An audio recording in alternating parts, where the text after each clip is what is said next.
here in Riyadh. So it's a case of, okay, do you have time to test out a couple of different strategies and find out what works best for you? Well, one of those squads that maybe needs a secondary drop spot, it's going to be Leviathan. We're hopping in here into map number 1. Let's go to an interview with Leviathan to see how they're feeling coming on in to this first map.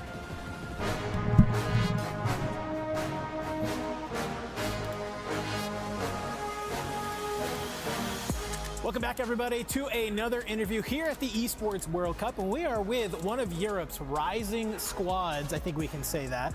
We are here with none other than Leviathan, here with Decky, Stukex, and Lays. Talk to me about how you three came together to participate as a team, because two of you have played together for a while, but obviously you're here kind of as a brand new trio, and things are looking pretty good. It was kind of spontaneous. We tried out. Me and Decky were looking for a third. Lays was free. We tried out. It worked well. I wanted to play with Stukex like 3 years ago. We played 2v2s and stuff like that, and I wanted to team up every time like with him, but I guess he don't rated me or something. so he played with UKs and stuff, and yeah, this year it's perfect for me, perfect for him, and now we're here. Talk to me a little bit about what's been some of your preparation that you've done for coming to the Esports World Cup. I know you guys have been scrimming. I know you guys have been playing, you know, a lot of basically everything you possibly can. But besides out of that, what have you been doing to prepare for the event? Watching VODs, just preparing some strats for the team we're contesting. Not a bad team. We'll see. Is there any specific teams whose keys you want to crush, that you want to bring down that crusher on?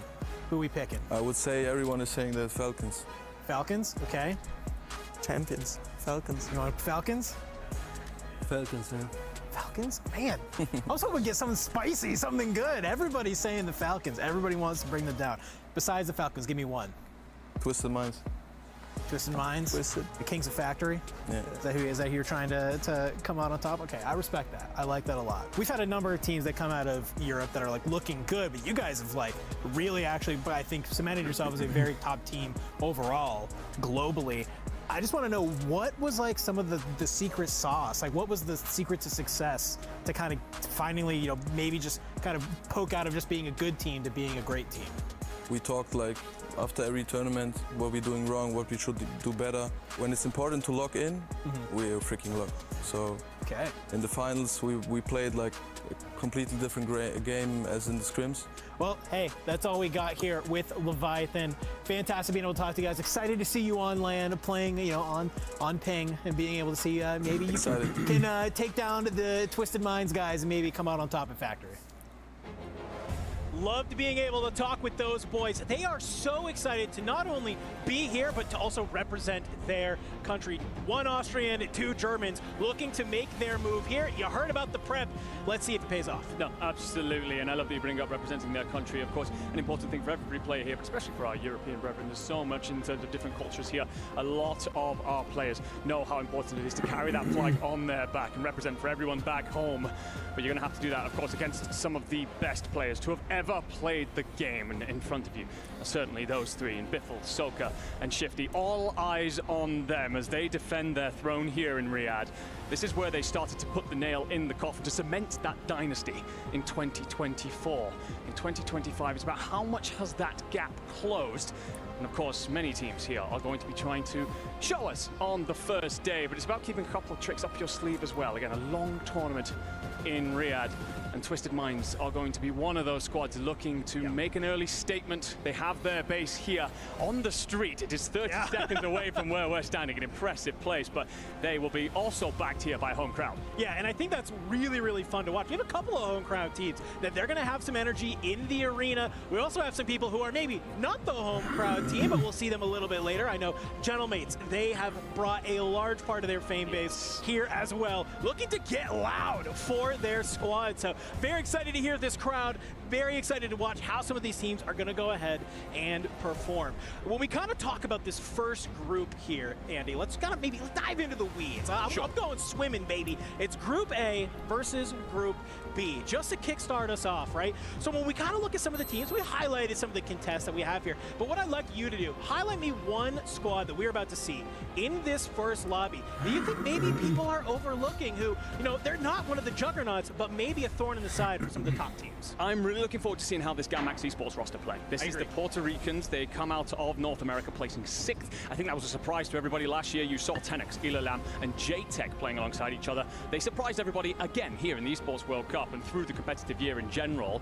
They then lose. JTech, he goes on to find fortune with the FaZe clan, and then it's a case of, okay, we feel like these boys aren't going to be a part of the conversation. They bring in Sucre, and they look even better, if anything, which is saying something because JTech is a phenomenal individual talent. They play out of docks or industry or headquarters. They actually have 3 different drop spots. They've done a lot of VOD review, a lot of planning, a lot of prepping, and they're definitely coming into this intending to third-party some of these big team fights. And one of the things that I really like about that strategy, my friend, that control center battle. We talked about it. There's going to be 4 different squads potentially at points fighting over that. They're looking to come in, clean up the pieces, and walk away with a lot of points. To counter that, though, one thing we have seen in execution is sometimes if 100 Thieves win that battle for control center, I gotta say, there are a few things scarier than life than Skullface with a gun in his hand. And as your anchor who looks to just hold down that roof and stay up there, there's been a lot of times where that team is trying to play out of that boat side, and next thing you know, you're just getting shots downrange from the top of control, and your team is getting farmed. So it's really gonna be about understanding that timing. When do we move up from that control center boat? When do we try to activate and be the cleanup crew that you're really looking to be? Because if they can manage to make that happen, GAMAX gains a ton of space on the map. They go ahead, they loot out all of boat, they move up to control, they clean it on out. Well, okay, what's going to happen? A team's going to regain boat with the 4 crates that are on the entire thing. Have fun, okay. And the second you see somebody flying in from the sky, you know that GAMAX is going to rotate down and clean them on up. Yeah, I mean, I love the call out. I think it's very important here to talk about the different strats that are coming in for these various teams.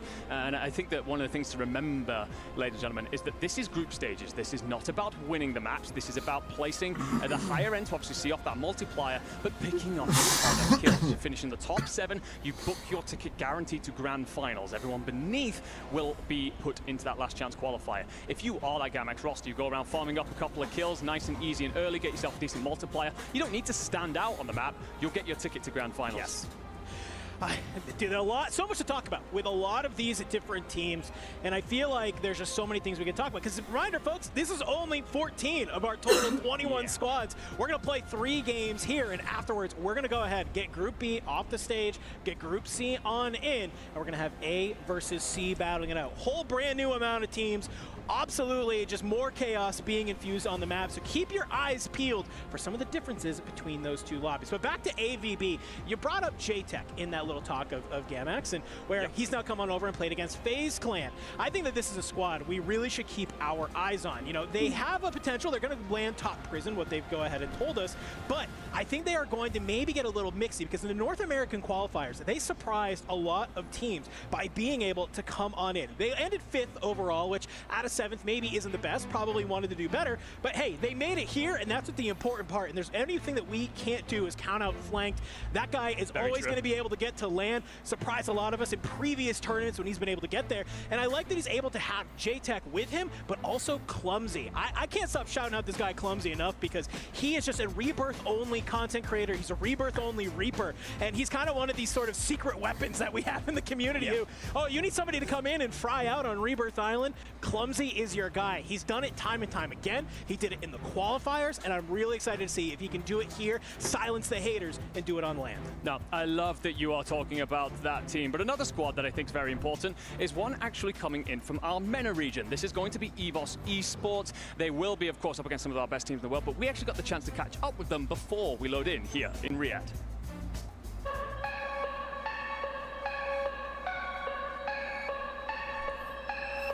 Hello, my name is Miles Ross and I'm here at the Esports World Cup with EVOS. I'm joined by Robstar, Showstopper and Jawad. Guys, welcome.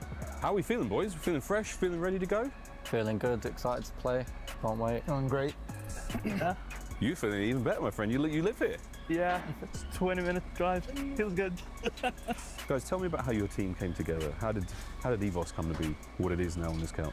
Me and Jawad were teaming up with a different third at the start of the year, but then I saw that Rob was a free agent at one point. I sent him a DM and seen what he was up to, and asked him to play with us, and here we are. Me and Shaw have also known each other and wanted to team with each other since the WARZONE 2. Yeah. But we never had the opportunity till obviously this year. I obviously become free agent, and then Nacho hit me up and went from there. What has been one of the keys for you guys in preparing for a tournament like this? Mentality, Yeah. because we haven't had much practice because there's not been any scrims. We're the underdog this weekend, so we know there's less pressure on us to not do so well, so like we can play better from it, I think. Are there any teams you are really looking forward to playing or coming across in game? Yeah, AG Global. Why is that, Joe? So what is it? Is there any drama there or any history? We're just taking our landing spot, their landing spot. Excellent. Whereabouts is that landing spot? Headquarters, So you'll be the kings of headquarters. we will be. We've got Robbie Boy here. He's been doing it for time in HQ. Yeah, I'm gonna make sure that tower's mine. That's a great thing to look forward for. Joad, you split from Hamoud. You've both been still able to qualify from the MENA region, which is wonderful. Do you see XO Esports as friendly competition, or is there anything else there? I mean, yeah, he's still my friend. Hopefully they can do good in game. Maybe not. That's good. That's wonderful. Again, guys, thank you so much for your time. Thanks for coming in. I wish you the best of luck in the tournament. Anything you'd like to say to the fans, supporters back home? Everyone that's going to be supporting us, we appreciate you guys, and thank you for having us as well. Thank you. I've been Miles Ross. This has been EVOS. See you in the next one. Man, I just want Jawad to be my best friend. He's going against his competitor, says, hey, I just hope they play good. I hope they do well. Yeah, no, an incredible man indeed. And of course, you will recognize him under the name of Sixth, who came 12th last year. Huge breakout, massive performance. But it's also a case that they were talking there about their drop location, playing in at headquarters. Really important that they managed to win that, put Robstar in that position, because that is the linchpin to their success. Well, ladies and gentlemen, looks like we're getting ready to load on in to map number 1 here at the Esports World Cup for Call of Duty Warzone. This is the start of a journey. You need to play good through this group stage if you want to just surpass the last chance elimination bracket and get to those finals. Let's get ready. Let's hop on in, ladies and gentlemen, to game number 1. We will see teams head to pretty familiar locations, majoritively across the board here as we get a quick look and some of these wide cams. Of course, Bioweapon's going to be Fnatic's drop. We'll have, of course, their anchors out on the submarine. And for a lot of these squads now, quickly loot, quickly try and find a couple of fights. And Robstar is going to kick things off here in Saudi Arabia with a kill onto the squad out of Argentina. Goodbye being found in the feed. Yeah, this is something that we knew, is that sort of this industries side is going to be free, but look at Control. We have this fight brewing. They know it, they love it, they want some more of it, baby. 100 Thieves gonna try and bring it to Movistar Koi. Now, this is a little bit, if you're just tuning on in, par for the course what we see with this battle. It's usually one team tries to land below, another team likes to go ahead, try and take that roof, and then it's just all about who can get that first blood and start to move on forward. So for Movistar Koi, it's just going to be about maybe trying to watch this zip line. Is anybody from 100 Thieves trying to maybe make a play? You got Go Clamp on the outside looking for the trade, and well, Blast looks like he maybe extends just a little bit too much. Yeah, Go Clamp catches him. So for all the talk we've said about how this battle usually goes, that's the position to be in if you are going to be the Movistar Koi roster. Skullface and Gabe trying to buy time here, just backing off, try and reset the fight, get Blast back in. Short timer at this period of the map, so it will come through, but you now lose Gabe as well. So Movistar profiting in these early fights and, well, make it a 2v1 for a moment, but reminder, just an opportunity for players to get back in, set things here, but 100 Thieves here being rolled up on by a different squad. Yeah, this is going to be VKA, who's actually coming on through and looking to maybe get a little bit active, but Blast coming in from that resurgence. He's been able to find one, but he was not expecting to find Vidati and Kazu moving their way up the stairs. So for 100 Thieves, they might have to go ahead, back off this control right now, because when you have a duo moving on in like that, it's about to get spicy. This battle for control already surprising us here. It looks like we thought Gamax is going to be the team moving up from the boat. Nope, it is going to be VKA. Yeah, plenty of differences in the look of this fight as opposed to just a few short days ago. Vidat going to be up top here. It's going to be the French trying to find a way to break in. Reminder, ladies and gentlemen, these guys weren't supposed to even be here, so every opportunity that they get is certainly one that they will aim to seize. We get a look over towards Prison. No surprise to anyone to find there's going to be multiple teams scrapping over this. This is CT Gaming up against Rock Esports. Right now, CT just going to hold the rooftop for now. We'll give them a look out over the lay of the land around them. To whether they can find a couple of freebies, but Rock have company. We'll find Prod picking up Marty, so it's all about finding the rest of the players as quickly as possible, but sticking nice and tight and together will be Extra J backed on down. You're going to get on the hunt. Yeah, I think you need to fly on forward right now if you are Rock Esports.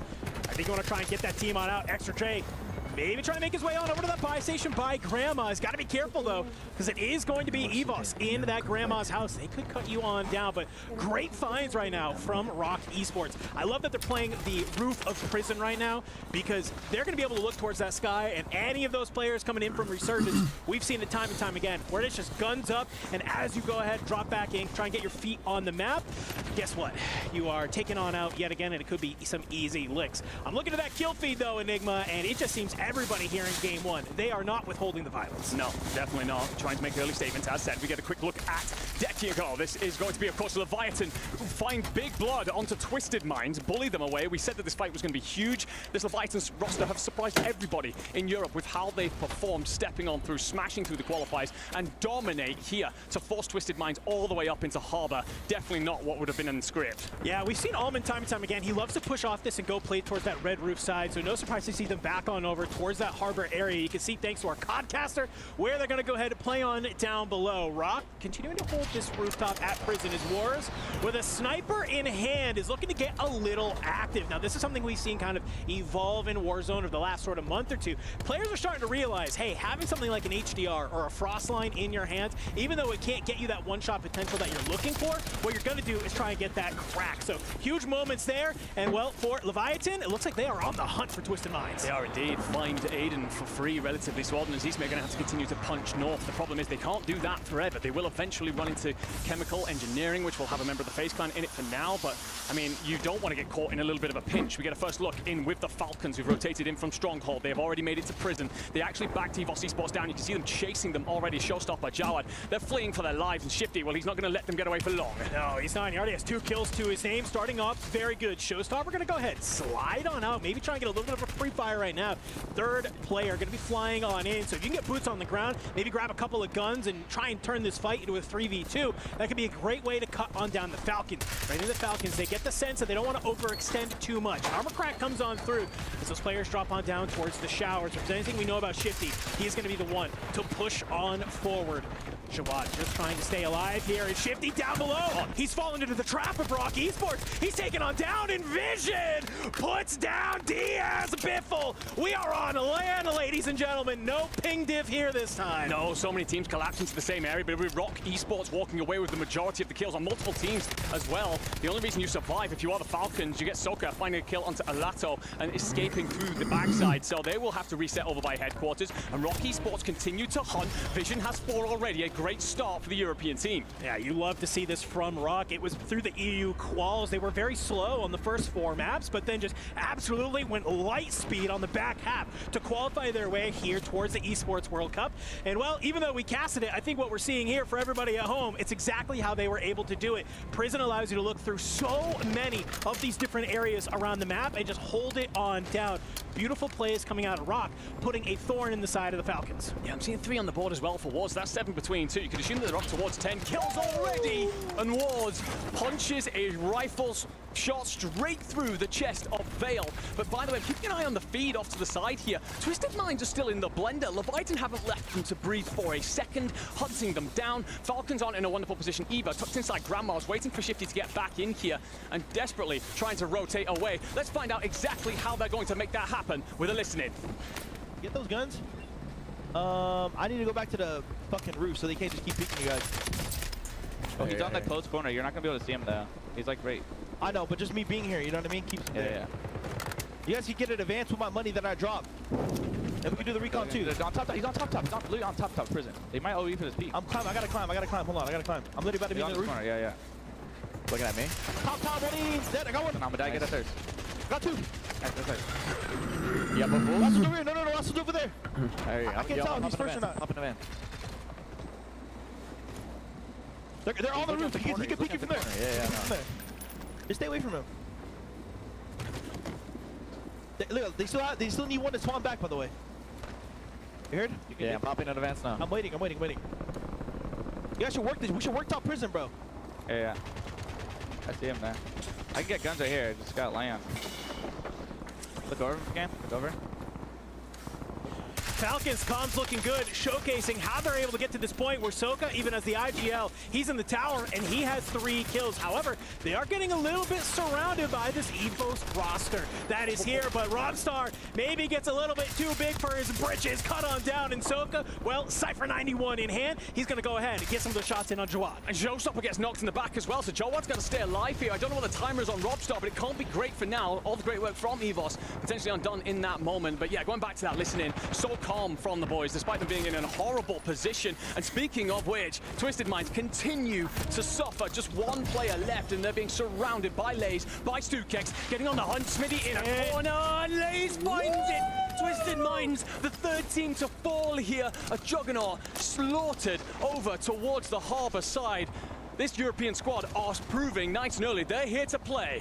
I mean, it's only game number 1, folks, but already Leviathan, they've taken this fight many, many times, playing from Germany, playing against this team over in America, but here on land, things hit just a little bit different, and they might be the momentum they want for the rest of this group stage. So a huge win there. Not going to be really much action happening on that side of the map, but where the action is happening, well, look where its VKA is, over on the other side of the map. Glad to see 100 Thieves. They've managed to stabilize and looking to get maybe a little bit of revenge for that early game fight on the VKA. A couple of blast traps sitting on down will maybe stop them in their tracks. Blast moves on forward with the help of Skullface. Finds Kazu, but Aizen is there for a fantastic trade. But you are down a player. You have to be careful about how you want to play this fight. Just barely misses a sniper shot coming by your dome, and well, you're playing in and around these shipping containers, trying to lose not only the ire of 100 Thieves, but also the ire of Movistar Koi, who have managed to get back into control. They have indeed. The one thing, if you are this French roster, if you can survive for long enough, that circle is going to move everybody out to this region, and even Movistar for control, so they would have had a moment to breathe, but never mind. Aizen will fall in the feed, and your gentleman will have to come back in elsewhere. A quick look at where everyone starts to set on up. It will be the CT Gaming roster approaching from industry side. They're going to roll across 2 different teams momentarily. Resolve trying to put a couple of shots in. The one problem I'm seeing here is no kills on the board. Yes. And, well, at this point, everything starts to get a little bit tighter. It becomes a little bit more difficult. If you are needing points at this stage of the map, you may be put into spots that could cause you problems. Soka will try and trade out on Shifty, who's knocked, just trying to provide the coverage right now. Bax lays down, the nade misses, and Soka, he's worried about all the different angles here, looking to control this fight best he can. I like that. Use the stim, get that regen back on up. Are you going to have the opportunity to stick this res? It's going to be very tough when Rock is just lurking on the other side. I don't know if they're going to hear this res come on through. No, they go ahead. They back on up just a little bit. Opportunity where they could activate and absolutely take down the Falcons, or at least bring them down to just a single player. Before Leviathan, even though we just watched a fantastic fight against the Twisted Minds, they're already getting thrown into the blender just to tad them out. A fight against the Falcons up towards prison. It's going to force them down below. You get some shots onto that team going into the well, and it's just not enough. So let's go ahead. Let's take a swim. Let's go for a little bit of a rotation on in. But I don't know, Enigma. I'm looking at this zone, and they still have to make their way all the way inland. Yeah, this couldn't be a worse ball for Leviathan. It couldn't be much worse either when Fnatic are stood above you. Engsin will find one. That's going to be his 8th down so far. Likely the 8th kill. Involved in this as well are going to be CT Gaming. Engsin dives, potentially makes the wrong call, and what's that? Get over aggressive. Patsuka trying to help him out. Will jump in as well. What is this play that you made? Fnatic have sold, and somehow Leviathan have a player in this. CT Gaming going to continue to press, harass, but you've dove into the water, and you don't really have a route out of there. Lay's going to try and stand his ground for a moment. He's lost his teammates, and above him, one solo member of Fnatic will slip on by Zakar.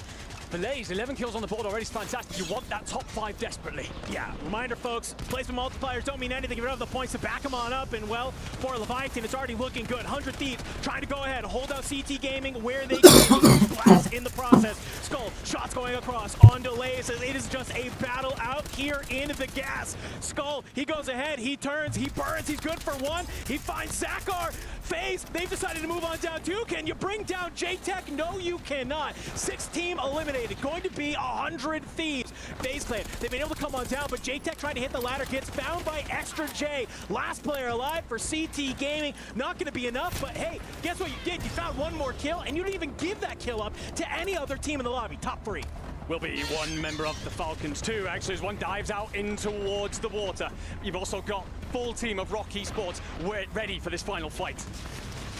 DS Biffle down below. You can see the teammates flying on in. If you see this, if you're Rock Esports, you might go ahead and try and move on forward. Soka on the outside. He's not going to be able to do it against Clumsy. Clumsy gets the knock on to Soka and is finding him. Shifty, he's been able to bring down Prodigy on the other side that's there. He's trying to be able to stay alive, but Clumsy finds a second kill against the Falcons. He's still alive. It's just not enough. DS Biffle, he'll clean up the FaZe clan, but it is a 1v2 now for here in game number 1. Vision going ahead, trying to play on this outside. Surges on forward. Snake's coming on through, but it's an LC-10 right into the face of DS Biffle. Rock Esports will take game number 1 of the group stages here at the Esports World Cup. Beautiful play from Rock. Nice and early. They profited with so many kills in prison, and we've spoken about it for years at this point. You get those early kills, you can play for position, play for that multiplier. They were slow to move out of that prison spot. They were happy to let everything else unfold and then collapse on the scraps. And towards the end, they're the only squad with a full team of 3 ready to smother the Falcons and seal the deal. And honestly, looking at our board here, my friend, I think it's going to be these boys out of Europe who are looking towards the top end of that leaderboard, considering just how many kills they had in the early stages. Yeah, I mean, that is going to be fantastic. And you saw all smiles from them, and we cut over to the Falcons and Soka. The IGL, he's already given them the tips on how maybe they could have played that a little bit better. There was an opportunity for the Falcons to fully regain as a 3 and maybe play a little bit of a spoiler to Rock, but they just get split up too much. And I got to give some credit. We gave him some credit at the top of the show. Clumsy goes huge to find basically 2 different 1v1s against the Falcons. But let's take a look at some of these moments, though, through that map. I mean, these final moments were just absolutely crazy. Clumsy here with that 1v2. No, absolutely. I mean, you do have, of course, the Falcons trying to put up a fight towards the end. FaZe, you mentioned Clumsy himself, going absolutely nuclear. So many players trying to show what they can do. But for a moment, we're going to take a breath, ladies and gentlemen. We'll see you on the other side of a quick break.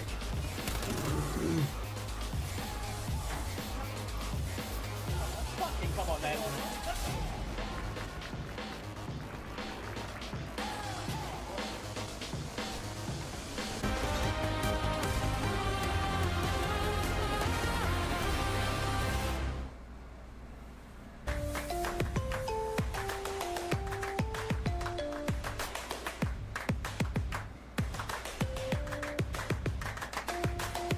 Level up your gaming experience with over 8 billion playlists, only on Spotify, the official audio streaming partner for the 2025 Esports World Cup.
Hello. Yeah, oh, we're gonna beam from the left. Wait, no.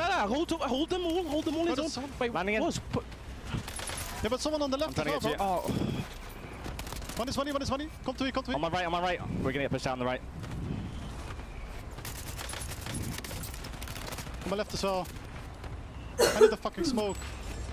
I have a smoke. I nearly have a smoke. Shoot your strategy. It's only one guy. 2v1. Let me I'm throwing a smoke and then we challenge together. Yeah. I smoked it. I'm pushing to you. I'm a little bit late. I'm here. Hey, challenge me. Come on then. Fucking come on then. Go, bro. Let's go. Come on then. Go, man. Rock Esports already feeling it here after game number 1. 2/3 of this team came in 4th at the Esports World Cup last year and looking to maybe get a little bit better here, but it's only one game, ladies and gentlemen. Still an opportunity to have a blunder, but hey, if they just play like they did in that game number 1, I don't know if we're gonna see it. No, absolutely. I mean, it's been a weird year for them. I think a lot of people saw them come together and felt in the resurgence format they're going to be incredibly strong. Came 6th in qualifiers, so looked a little bit slower than they needed to, but straight away here, map 1, proving that they are well and truly looking the true beast on LAN. Of course, managing to close off that map 1, but it's also going back to those initial flights. Prison's a difficult spot to land, can easily put you into a bit of a blender, but they managed to survive that, and if anything, thrive amongst it. And of course, ladies and gentlemen, it's all about how they look on that leaderboard after winning map 1. And we're going to take a quick glance here. You will stand atop the pile if you're Rock Esports, but I gotta say, my friend, as we take a quick glance over this, the biggest talking point for me has got to be Fnatic in 2nd, because they're 2 points behind and they sold. Yeah, they absolutely sell, but I don't know if we can really even still call it a sell if you're only 2 points behind the team that take the dub with 25 elims that are there. Really impressive. And the Falcons, even though they come in 2nd, they have 18 eliminations to their squad, 23.8. It's a nice little cluster here at the top with this grouping of basically a lot of these teams in 22 and on top. I got to give a shout out to Movistar Koi also being in there. We didn't see a ton of them throughout that game. We saw that engagement very early on with 100 Thieves, and kind of when we tune back on into control at the end game, they're still alive and well. They're holding down the POI, so obviously able to farm just a little bit. And then it's basically a bit of a chasm here. Leviathan getting taken on out with 15 eliminations, 16.8, but they are tied with FaZe Clan, who are 2 eliminations behind, but they're just a little bit better on that placement multiplier. Yeah, the placement multiplier showing off there how important it can be. Looking at the opposite end of the scale, 5 minutes to the team that surprised everybody really in terms of qualifying. They were the first team out, landed on Industries, and sometimes that can happen, right? We've seen teams land, get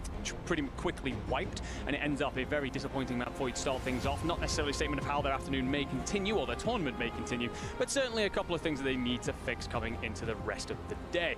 It will, of course, be the Twisted Minds down there on just the 4 points after map 1. That's one of our juggernauts here in Riyadh. We're expecting them to do much, much better, but they felt the force of that Leviathan roster. That European squad of Deki, Lays, and Stukex were hunting them out of factory and along the entire harbor. For Twisted Minds, they've got to fix that up pretty quickly. As much as they are a team that can take over any map at any moment, that's a statement right there. Yeah, I will give Twisted Minds some credit, though. They are a squad who, they normally, it feels like in some events, will come out and have a flat 2 or 3 games, but then start to pick it on up, right? Yes. So we are only playing 3 games in this A versus B, but for them, the aggression doesn't stop, because, reminder, folks, Leviathan, they are in the same group as Twisted Minds, okay? So it's not like one of these situations where, oh, when we're playing this group, somebody's going to contest our drop spot, and we just got to figure out while we're playing against them. It's like, no, every single game, you're going to have to do this. So if I'm the Twisted Minds, I think that A, you're probably feeling pretty good about getting reps against this team. Good chance both of these squads make it to that top 7 to be able to get to our finals day, but it's also enough reps of how do they play this.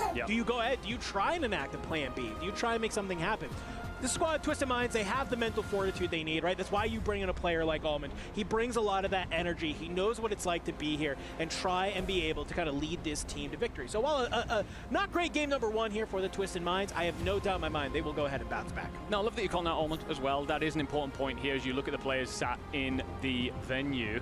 It's about getting your leaders into that talking position and saying, look, boys, it's just a bad map 1. Happens every now and again, calming the nerves, settling the energy, and simply going again with the game plan. A lot of our players out here will, of course, be led by various people. None better than that man, Hisoka. And we did get to listen in with the Falcons during that map. And we've got a real good look at why they are the world's best. Put in a very difficult position early on. It was a tough rotation from them out of Stronghold. And just as it looked like things were going to go south for them, they do the classic Falcons, which is to smash a hole in the team that was trying to hold them. It was the E4 Esports. But I heard Soka calling out things like, I'm going to position myself here. I'm not trying to do anything. I'm just trying to keep EVOS where they are. And moments like that, with playing that mental game out there on the map, no one able to counter that in the situation. It allows Falcons to bounce on through prison and into that end game. And I think that's the sort of what we call the intangibles in Warzone, right? And that's a lot of what Soka brings to this Falcons roster. He's not just the best gunning, he's not just the best IGL, but it's moments like that where you're going to see is what separates them from a lot of other teams. I love that you bring it up because it is true. Like the fact that he's able to call out, hey, I'm just creating pressure here. I'm creating aggression. I'm trying to draw all of the lines of sight towards me. And that's exactly what happens, right? Because while he's getting some shots onto Showstopper, who's on the top of prison, he's able to kind of hold them there, hold EVOS in that position, and we see Shifty and Biffle just kind of running through as a duo up through those stairs, just trying to be able to then maybe, help out Hisoka and then push down that team and be able to get them. So great work from that squad. We said it before the break. I want to talk about it again, though. Great work from FaZe as well. We saw them kind of near the top of the leaderboard as well, and like to see them kind of come on down and in those late game scenarios get active. We see them jump on over the wall. Clumsy, he's able to find a lot of kills, and he's able to just pick apart two members of the Falcons very easily as well. So flanked, and JTech and of course Clumsy representing FaZe Clan doing a great job there in game number 1. Yeah, indeed. And this is a team that we've kind of highlighted as a little bit of that underdog. They were 7th in the qualifiers, only just making it through. But they are this kind of weird dark horse team, and we can't count Flanked out online, quite frankly. We've tried for years, and every time he bounces back with a ridiculous performance. Last year, he managed to pick up 5th in the World Series. Unfortunately, couldn't make it to the Esports World Cup, but showing yet again that he was able to overcome everyone else's expectations and lead his team to glory. It is a case with JTech and Clumsy. You've got a roster there that just feels mechanically disgusting. And we get to that look, of course, towards the end with the 2 victories against Falcons players who are, of course, some of the best shooters in the world. And it's a huge crest to be carrying on your chest. We have a lot of huge orgs here, but FaZe Clan, they're arguably up there with the very, very biggest in our space. We can't talk Call of Duty without talking FaZe, right? I mean, you can do it to FaZe up. It has become part of our nomenclature, part of our history. And, well, Flanked, he's been a big part of that, at least in Warzone as well, of cementing their mark here. So glad to see them continuing to do that. I want to talk about sort of some of the other squads that were rotating around there. We saw CT Gaming, right, get a little bit active early on. And one team, the team on your screen right now, that maybe didn't get as active as they would have liked, 5 Fears, actually our first team taken on out. And we had the questions, are they going to go ahead? Are they going to try and contest Stronghold? That isn't the case. They drop Industries, and what happens? Well, they get immediately fried by a couple of the teams around them. Yeah, it's difficult for 5 Fears because they obviously qualify knowing that the Falcons didn't have to take part in the qualifiers through that Stronghold drop. Gives you so much lay of the land, so much room, and also no one else is playing over there because they know it belongs to the Falcons. They're not willing to practice that strategy that they're not going to use on land. For 5 Fears, it was their ticket to get them here, so it's fair play, but now it's a case of, okay, if you manage to adapt into a different location. Early signs are not great, but of course it's only been 1 map, so an opportunity for them to bounce back from that. But these are 3 players who they know they've got a huge pair of eyes watching them right now as everyone expects them to prove that they deserve to be here. In Scythe, Big Man, Anxiety. Their first LAN, that's also something to factor in, of course. Can be very nerve-wracking out there. They've already talked about the environment, the pit that you are literally in here in Riyadh. So, yeah, of course, paying attention to what they do after this. They are in Group B, so they will be able to get rid of the Falcons at some point. And it'll be interesting to see if they change up and get better from that point on. No, I mean, it's a great shout. I would love to watch them, kind of go ahead, bounce back. That's really what we're looking at here in game number 2. It's, can our teams who performed well, can they maintain that momentum? And the top squads that maybe didn't have a sort of great number 1, can we see them go ahead? Can they bounce back on in? And that is really sort of my question for 100 Thieves. We see them kind of get a little bit scuffled into that first engagement. Thanks to the team of VKA, who, like you mentioned, shouldn't even be here. They actually are going to be the squad that move on up from that control boat. And then they're playing a little bit of a spoiler against, the remnants of those 2 teams that are there. So number 1, with that, I love seeing VKA get a little active there in game number 1. It'd be very easy, I think, for them to come into this tournament and just say, hey, we're just going to go ahead. We've had really no reps against these teams. They're a formidable squad, don't get me wrong, but they probably, are just like, hey, but that's kind of the reality and the fun of some of these teams that maybe are being overlooked is sometimes they come in with this attitude of like, I got nothing to prove, baby. Yeah, why not push the 100 Thieves? Well, I spoke to them literally 2 days ago, and they said that we feel like we have zero pressure. There's no reason for us to feel. No one expects them to do a damn thing. They come bottom of the pile, fair enough. You weren't supposed to be here in the first place. They feel great about this, but also that plays for me against one of their big weaknesses, because one of their huge weaknesses of this team is that they're mental. If they start slowly, they can really struggle to get out of that spiral. But if you're not feeling pressure, you shouldn't enter that spiral in the first place. You should be pretty damn good out there. So if they're going to fly at everything, they're going to make things interesting, and that will, of course, give us and all of you in chat an opportunity to very much so watch some mixy fights as they try and squeeze in on everybody else from that control boat. The rotation that they have is very variable, and they're looking to set themselves up for all sorts of different circles. So a team that, if they have done a bit of mod review, could surprise us here in Riyadh. I mean, and if you're 100 Thieves or even Movistar Koi, hopefully you're making that realization that you just had a team roll up on you that you maybe weren't expecting to happen. So how do you go ahead? How do you adjust? Maybe for 100 Thieves, it's, hey, we need to play just a little bit slower. We saw that opening engagement. I love the positioning from Goat Clamp, right? To kind of play off of the main control building, and he's playing more over towards where the buy station is, with a couple of those boxes, and he's just waiting patiently for somebody to try and make that play that we are so used to seeing, which is you run across the bridge from main side control over to small side, you run across that bridge, maybe you hit the hop up on the outside, and all of a sudden you cause all of those players who are on the roof to, you know, you take all their aggression, you take all their eyesight over to you, and it allows both your other two duo to move up through the stairs. Unfortunately, when he moves over to small side, he's not expecting Clamp to be able to play that angle, and Clamp just absolutely lasers him, puts him on down, and then very quickly, if you are Movistar Koi, you understand that you are now in a 3v2. After that game number 1, though, let's talk a little bit about who are top fraggers for the day so far here, Enigma. And, well, I think we're getting maybe a little bit of a look about how Leviathan was able to put up so many points. Yeah, I do wonder how many of those elims from Lays are going to be on the Gentlemen of the Twisted Mind, because they were hunting them down, refusing to let them breathe at all. But can we talk about Fnatic? Yeah! All 3 of their players in here nice and early, and between them, I'm seeing, what's that, 22 kills on the board there in the 3. That's incredibly impressive. Yeah, don't ask me to do that again. I won't. Don't worry about it. But also Prodigy going to be up there, a huge part of the Rock Esports victory. We see him in that final kill feed with the Falcons in the final fight. And you can see why he's leading the line in there first, wanting to be every bit a part of the conversation, regardless of who he is up against. And taking a look, of course, through the rest. Rob's Dogger there for EVOS, Shifty Soaker appear for the Falcons, next odds for Movistar Koi, and then J-Tech leading the line for FaZe Clan. Yeah, and these are kind of what we're looking at for some of our top teams, right? It's a thread that we see time and time again, which is that the squads that seemingly start to run away with it, it's exactly what you're seeing on your screen right here. It's at least having 2 members of your team on this, you know, sort of eliminations leaderboard. For Fnatic, hey, fantastic that they're able to start game number 1 already with all 3 of their teams being on there. Yeah, I think one of the things with that as well, all 3 of them in super close proximity to each other in terms of number of kills, that for me is great in 2 ways. One suggests that you're playing very close together, sometimes can be an undoing of a team in Resurgence because you can all fall together. But also, to me, what it means is you're not relying on one player to really take over. I had come into this tournament a little bit concerned about the fact that Enx in Patrick just hadn't looked to slay heavy recently, that Zakar was very much leading the line for them. There's a lot of pressure to put on one man's shoulders to be your outright fragger. Only a few people in the world can do that as a solo.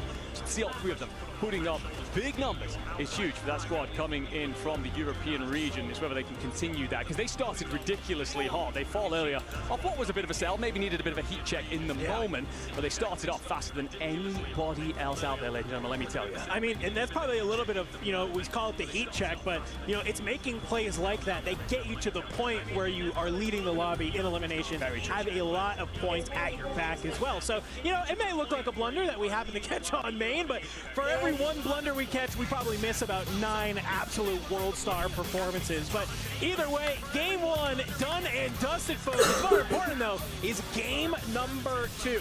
As we're getting ready to hop on in, players are trying to lock on through, trying to figure out how they can maybe either continue that same momentum here in game 2 or go ahead, flip the script, maybe play a little bit better. Let's get ready, folks, to hop on in. I am excited to watch some of these teams. Can Twisted Minds manage to get back on in? Can we see 100 Thieves take control of control? Or will we see somebody else go ahead and spoil? Will the Falcons manage to keep doing what they're doing? Let's go drop on in.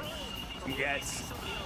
Players falling from the skies, popping the shoots and making early statements, of course. Will be kills in the feed already, seeing big wipes on 5 players, starting slowly in map 1, and already finding pressure from EVOS and that LATAM South time. But, oh my lord, Twisted Minds, they do find 2 in the feed. You will get an answer back coming in from 9Z, and blood being drawn all over the damn map. I just watched Elatu get a double kill with a knife in the kill feed. All right, continuing the aggression here in game number 2. You love seeing Twisted Minds get early active here back over at Prison. Rock, they were the team that held down this location, and well, looked like they maybe farmed CT just a little bit. Let's go ahead and see if that is the case here as well, because, well, you already have a couple of players on through, but it just looks like ain't no party but a third party. As I am just watching Big Man, Sight, Anxiety are just getting farmed over and over again. Twisted Minds, they'll find Decky here. You can see Leviathan in game number 2, they've had to back on up, and well, Lays thinks he has a little bit of an angle on to Aiden. He's going to be able to find it. Oh my god! Oh my god! All right. I thought he was about to pop a 2-piece. Thankfully, you got IGL Aiden,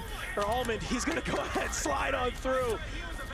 That is crazy. Maybe we'll see why Lays is leading the damn lobby in kills. I mean, you're fighting 2 Twisted Minds players. They're phenomenal individuals you've just shut down. We move over to Control Center. Of course, this war that goes on between 100 Thieves, Movistar Koi, and you're going to get VKA getting involved nice and early. Movistar going to have to back off for a second. You lose 1, second's cracked. 100 Thieves are missing 1 as well for their troubles. VKA back off towards the boat. I tell you what, these 3 squads are going to continue to contest this all damn day, and that means prime viewing for us.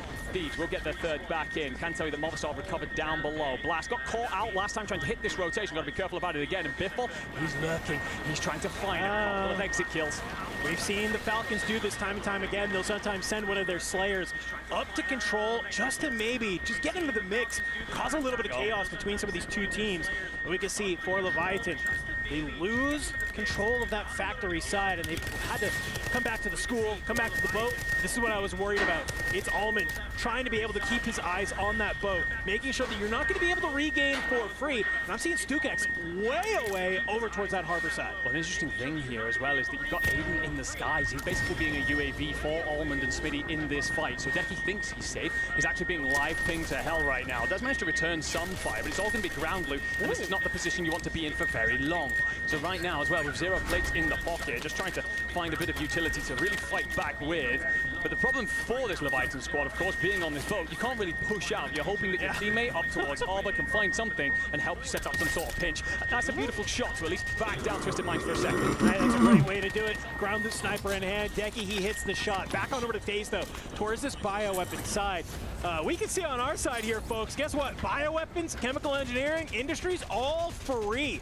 So this is just so much space for FaZe Clan right now, and whether they decide to use that as an opportunity, maybe push on forward and then know that they can regain back here, or just loot on up, get all the cash you need, get an advanced UAV, get your self-revives, get everything you want to try and take some of this fight, because you know that some of these areas like Prison are getting mixy alongside Control, because we can see Shifty, Diaz, Biffle, they've moved on up here towards Control as 100 Thieves and Movistar Koi continue to battle it on out, but with Falcons getting on the mix, this could be crazy. You see the flash come on through. Shifty throws a couple of shots with the LC-10, but gonna go ahead and back on up, says, I do not like this. And look who's coming in from behind. It's Blast, but Diaz makes the read. So with that happening, Diaz, Shifty, they realize this is gonna be basically a series of 2v2s. Gabe, he's gonna fire on back. He's the rookie of the year for a reason. Shifty trying to stay alive. Skullface swings for the cleanup. Can he manage to find one on more? Armor cracked onto Shifty. Slides on forward. And Clamp, he tries to play spoiler. He's come on through. Has he been able to do it? Gold Clamp activates for a huge 2-piece. The cleanup crew of Control is here, and their name is Movistar Koi. We did wonder whether or not these gentlemen could be the X Factor here at Control. They'd struggled so long in the online stages to contest this relatively effectively, but now finding plenty of footing. I will say, however, 9Z continuing to look at this, VKA continuing to push towards this, and decided to just try and find Biffle actually out in the war. I don't know if I like that play necessarily from Vidati, but leaves your teammates a little bit high and dry. Never mind, they fully abandoned this and decided to play back over towards bottom. Not sure if they recognized that Mobstock was still in the area. Anyway, look over towards something else for a second. We've got Prison. This will be CT Gaming up against Rock Esports. Last time Rock well and truly won this battle. Seems like they're in a little bit of a blender right now as Wars is found by Resolve yet again, and they won't be alone. They have 9Z Global for company. At least if you are getting thrown in the blender a little bit, at least Vision has 4, so it hasn't been completely terrible. Patsuka gonna go ahead, fly on out, find Elo Lamb. Gamax looking to get a little bit active here at the Industries. They're not going to be the only ones, though, because look who's here. They've moved out of bio. J-Tech is by Patsuka. That's a little crazy. Yeah, absolutely. Guy got caught running down the stairs. I would say that's Slam. Man, Patsuka feeling himself over here. J-Tech definitely the kind of player who can win that fight. I'm not letting him away with that one. We take a back look at Prison. It's Warden.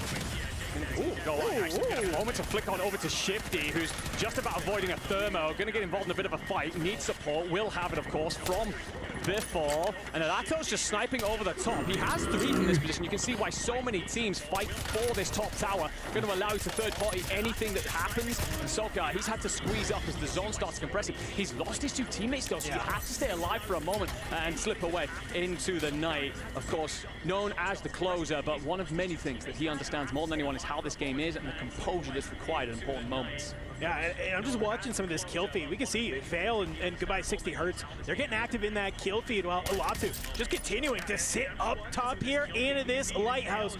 We know that the players who hang out here, I know you've all experienced it in your own pubs. You can be absolutely annoying. And when you're one of the best players in the world who's made it to the Esports World Cup, it just becomes even more annoying to boot. Sniper in hand, going to just be raining down hellfire from above. Let's see if he's going to be able to get him on out there.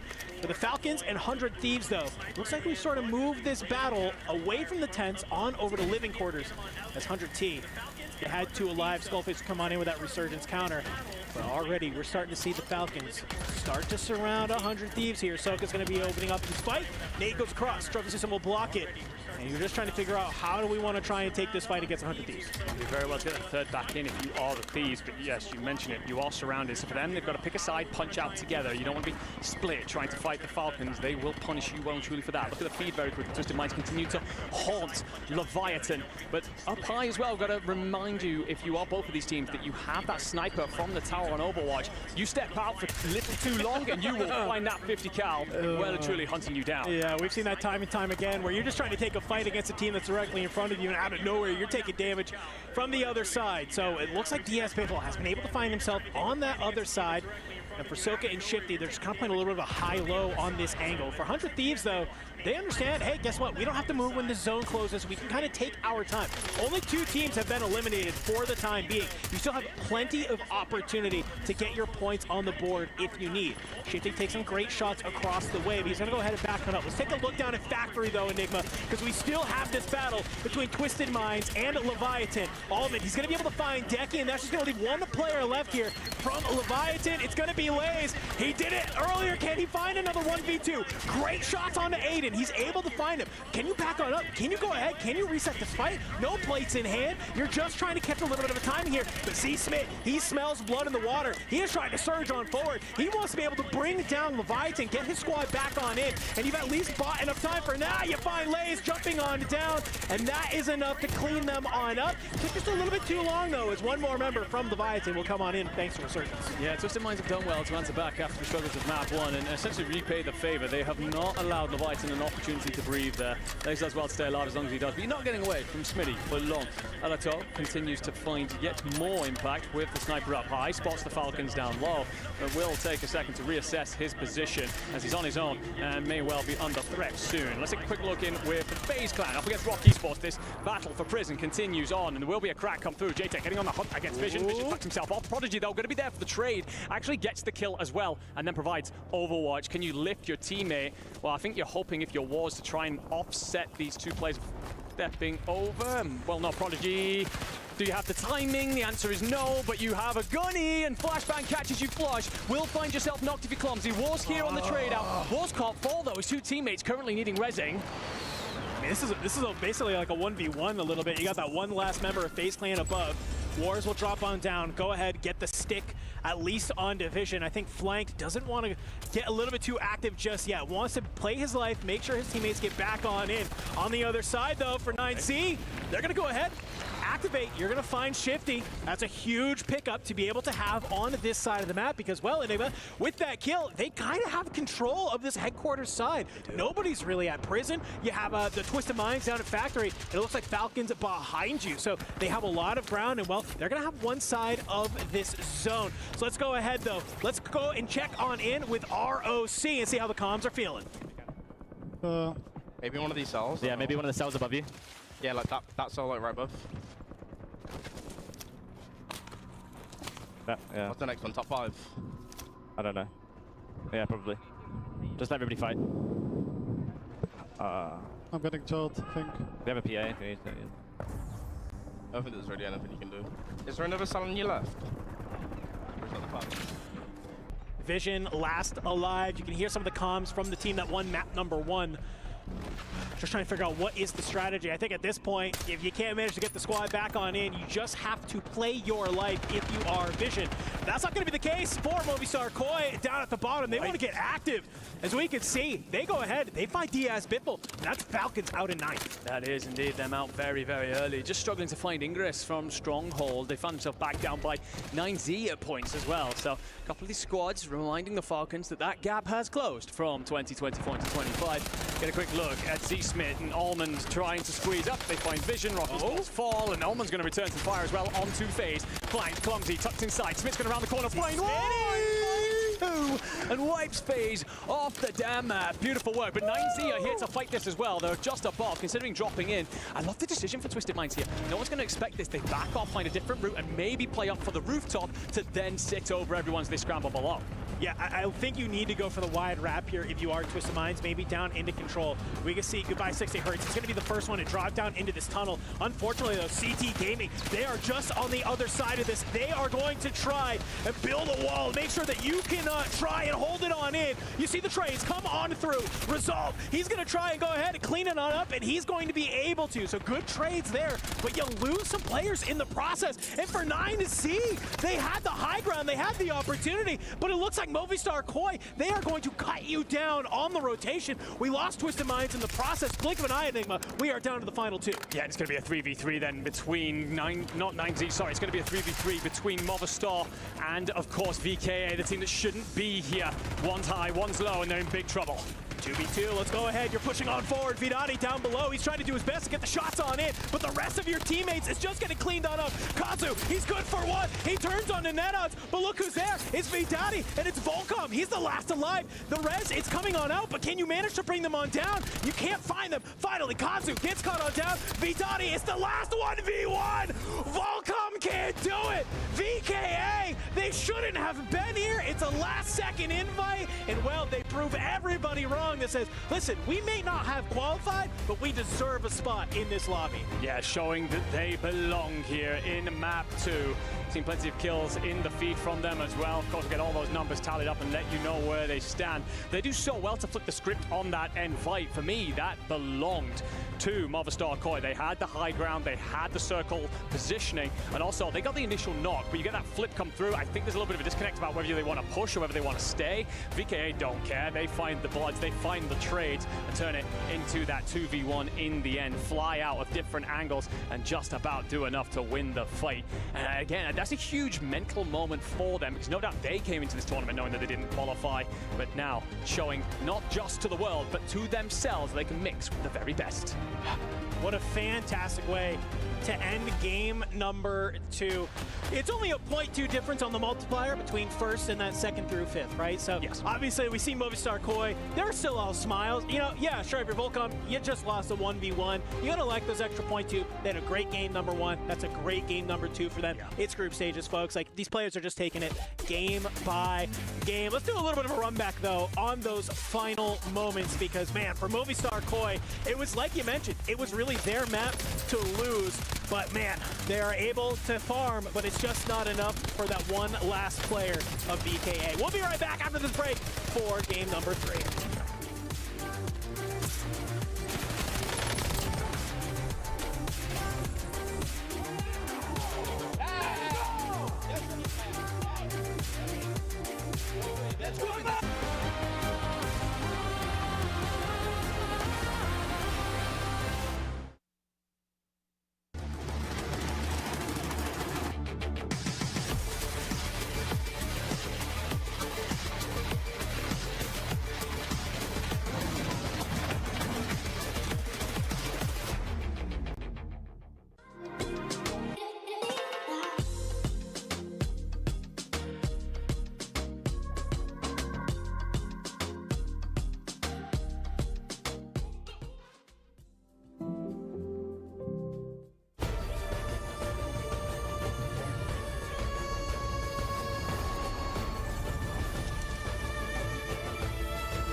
This land is calling.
Crac à droite, push. Dead, prends le pull. Encore. Wadi. Les derniers au top. Life ping jaune. Ok. Smoke, tap. Il push. Avec moi. Il est là, il est ici. Let's go! Bien joué les frères. Come on! Nice. Bien joué les gars. Bien joué. After some dirty little cheaters were identified, VKA got an invite into this tournament, and they just turned it into a victory.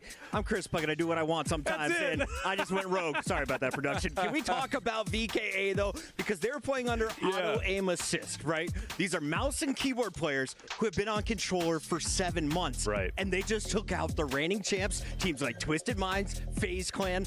They just won the whole game. Where are they at in the rankings now? The thing about it is, it's not just the input that they're playing on, it's also just the fact that they're playing good heads-up Warzone right now. How they identified how those last couple of circles were being and how they rotated around it, very strategically taking fights, not just diving in. Right. Beautiful stuff from the new guys. Well, you know, the thing is, new guys, right? They came in with 0 expectations on their shoulders. And for some, that's helpful. You have no pressure. Right. You go into it, you go full speed ahead. For VK, they had nothing to lose, everything to gain, and they made the most of it. Dream, what impressed you in game 2? I mean, well, for one, a lot of players came to life, like Z-Smith being one of them, Twisted Minds getting out of a lot of these engagements, but it really was movie star Koi, right? We were looking at this zone pool like, this is going to be 100 Thieves win, but guess what? They got knocked out. Clamp. He went off disrupting them, and then he also disrupted the Falcons. Without a doubt, and Falcons was a big one, taking them down intense. But even before that, right, that big battle for control going against Diaz and Shifty. Of course, we had his Soka still anchoring over in Stronghold, so Falcons weren't eliminated at that point, but also taking on 100 Thieves. Control is one of the most contested points typically in public lobbies. It's naturally going to be the most contested point when it comes to our private lobbies. Only the big dogs go there. So for Movie Star Koi to say, I'm going there and I'm going to lock it in is massive as far as I'm concerned. But for them to get second place and now to elevate themselves up the leaderboards in a way that they do, they're here for a reason and they're making the most of it. Absolutely, and I got to give a big shout out to Movie Star Koi. As you mentioned, the Mexicans won the top spot from Latin America North. they popped off, not only going the distance there to the top 2, they almost won the game and dropped some serious numbers in game 2. Yeah, they almost found a 1v2 to win the game on top of that, and that was gunfight after gunfight after gunfight, like you guys had mentioned. It came versus some of the top dogs at the end point in the lobby. You're dealing with 100 Thieves and Falcons, you're through both of them, you're like, this is now our lobby to win, and then you realize there's still one more fight you have to take afterwards. They weren't able to fully reset, and that's just the nature of Warzone, especially, again, considering how VKA set themselves up on the backside of the slow part of the circle, gives them a chance to kind of get a lay of the land. Maybe not finding the most kills that they would have wanted, but still, first place is first place. Now, I saw some early interactions between Movie Star and Aiden's crew, Twisted Minds. Are they landing at the same place? Is Twisted Minds getting targeted? Because if you're looking at the leaderboard, TM's near the bottom after 2 drops, and we're only doing 3 between these 2 groups. I will say that a lot of that is because of Lays, right? We're looking at that Leviathan squad, and of course, Lays, Decky, Stukex. They had a little bit of a kerfuffle, though, this last game, too, where we did see Twisted Minds in the top 4, at least. Of course, Lays wondering what the heck happened, right? Because he was staying alive for so long. Without a doubt, and he was the staple. He was the glue, if you will, for the Leviathan roster over against Twisted Minds. He's tearing it up. Absolutely. Let's take a look at our numbers as our admins have officially inputted the scores. I hold shift. Walk us through after 2 games of action. Who's on top? Well, not that. That's not the one. No. Do the other scoreboard, the one that's loading. Everyone's tied. Nothing matters. It's just fresh start for everybody, baby. I do believe that FaZe Clan is jumping up. They had a monsterful performance. If you're looking in the kill feed, if you're looking for someone who's been consistent, has there been anyone who is kind of controlling their zone and not letting anyone in?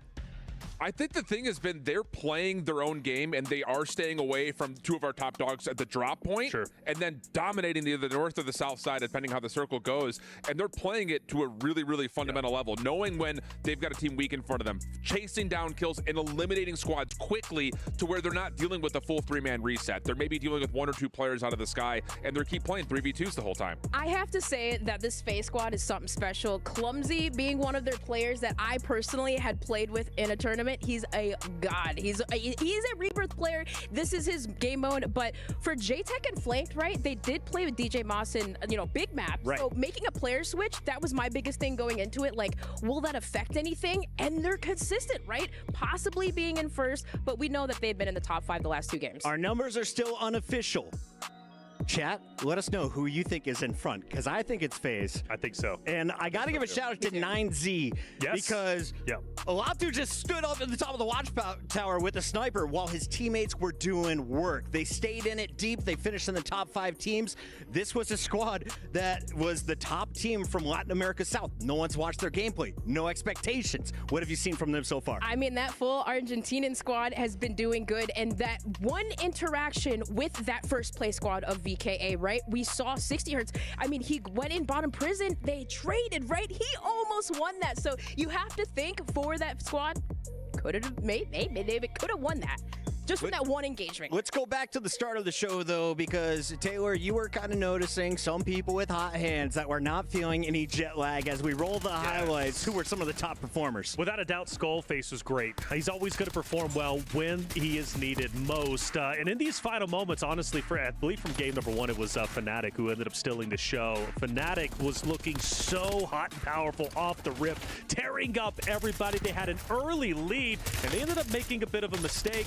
More on that in just a little bit. But one team, though, that of course is the #1 team coming into the tournament was Team Falcons. It was great to see them in 2nd place because, in my opinion, that silences the doubters.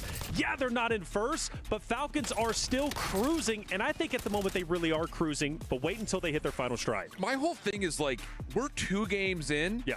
Falcons are one of the most consistent teams game to game, drop to drop. Are they prone to having maybe a less than stellar performance? Yeah, absolutely. I still think we're all sitting there like, why did they not drop 35 points? Like, what's wrong with Falcons? Taylor, they got the clip for you. Let's take a look at Fnatic. Walk me through some of their gameplay. Yeah, Fnatic, again, an excellent game #1, but this moment had me absolutely confused. They sent 2 players from the high ground. You got 6 players below you, and then you full Synth, and you end up losing your squad. It made 0 sense to me. You had such a great game one. Gravity's strong sometimes. Gravity's strong, but the thing is like, what I wanted to point out was like Fnatic is a team that performed very well, and after game one, I believe they were in second place, if I'm not mistaken, despite making that massive mistake, which shows to me if they can clean those little mistakes up, maybe nerves, it was game one after all, right? So they're getting their feet underneath them. If they can start to clean up those little mistakes, I truly feel they can make a running for the championship. Dream? If you go back and watch, though, I was watching the map feed, and while this was all going on, the zone actually had pulled originally to the other side of prison, where the Falcons were set up as a trio. But guess who disrupted that again? It was Clamp. He took out Shifty, so that actually left the Falcons in a 1v2. Had that not happened, I feel like it could have been a Falcons win for game one. Goat Clamp. Are we calling him Clamp or Goat? Goat. The Goat. That's my goat. He's one of both. I love what we're seeing so far. You just this is the on final drop, though, for teams like Twisted Minds. I was asking Tommy, one of the greatest Warzone players of all time. He is here with the Australians Inner Circle, and I asked him, what's a good score? He said, well, 7th place, finished around 11, 12 points that first drop. I think if you finish above 20, you're pretty happy. But if you're Twisted Minds, you're thinking maybe we got to push for a 30-point game. You're looking for that multiplier.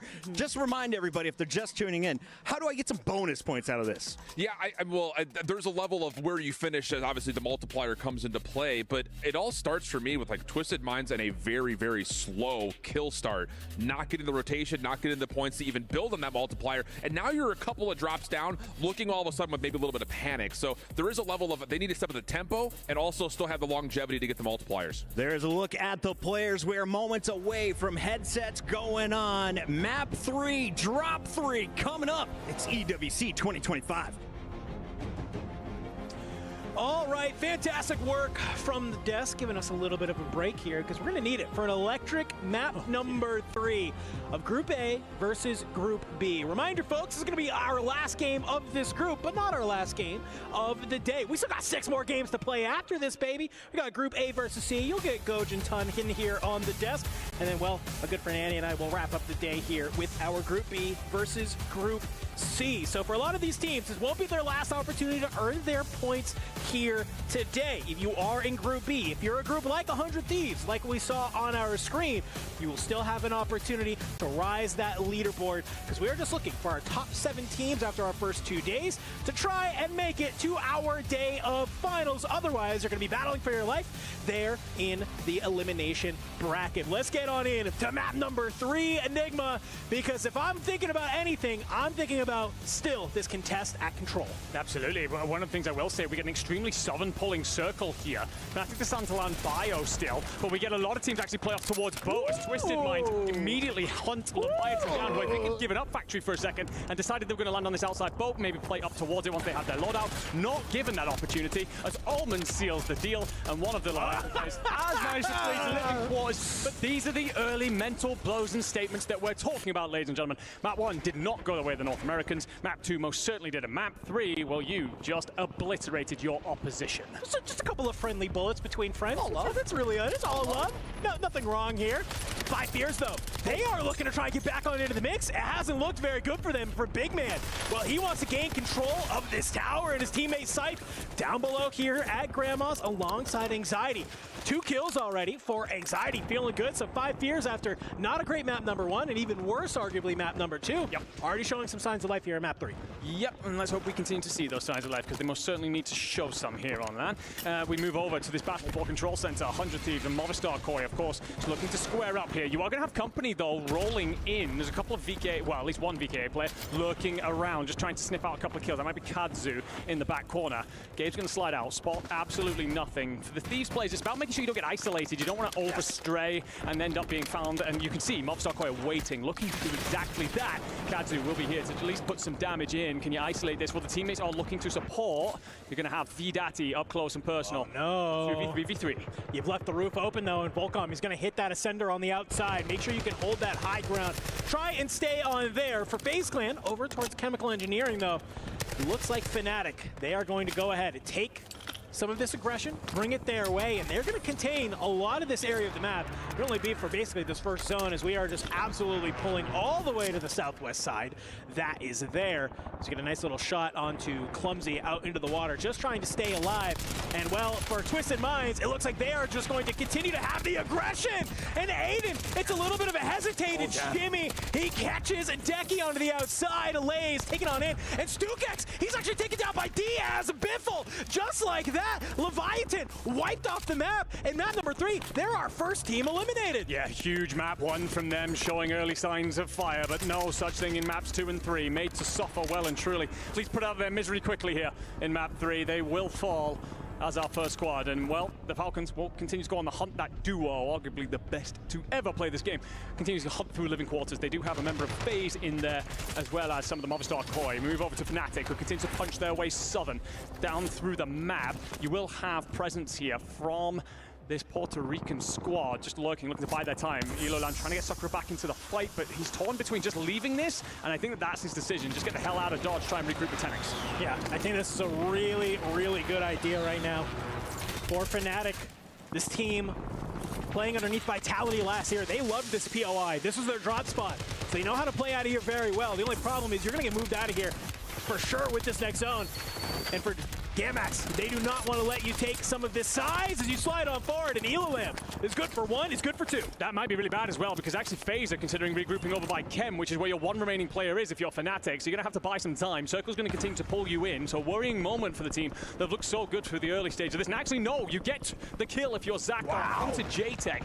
FaZe in a mad scramble on the opposite side of the map, but go back to control as 3 teams fight it over. Yeah, I mean, this is just getting absolutely mixy. Falcons, they're going to go ahead. They want to try and stay on up here, and it's 1 final bullet from Diaz. Biffle catches Gabe Kuhn, trying to go up for the roof. Blast has to go ahead.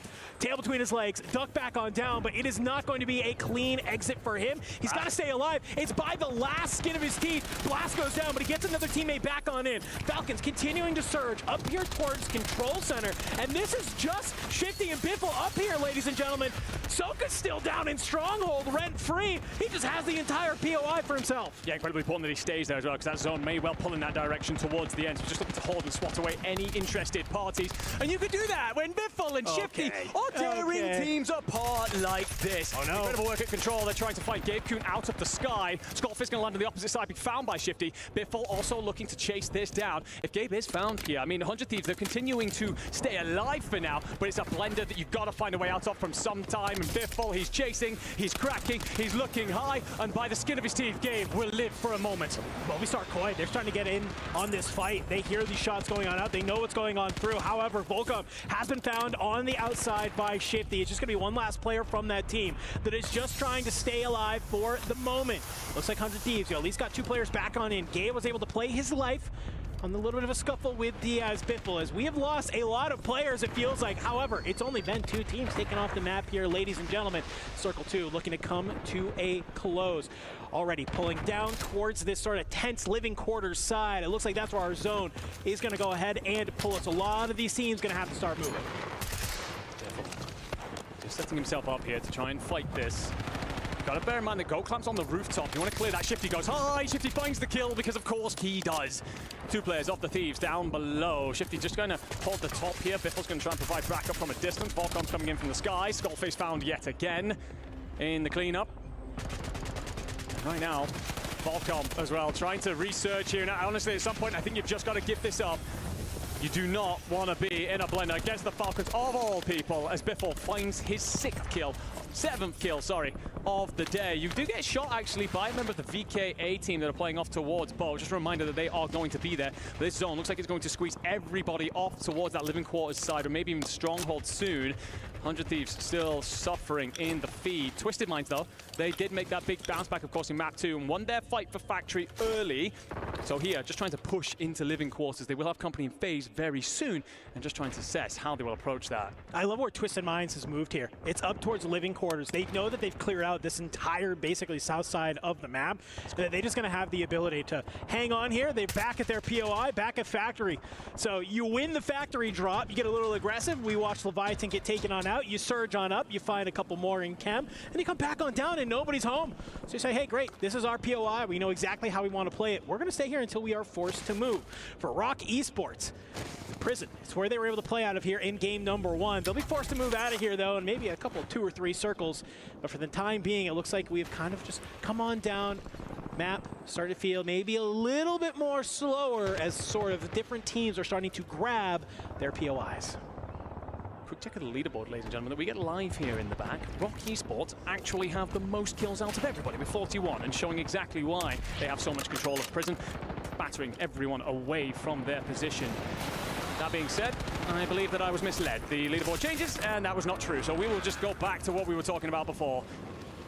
Aizen gonna eye one up. Can you catch Resolve? Ooh. Shot just over the top here. We'll be backing Resolve down, who want that loadout up above. Circle will start to squeeze him in eventually anyway, so you can sit here for a second. It's between the light on the second, and the dive comes through. Frustrating for Aizen here. He is the anchor, of course. I'm not expecting many kills, but just 2 on the board. You're hoping to pick up a 3rd as you hold. And we move over then to the living quarters area, and it's going to be all fist fights for FaZe. They back off here, potentially in a 2v1. Smith will actually draw blood as well. I think call it a draw and reassess your situation for the next fight, lads. Yeah, you got Almond. He's on the back, still on that roof towards factory side. You lose Aiden in that fight, but it's A-okay. I think Smitty realizes he's going to have an opportunity to still try and play alive here. J-Tech, throw some shots down on range. You have to be careful, though, because you don't want to push forward too hard. As well, you are going to have members of EVOS Esports just up ahead of you at headquarters. If they decide to look on down, they could maybe try and clean up some of these kills. Skullface still alive. So he's just trying to stay here down towards that side. Well, his 2 teammates, this battle at control is still going on between 100 Thieves and the Falcons. Maybe a little bit of revenge finally. Shifty, he slides on out though, and well, just as you're feeling good, if you are 100 Thieves, you get caught on down by the Falcons, and if there's anybody who's going to let you know exactly how they feel, it's Shifty. A little bit more friendly love bullets going out for some of our teams. Yeah, that guy doesn't do quiet. As King Matty is found in the feed. Back on over then to Factory. This battle between Twisted Minds and Leviathan rages on. Twisted Minds coming out on top again here. Map 3 has been theirs to lock down this south side. And now it's all about where they try and progress into. They tried living quarters previously. We came up against FaZe. We're told to back down and reset the situation. So now it's assessing how they head upland from here. Circle will drag hard. Somewhere between headquarters and control is likely where we're headed, ladies and gentlemen. For Rock, you will have some of that circle inside the prison, but you've got company in EVOS Esports. Now we've seen this battle happen time and time again, and a great Thermite from Wars will back them on down. He's going to be able to meet back on up with Vision. You have the cash. If you need to hit that buy station, get Prodigy back on through. But I guess the question is, where can you go that there's a buy station, right? I'm trying to think about on the minimap, where could you go? And you got one maybe potentially down by Grandma's if you want to have happen, but you got to be able to make some ways on through. EVOS, they've been able to grab the roof, though. Trying to get some shots on in, and for Clumsy and J-Tech, it's just a little bit of a stabilization here on the outside of zone. Yeah, important knock, actually, for Zakar. Just giving Fnatic an opportunity to breathe, because FaZe Clan are considering rolling up towards them. Circle's going to press, Clumsy's going to assess, and nothing too much to worry about. But FaZe, we've had a fantastic tournament so far. Let's find out exactly why as we listen in. Yeah, look at these guys behind us. We clear our back. Okay. Row back where? Row back where? Hey, yellow, you ready? Yellow, yeah, yellow. 120. Turret skin. He's on the turret. Look at this left skin, why you dead? Go back, Clumsy. 2 on EJ. I'm yeah. No team on guns. I tried, bro. Swing right, Clumsy. Well, on my body. Tell me when he dead. One more. He's gonna die. Inside the hut. I'm crossing over. He crossed the tent. I got PA'd on my body. You can buy back too. You can buy back late. You don't want to buy. I got the solo. You got your kill. You died, you got the kill. Nice. You can't. There's a kill on the gun as well. You got top 5 already, okay? You can play kills if you want. Alright. Your right should be cleared. You killed the last guy right. phase. It's been a little bit of a mixy map for them. Clumsy, last alive. A little bit of a deja vu from our earlier maps. So he's just trying to make it, but I love the call-outs that we hear. You can do a late buy if you need to. He has a lot of space if he wants to try and make that happen, because the rest of the fights are pretty much going on up here at Prison. You can see Twisted Minds finally able to get into our top 5 for a game. It took them 2 squads to get here, but hey, we love seeing them on in. Now, can they close it out? That is the real question. Aiden currently sitting on 6. Yeah, Twisted, EBOS, and Rock are all going to be all 3s here, so 9 players in this vicinity. Rob does actually find himself a little bit of an outside angle, finds the crack over towards the control center. Not sure if he knows that the 3 players stood directly beneath him, and kills in the feed as the Falcons cuts off Showstopper trying to rotate over. So if you're EFOS, you're in a bad position here, but not much better for Twisted Minds. The Falcons can see them.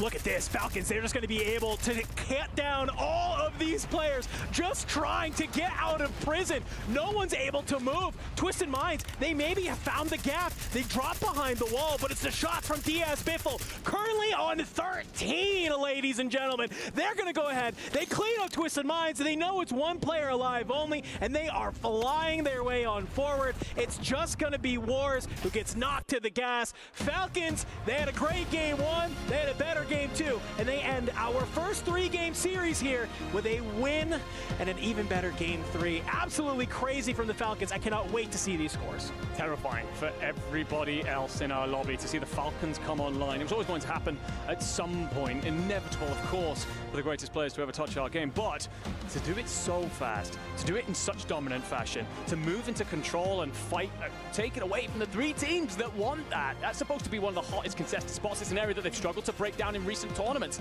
and yet they take over it and profit massively as everyone else walks across them. It's like a firing squad at the end. Well, I think they realize 100 Thieves and all of their quals basically won every game that they got the zone pull. They understand 100 T's not moving because of where this zone is pulling, and neither does Falcons, right? So we watch Soka. He just hangs out his stronghold the entire day, and it's just Diaz, Biffle, and Shifty going crazy, just getting into the mix at control that's there. So keep an eye on that for a couple of these future games that are going on in. But that's all we got for A versus B, because we have a whole brand new group getting ready to come on in Enigma. We're going to go ahead and get that B group out of here, get C group on in, and it's just going to be a whole brand new set of 3 games. So if you are one of these teams in Group A, you're not finished. You got to play 3 more games, and I kind of wonder, for a team like the Falcons, seems like it took them 3 games. They're heating on up. If you're Group C coming on in cold, are you going to be able to suppress the Falcons, who are just shooting unbelievably right now? Yeah, that's going to be a very tough conversation for any team right now. But we take a quick look over to the squads that are going to be in Group C. Of course, joining you soon, Lynch, and that's Virtus Pro, Team Vision, AG Global, Novo, Gentlemates, XO Esports, and Inner Circle. So there will be some space as well handed back to the Falcons, because of course none of these teams are looking to fight for Stronghold. XO are maybe considering it, but when I last talked to them, they were actually looking to bounce out instead. But of course, all of that, ladies and gentlemen, will be coming later, because for now, what we're actually going to do is throw to a quick interview with Hisoka. Welcome back to the Gadia Esports Arena. I've got Hisoka joining me here. It only seems fit that we would have a conversation first and foremost. You know, the reigning champs. How you feeling, big guy? Feeling good, you know, just knocking the rust off. These kids are shit. So, Game 1, impressive. Game 2, you said that you struggled a little bit, or just it didn't go the way that you were hoping? What happened? we're trying new stuff. You know, it's only groups day 1, so we're trying new shit, and it didn't work. So we went back to the old strats. So yeah. You're kind of like gaining a bit of a momentum now. Obviously, we're having a bit of a switch around here. We've got some teams coming in. We've got VP coming in. We've got Vision coming in. Some teams that are pretty impressive in the lobby. What are you thinking about that? Have you got different strats, or are you just playing your own game? Playing my own game. I'll find them later down the line, so yeah. You seem kind of like relaxed. Are you like a bit bummed out? What's going on, Soko? Talk to me. No, I just want finals, you know. I didn't take any caffeine today, you know, so kind of chill. But it's group stage. You know, this is the time to just ensure that you qualify, and the finals you can really turn it up again. But, mate, game 3, you've absolutely handed it to them. So get a bit of pep in your step. Come on, bro. I will. I got you, Barney. Thank you, bro. Okay. Thanks very much, Soko. Back to you guys. We are going to go into a quick break. We'll be back very shortly with our next round of matches.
Gents, do you know where Soka is? We're running a little bit late. I mean, he should be here.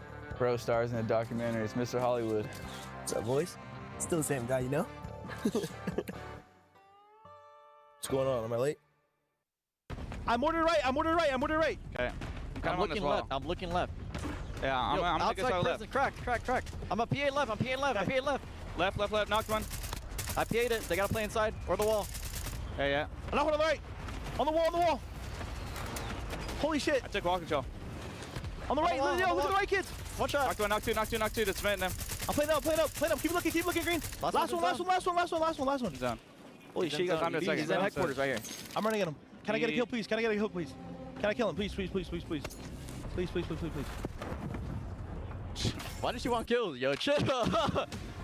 Good shit. Oh, shit. Oh, Falcons winning at EWC. I've seen that before, but are they officially on top of the leaderboard? We'll check in on that in a moment. First, though, let's break down game number 3. I have I Hold Shift, Dream Crazy, and, of course, the Man in the Mirror Reflections. I want to start with you, though, Dream. We are watching Leviathan, right? The Europeans taking on Twisted Minds or Falcons earlier round. How'd it go this time? I'm always rooting for that team, especially because you guys know I love Decky, but it was a little bit unfortunate that they got pushed by both Twisted Minds and the Falcons. Oh, so they got to fight them both this time. Well, yeah, and basically they got the double sandwich, but I tell you what, they were looking good game 1, a little bit of a fall off, but it's hard when you're fighting a top team like Twisted Minds. And then Shifty, he's the one that played, spoiler alert, because the Falcons, they came to life. Shifty and Biffle both going off, both crying. unfortunate they got caught in the crossfire. We don't have the official numbers, but I feel like it's either Shifty or Biffle at the top. Has to be. Aiden has to. Z-Smith, yeah. Almond. Yeah. Where did they finish? Because they had a terrible drop 1 and 2. That is correct, but they were getting challenged ferociously, and that's going to happen over at Factory. Factory is highly contested, much like Control is, and for Aiden, he's used to that because this has been his landing spot even for previous rosters going back to the previous year of EWC. But that's how Factory is going to end up enrolling. Now for them, though, one of the biggest things that ended up hurting them was, yes, the early fights. That's naturally going to happen, but also the zones just didn't favor them. They went all the way across the map over towards Control. So once they finally did end up winning Factory, they then had to go through a multitude of teams. It's never easy. Shift, were you surprised to see Rock back in our final 5? They were going up against the Falcons in that last fight. Dude, Rock and FaZe are playing consistent drops right now. I think they're getting a lot of opening space against some lesser teams. In their opening drops, they're finding good kills, they're clearing space, and then they've got the freedom of either the top or the bottom side of the map to rotate around, and it's causing issues for teams like Falcons and Twisted Minds early. But we heard it from Ahsoka at the end.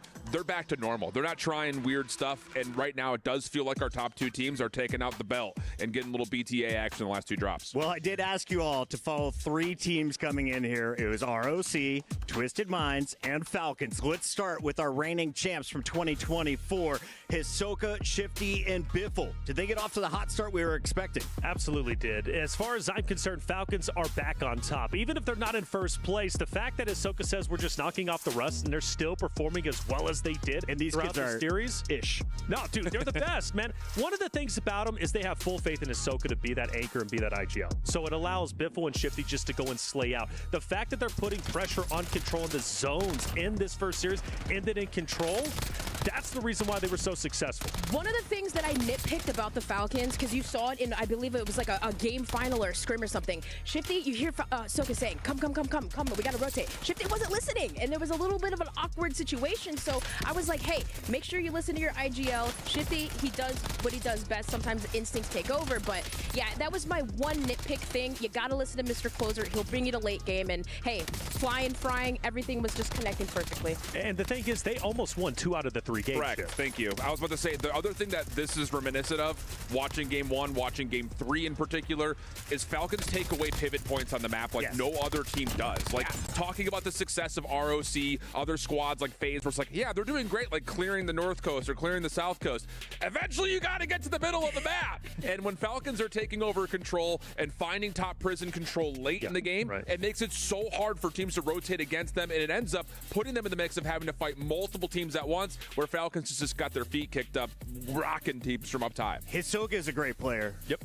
But I wonder, could Puckett spawn in and just hide in a corner and let Shifty and Biffle do what they do and just bring them back in over time? As much as we love the Falcons, we got to talk about their opposition here in Group A, because they go by the name of Twisted Minds. Aiden and Z-Smith bringing in Almond. We knew his slaying power was going to take this team to the next level. They were off to a very quiet start in drop 1 and 2. Danjo called it out best. These guys, they will typically have a slow start, sometimes a couple of throwaway games, that if you will, but still, they will come alive. And then this game 3, of course, Z-Smith, Aiden, Almond, all doing just that, maybe just being just enough as we tally up the scoreline. But for these guys, and with Almond into the mix, I just really love to see them progress as a team, because Almond as the IGL, I mean, he's so dang good, even being compared to Hisoka as S-tier player ranking, if you guys saw the player ranks last night on the Pulse Check. Well, I think for me, Leviathan, they weren't expecting to have that much of a fight. I mean, Lays was tearing it up, and at one point almost opened it up with a triple. But for Twisted Minds, again, having to traverse across from Factory through Prison, ultimately over towards the control area of the map, it's not easy. But, I mean, Shift, as far as I'm concerned, Twisted Minds did a wonderful job facing through adversity, and this is a team that has a high skill ceiling that could very well go all the way. I think the thing that's really refreshing about this team, looking through not how they started, but more so how they finished, is they know maybe better than anyone else when they have an advantage in gunfights that could lead to third-party situations, especially when you saw them that last map, rotating through bottom portions of Prison. Difficult, because you just never know who's around you, but they're getting good information, and they're finishing teams very quickly. Now, there's a lot of talk in Call of Duty, and who's ever played the game knows this. But who's speaking the loudest in-game? Alan, I know you watch the greatest players in Call of Duty across all platforms. Who shoots more bodies, Celium, Z-Smith, or Shifty? Shifty. Shifty right now? Yeah, probably right now. I mean, it's tough. He's going to be top of the kill leaderboard, or at least up there with Biffle. So they have more opportunities to shoot more bodies. Talk your talk with the magazine, my friend. He's going to talk his talk. We got to take a look, though, at the Europeans. As much as we love our North American squads, Rock came out firing. We know Wars, the OG, was going to be able to lead his team, but who was going to be able to top frag for the squad? I was very impressed by Visions and Prodigy. What did you see Dream Crazy throughout their 3 games? I mean, obviously their game 1 is impressive, but you always saw them in the final moments. But it was their really impressive plays, and Slay's Vision being one of them. I mean, I called them out at the top of the show, being Europe's finest, best. And, well, he was proving that. A lot of long-range shots, a lot of engagements. Of course, we saw them clutch up so many times, Alan. Yeah, I think the other thing, and just kind of looking into the early numbers, this is currently the closest gapping in average kills per player on the map right now. Everyone averaging about 5. Whereas you compare that to a Falcons team, Hisoka's not in the kill feed as much as the other 2. Right. Those 2 are playing 2v3s. These guys are playing 3v2s, and they're cleaning up as a full group, which is really refreshing to watch. Without a doubt. And for me, for Rock, one of the things that is so valuable that we mentioned at the very beginning was the fact that they all have LAN experience. They were here last year, so they want to go all the way, and I think they truly can. So for Rock, hugely impressed with their performance. Rock is feeling good, and they're talking good. Here's Wars with Miles Ross. Wars from ROC. Mate, map 1, an absolute delight.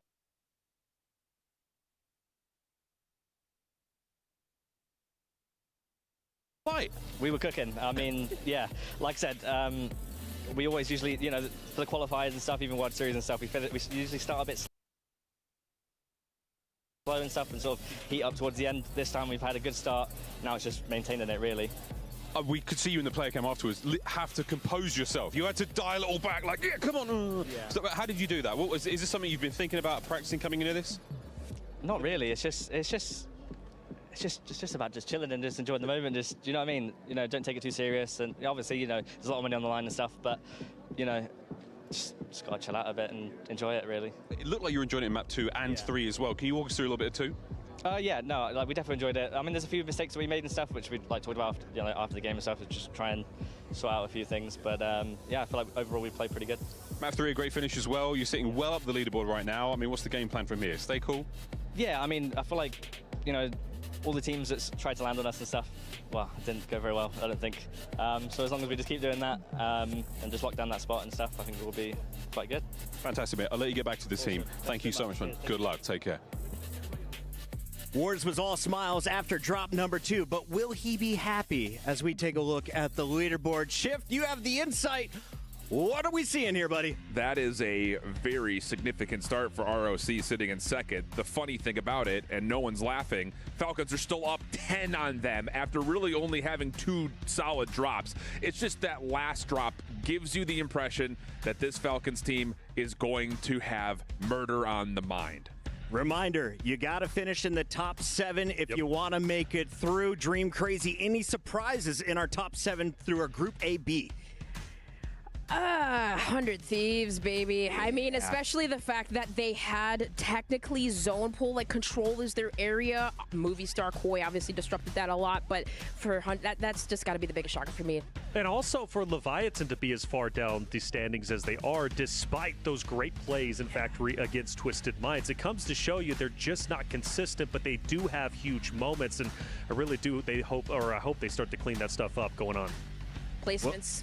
We do have another round of drops coming in. A new group is about to take the stage. Before we get to that, I hear we have some spicy takes. Let's take a look.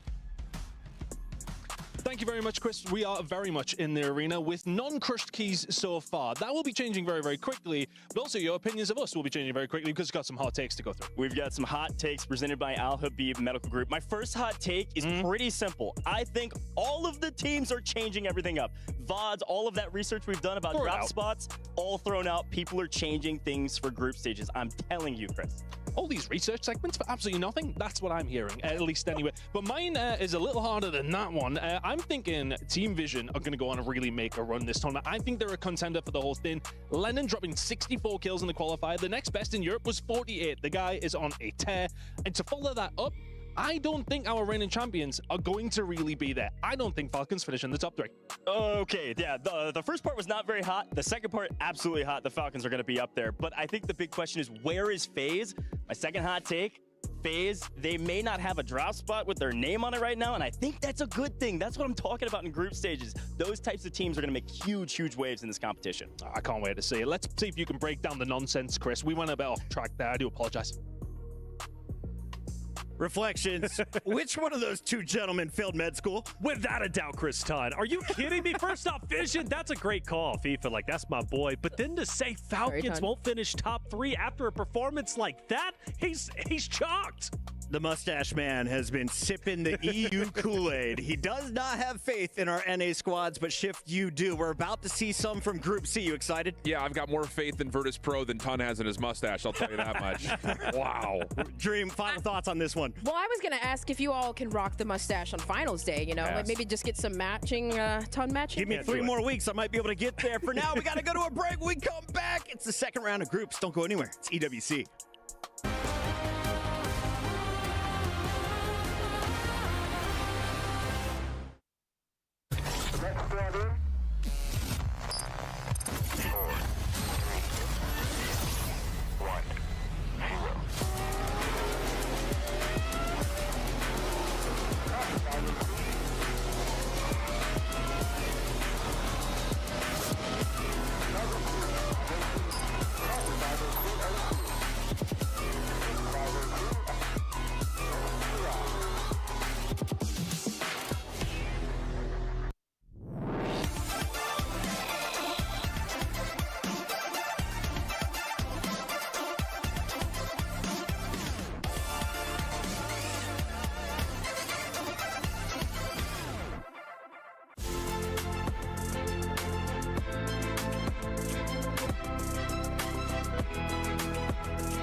The party continues live in Saudi Arabia. Welcome back, everybody, to the Esports World Cup for Warzone here in 2025. It's looking like 2024. The Falcons out on top early, but it's still day one, and we're about to now turn over a whole new group. Dream Crazy, Group A versus Group C. How do they stack up?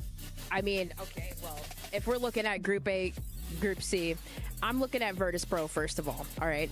Virtus Pro contesting Vision Esports at Chemical. This team obviously is a huge team that we're looking at because Sage obviously was the player on that team that didn't get to play last year. He was coaching, so coming into here, I'm looking at that squad right away. And of course, this will be 3 drops for A and C, and then C is going to stay on the stage to face off against all the teams you just saw from Group B, including 100 Thieves and Movie Star Koi. Well, let's break down this Group C a little bit. Reflections. I'm looking at the leaderboard and I see Virtus Pro. Yeah. Right behind them, though, is Team Visions. Right. Are you going with the top NA squad or the top EU squad in this group? What do we like at the top? Oh, it's so hard for me, man, because I'm a big fan of Sage. His story is incredible, and he's just happy to be on that very stage play. Because last year he was a coach, this year he's competing, and let's not forget Sage is literally a world champion, winning the World Series of Warzone Global Finals in London in 2023. Now, Vision has FIFA Kill, and that's my boy, and he's looking to be a champion himself. But if I had to go with anybody, I got to go with Vision because I'm always backing FIFA Kill up. All right, so let's dive a little bit deeper into this Vision squad because everyone knows FIFA Kill. They know Lennon. Play for 100,000. But what about Echo, the new face on this squad? Are they a threat to some of the big dogs in the competition? I think with Echo, it definitely elevates this team because the other 2 pieces of this puzzle really didn't have a good showing last year, DWC. This has got to be the squad that has to work. And so far, looking at them through qualifiers, it's provided. They were able to find 177 total points, put them first overall in EU. Yeah, they're looking real solid in terms of figuring out this map this year. Can we talk about Lennon and how much he's grown as a player? 100%. The Bradford Biffle, as his name has been called, you guys. So he's been absolutely eliminating his opponents. You'll catch him talking smack too. Like, we're talking shooting bodies. If he gets confident, I'd believe it. He's going to be taking out the lobby. The other team, though, that we are expecting to go big on the scoreboard once again is Virtus Pro, and you're going to be familiar with these faces. Noobs, of course, playing for Fnatic last year. We talked about Sage. He was here coaching with the Falcons. He was not very happy to be coaching, to be honest. I caught up with him. He's like, you know, I love being an IGL. I kind of feel like I'm not able to do everything. Well, he now has one of the best guns in the game to tell what to do. That's Dongy, who had a last-minute team last year. This squad could go deep. Shout out to Seymour with the Dongwick call-outs, all right? Dongy is sensational. I mean, he is incredible. You partner that with Noobs, who's had so much success in the past, and then you bring in Sage. This roster looks to be one of the strongest rosters as far as I'm concerned in our tournament. In fact, we had him in our power rankings as like our favorites. But for Sage, again, I just want to say, by the way, he's just such a good guy, and he has so many opportunities, and he loves each and every one of them. But Noobs, though, again, a guy with an incredible past, and he wants to make his future even better than the last. Noobs is simply that guy. Yeah, I mean, he's a great support player. I mean, he'll hold things down. And, you know, I wanted to add a quick extra note about Dongy because in this tournament, you guys, endurance is key. Dongy, even watching scrims on him, he was like, I think 20 kills above Shifty. He's going to be the one that will outlast everyone. And Shift, if you watched Dongy last year, I wasn't even sure he was 18. I was like, are you sure he's allowed to play on this stage? He's got facial hair now. He's feeling confident. He's rocking an orange jersey, not a pink jersey. Look out for Virtus Pro.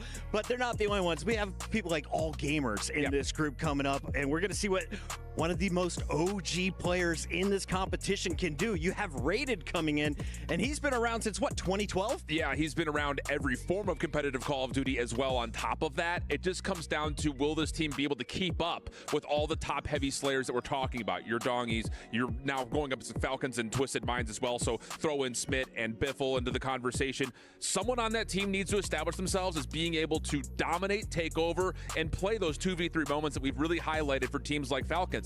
That's the one question mark about this team.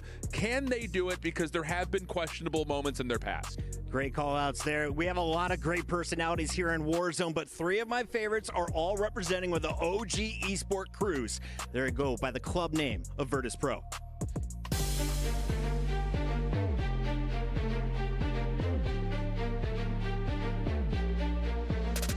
Hello, my name is Miles Ross. I'm here with Virtus Pro. I've got Sage, Dongy, and Noobs.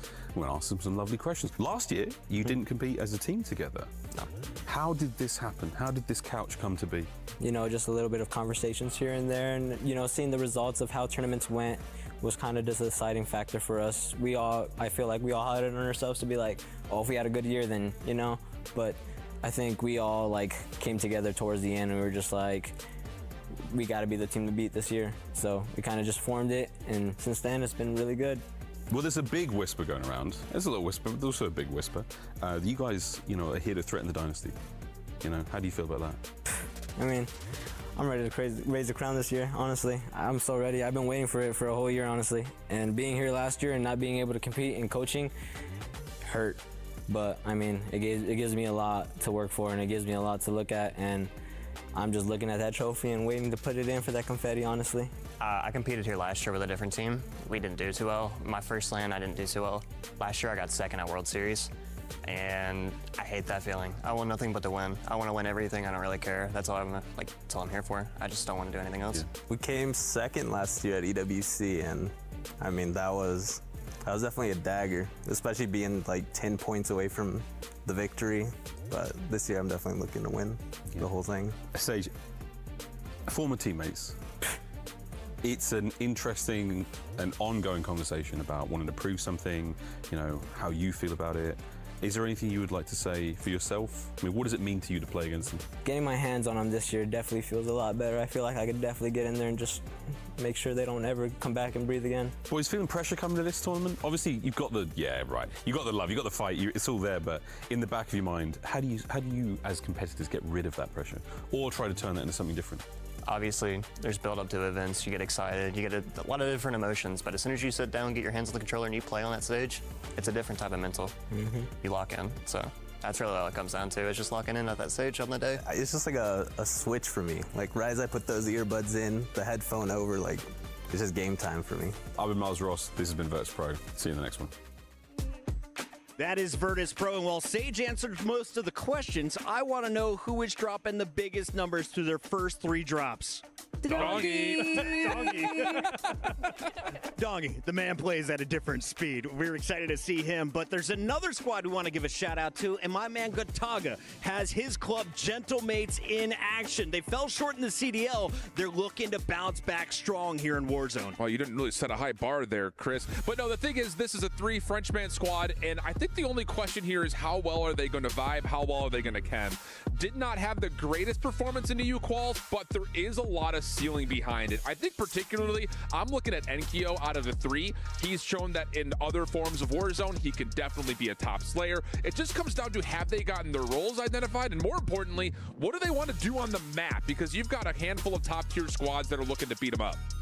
Absolutely. I mean, this squad for me, too, was a question mark because they were a team that was rotating POIs. Some were like, okay, are they going bio? Are they going here? Are they going control? But for the Gentlemates, I think Alan put it best. Enkyo, a lot of pressure on him, but he was up with Gabe, Rookie of the Year last year. Yeah. I'm looking through Group C. We have the top EU squad in Team Visions. You've got the top Middle East team in EXO Esports, and you got number 2 NA squad in Virtus Pro. Falcons, of course, had the invite, so Virtus Pro officially number 2 on our leaderboard. Who finishes highest at the end of this one? Give me your top 3 for Group C. Top 3 for just from Group C specifically? Group C only. Virtus Pro. Now I'm going to put Vision, Virtus Pro, and then I'm going to go Inner Circle. I really feel like Inner Circle is going to be my Apex roster. Squad. Honest to God, dude. I feel like Inner Circle is going to be that roster. But what's interesting about all this, if you don't mind me going on a little tangent for a second, you have 4 rosters from Group C who land in bio and chemical. So it's going to be highly contested. Now, FaZe did a really good job, right? But FaZe likes to land over in that area. So now they've got 4 teams who are going to be joining where FaZe is currently landing. So therefore, it could be a bloodbath over on the northeastern portion of the map. All right, well, Tommy is coaching Inner Circle. Tommy used to play with TBE. That was Tommy, Ben, a.k.a. Almond, and Eddie, a.k.a. Noobs. So he knows where his buddies like to go. This is resurgence, though. It could get weird. Final predictions before we kick off Group AC. Between A and C this time? Yeah, I'll expand it to you. How's that You sound? know what? Let's make it harder. That's hard. Yeah, that is definitely harder with Falcons in the mix. But I think Virtus Pro, they've been doing their homework. I think they're going to take the cake. Yeah, they've been able to watch. I think outside of Virtus Pro and outside of Vision, Group C is going to get flippin' farmed. I've got Group A running up the score against Group C in this one. I think you're going to see a lot of teams in A bump up. Scummin', Nate Dogg, and Rated from All Gamers may have something to say about it, but they didn't in the qualifier. They're going to be my team to watch. All right. Novo Esports, though, is another team coming out that a lot of people have been chatting about. What are expectations for Novo if you're a fan at home? Well, Vortex is that guy. He's a leading slayer. He's a person on the battlefield that you cannot discredit or count out. I do still feel like A is most likely going to be the dominant group here, but for Nova with Vortex, I fully believe in him, and he could very well surprise everybody. All right, ladies and gentlemen, we are going to give our players 2 more minutes to plug in their controllers. When we come back, it's going to be party time live at EWC. Don't go anywhere.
Welcome back, one and all. While we're still getting the stage ready for this next one, we want to break down the action that you're about to witness. Now, these are drops 4, 5, and 6 on a 9-drop day, but it's our first look at Group C. So that's where I want to start the conversation. We already talked about some of the favorites in the group, but let's show some love to all the teams that qualified.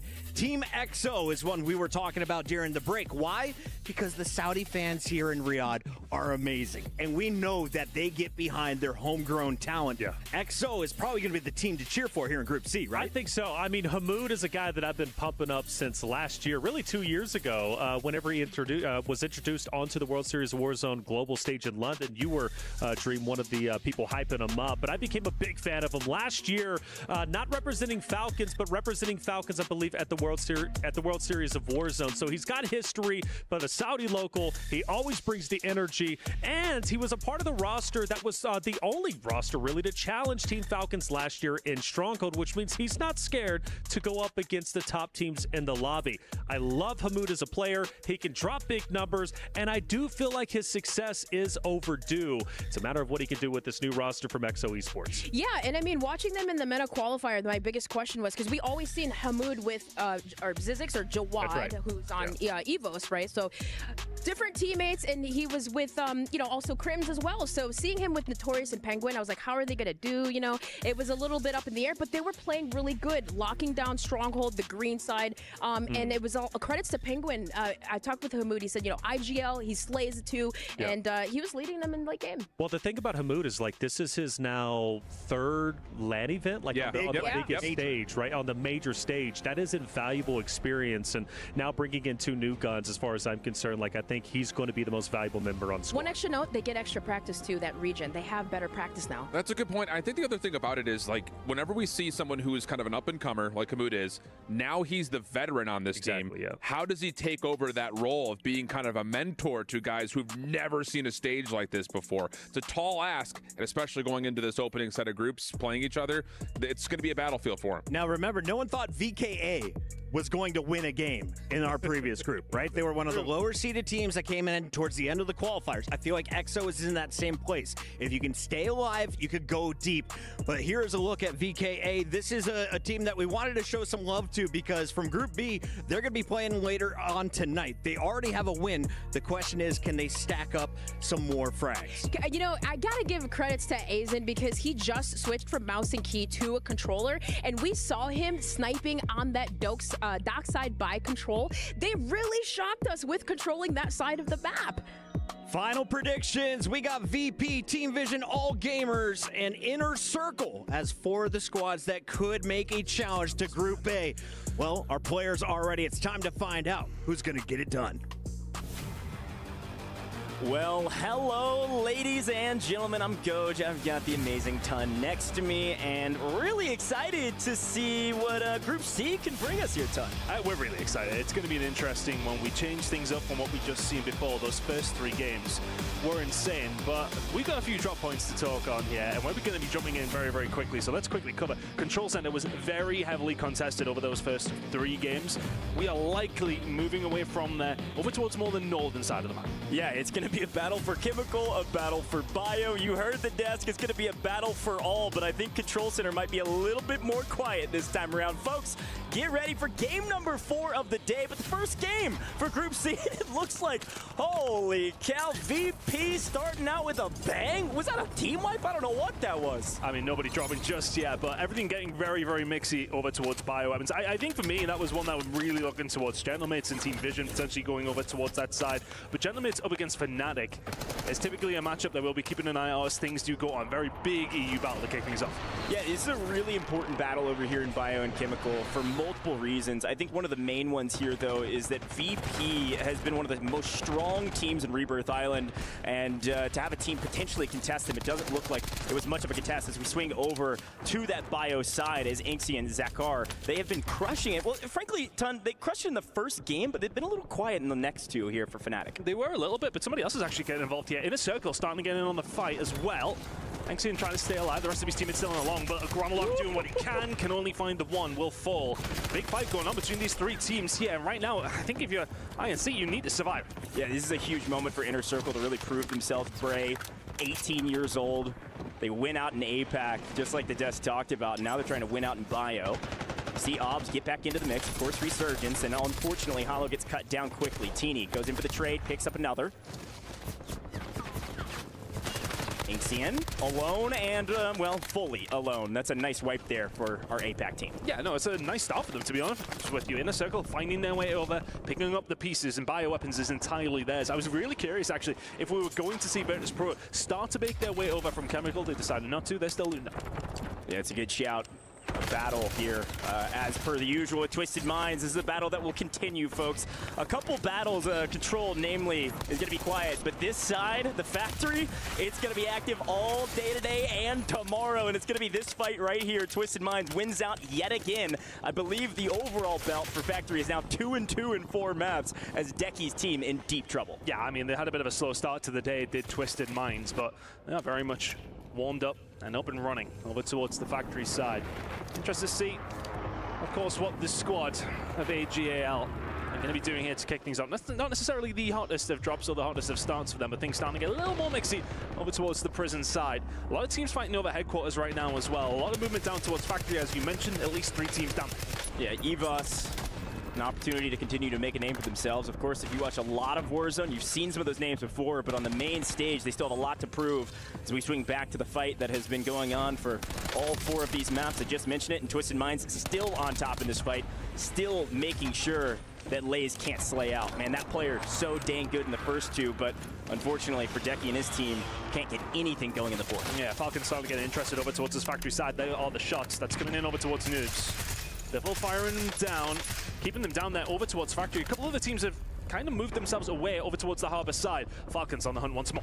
This is classic Falcons behavior. We saw what they were able to do in Game 3, one of the biggest games of the day, absolutely the biggest game of the day.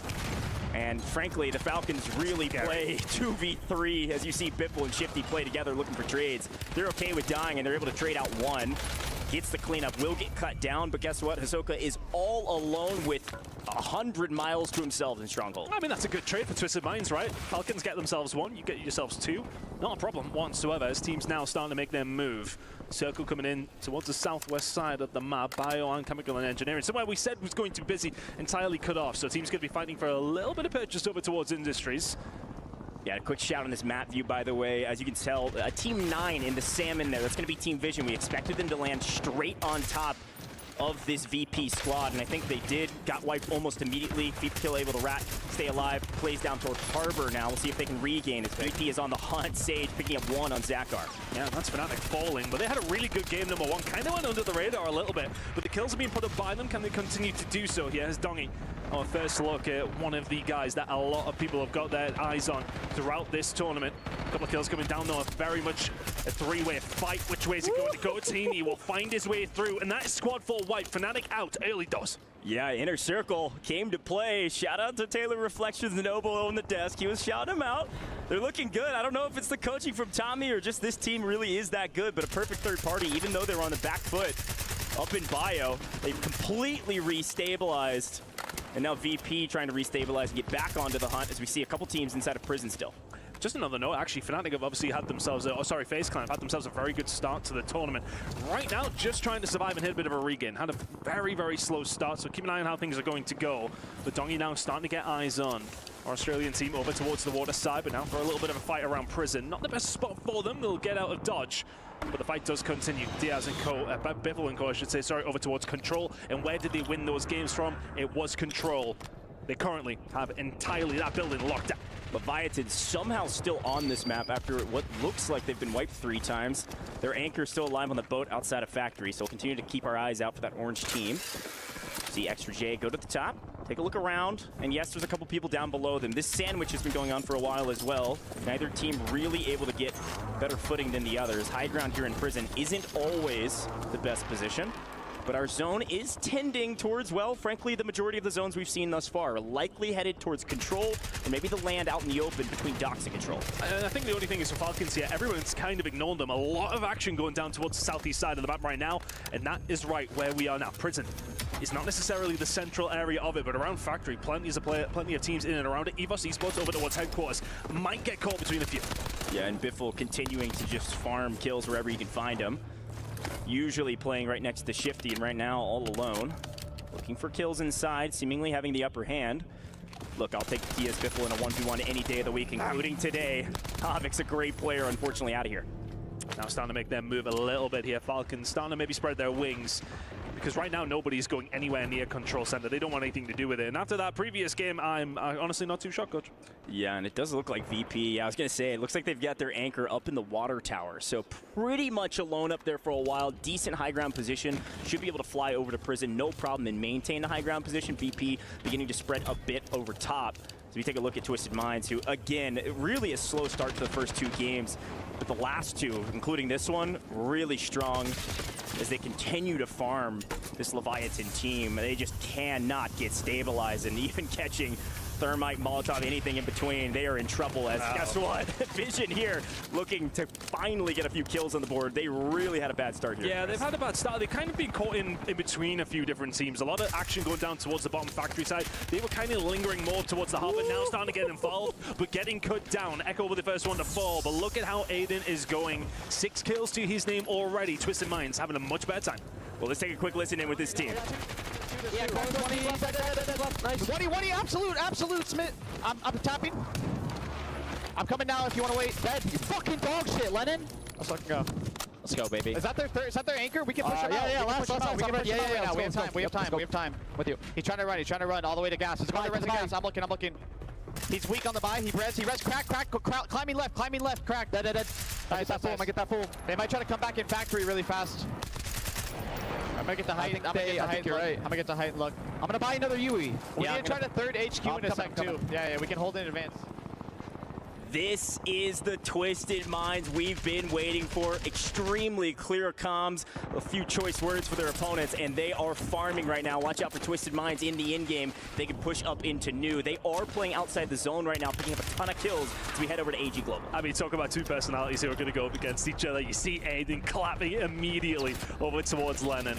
And that's what we do love about BR, right? It's what we love about Warzone. Now teams starting to get themselves set up as we do go in towards the mid-game.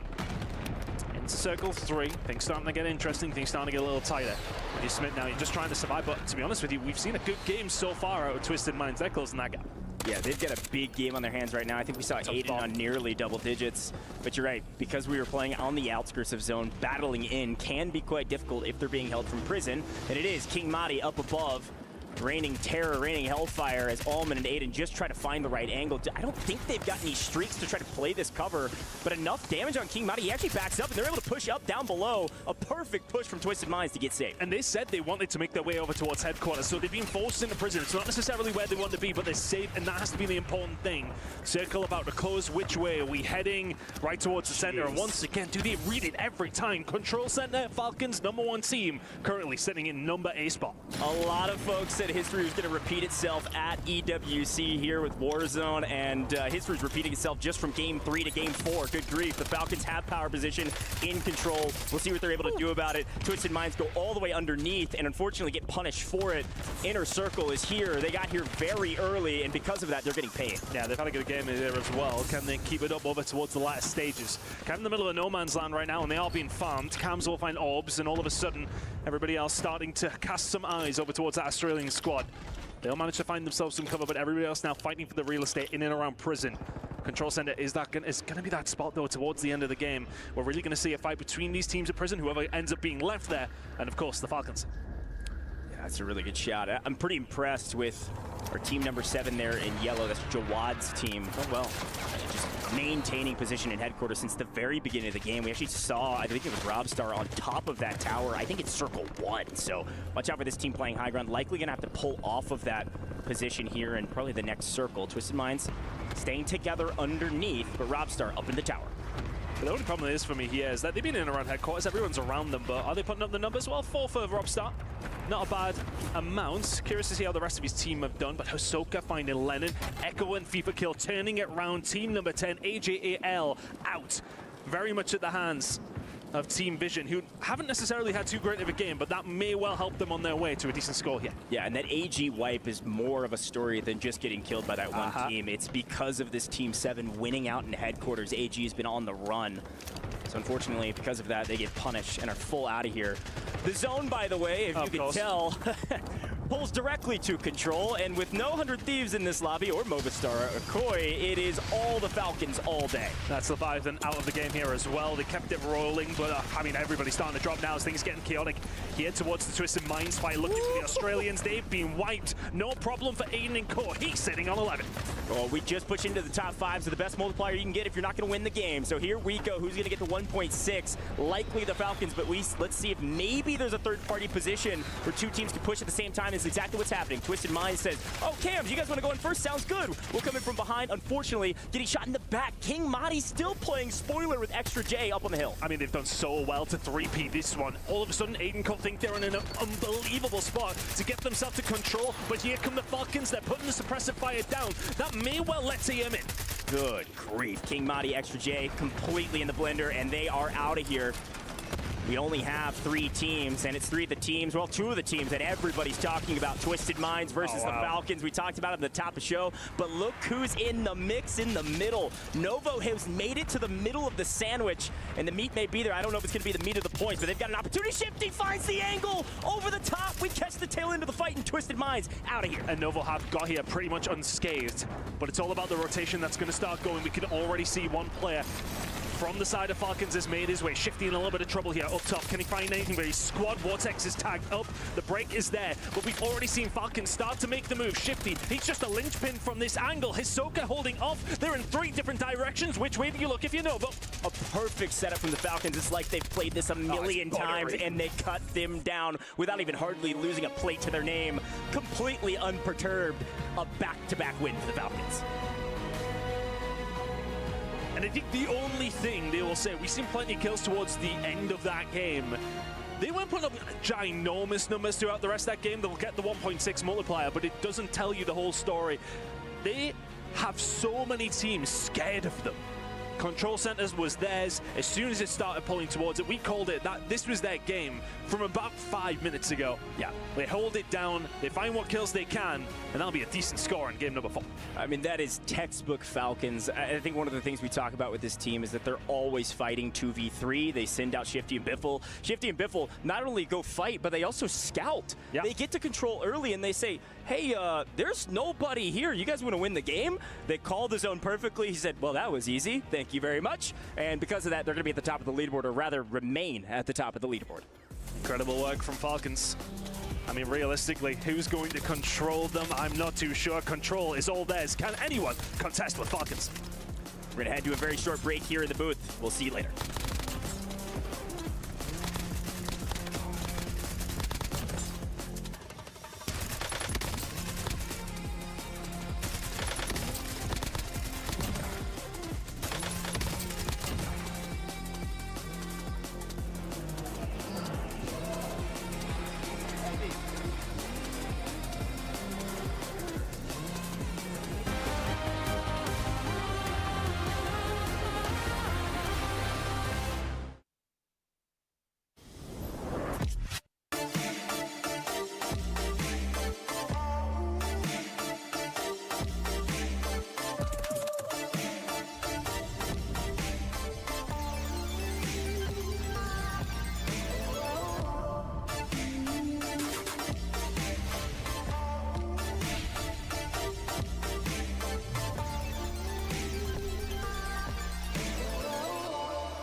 Come to the wall. Come to the wall. I'm holding your top mini. Last team. I'm holding your top mini.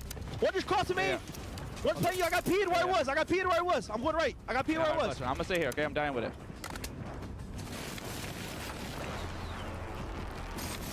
On my top.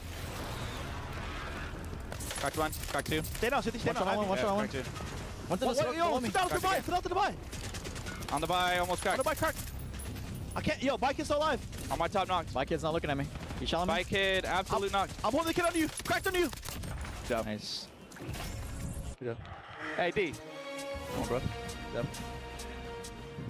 Yep, that's about 50% of the games they dropped in that they're now walking away as winners. Falcons with superior positioning. And Alan, you called it out 2 minutes before the rotation actually went down, that the Falcons are simply cutting off everyone on rotation. Yeah, I mean, look, there's this thing about you could be super critical and be like, yo, why do you guys keep dropping Stronghold? No one's there. You're not getting early kills. They don't care. They don't care, because once you get a free drop, you get your loadouts, then you've got the world at your, essentially in your palms. If the circle ends up being on the northwest side, you fight through control. We saw that now in back-to-back games. If it ends up going towards the southeast side, you rotate through headquarters. No problem. Now we've got the circle for high ground. If it goes to the eastern side of the map, this is where they're most impressive.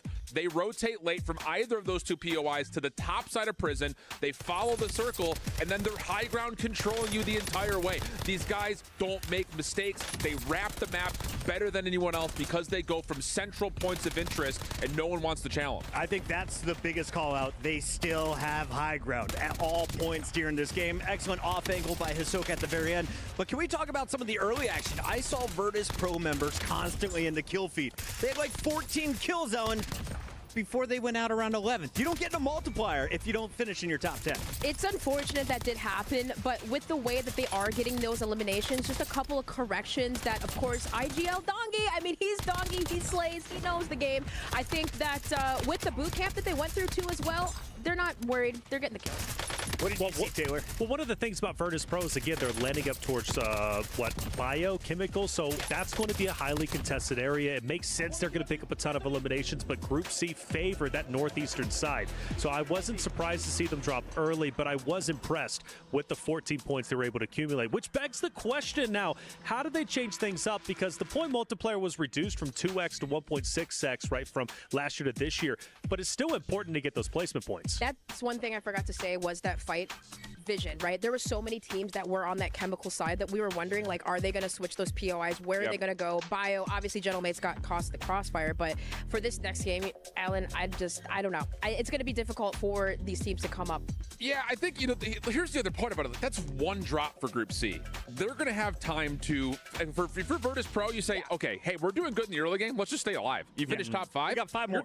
You're chilling if you finish top 5 at that point. So I don't think you're sweating if you're Virtus Pro. I'd be a little bit more worried if you're some of the other teams that are find themselves in the mix. I mean, there is just a lot of squads in this group in particular that finished outside the top 10. So Group C's in a little bit of trouble early. I'll be honest, if you're in Group C, you just sat there, you watched 3 games, and then you come in and you're Gentlemates and you get spanked without a single elimination. My head is gone right now. How do I regroup knowing I still have plenty of time? I have 5 more drops left. Plenty of time. They've got the fan base behind them as well, right? Flying out like, 60 or so people to be out there in the crowd. They might even be out doing, I don't know, Falcons and Twisted Minds for the home team, but that's not the performance that they were looking for. But you said it best, Shift. I mean, it's game 1. Plenty of games for them to go. If you don't mind, I do want to highlight Twisted Minds, though, because they were battling fiercely against Team Vision, and we highlighted Vision off the rip. Obviously, FIFA Kill coming into the mix, and we witnessed a massive battle over on the factory side. Now, one of the things I want to highlight that Twisted Minds did better this game than I think they have ever done in the previous games they played was rotating up from the shore side, from factory up towards prison. Alleviating that pressure from the top prison teams was critical, and they were able to do so in great fashion and therefore take bottom prison, ultimately rotate out. And they were also being gate-kept from inner circle, who ended up trying to take them out of tunnel, but they ended up sniffing it out, reading it, and then, of course, they got finished out by Falcons over at control. But for me, that rotation was critical, and it showed that they truly understand their positioning. what do I need to do to get one of those plushies? Which one? With Twisted Minds? I saw the plushie. I was like, I need that little pink brain guy to hang out with me in the studio.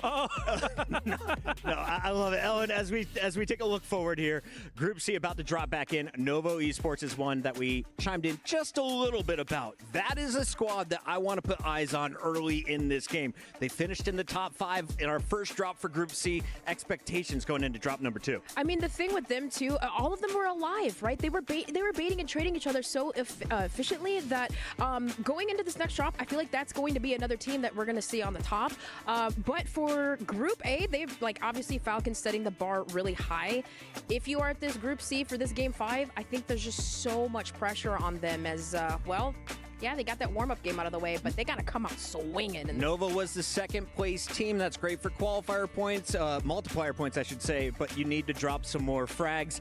Is there a way to get the better of Shifty, Biffle, Hisoka on the high ground? Is there a way to have a more coordinated attack? Because it looked like they're a little too slow, and Hisoka made them pay. I think that's more of like a how do you win a championship conversation, not as much a how do you get out of groups conversation. Because Novo, second place, 14 kills, that's solid. Like, if you can keep that and just consistently find yourself in a final battle versus a team like Hisoka and the rest 14. of Falcons, they're chilling. Like, you're in a good spot. That is a conversation that is going to have to be had, though, because so far, outside of maybe one drop where Falcons are trying something different, no one's able to beat them at their own game. So that is a really strong point, but I think if you're Novo, expectations are low, you have a second place and a good number of kills, you're chilling right now. Taylor, there is a look back-to-back. Our FaZe Clan and Twisted Minds, they're both sitting there in Group A. They are down to their last 2 drops. Who do you think finishes higher on the leaderboard at the end of the night? Twisted Minds, without question. Again, their rotation from Factory Net last game up towards bottom prison into control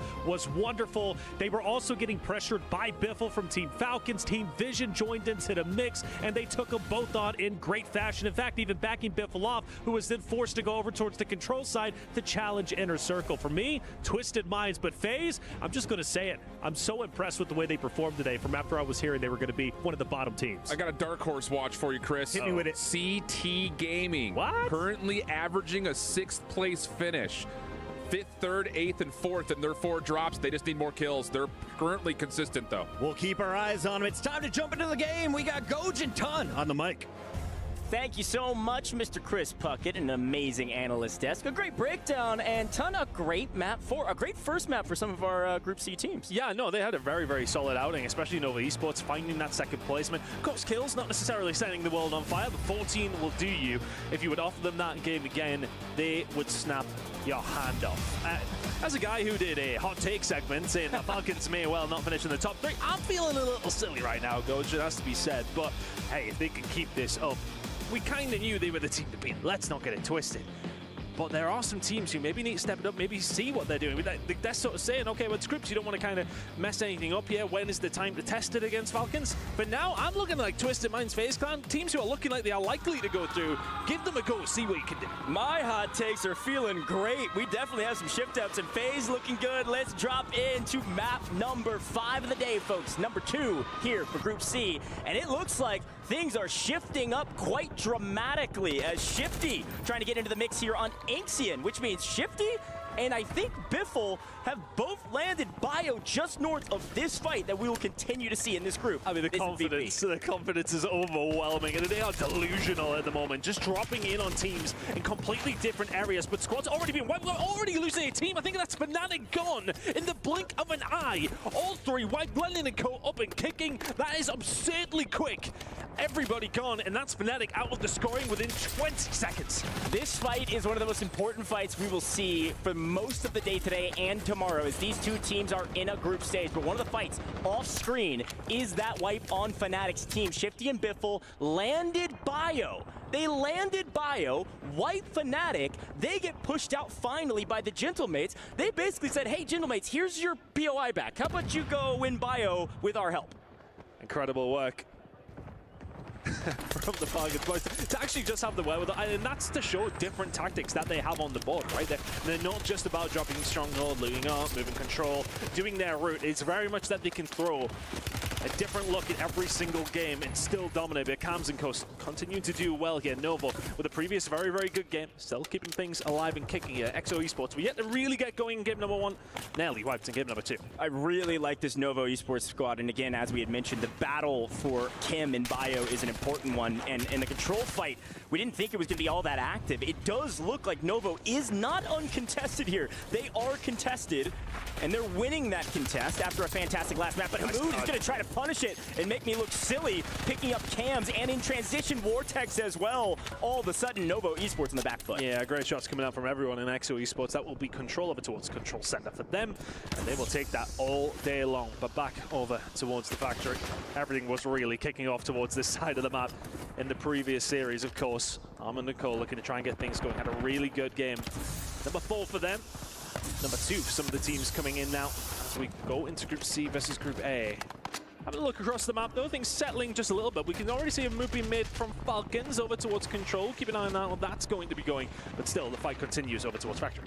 Yeah, pretty important piece here is, of course, the continued fight for Factory here with Twisted Minds and Leviathan. But we actually see that I think it was Lennon who does get actually punished from the tower by Rated with AG from on high.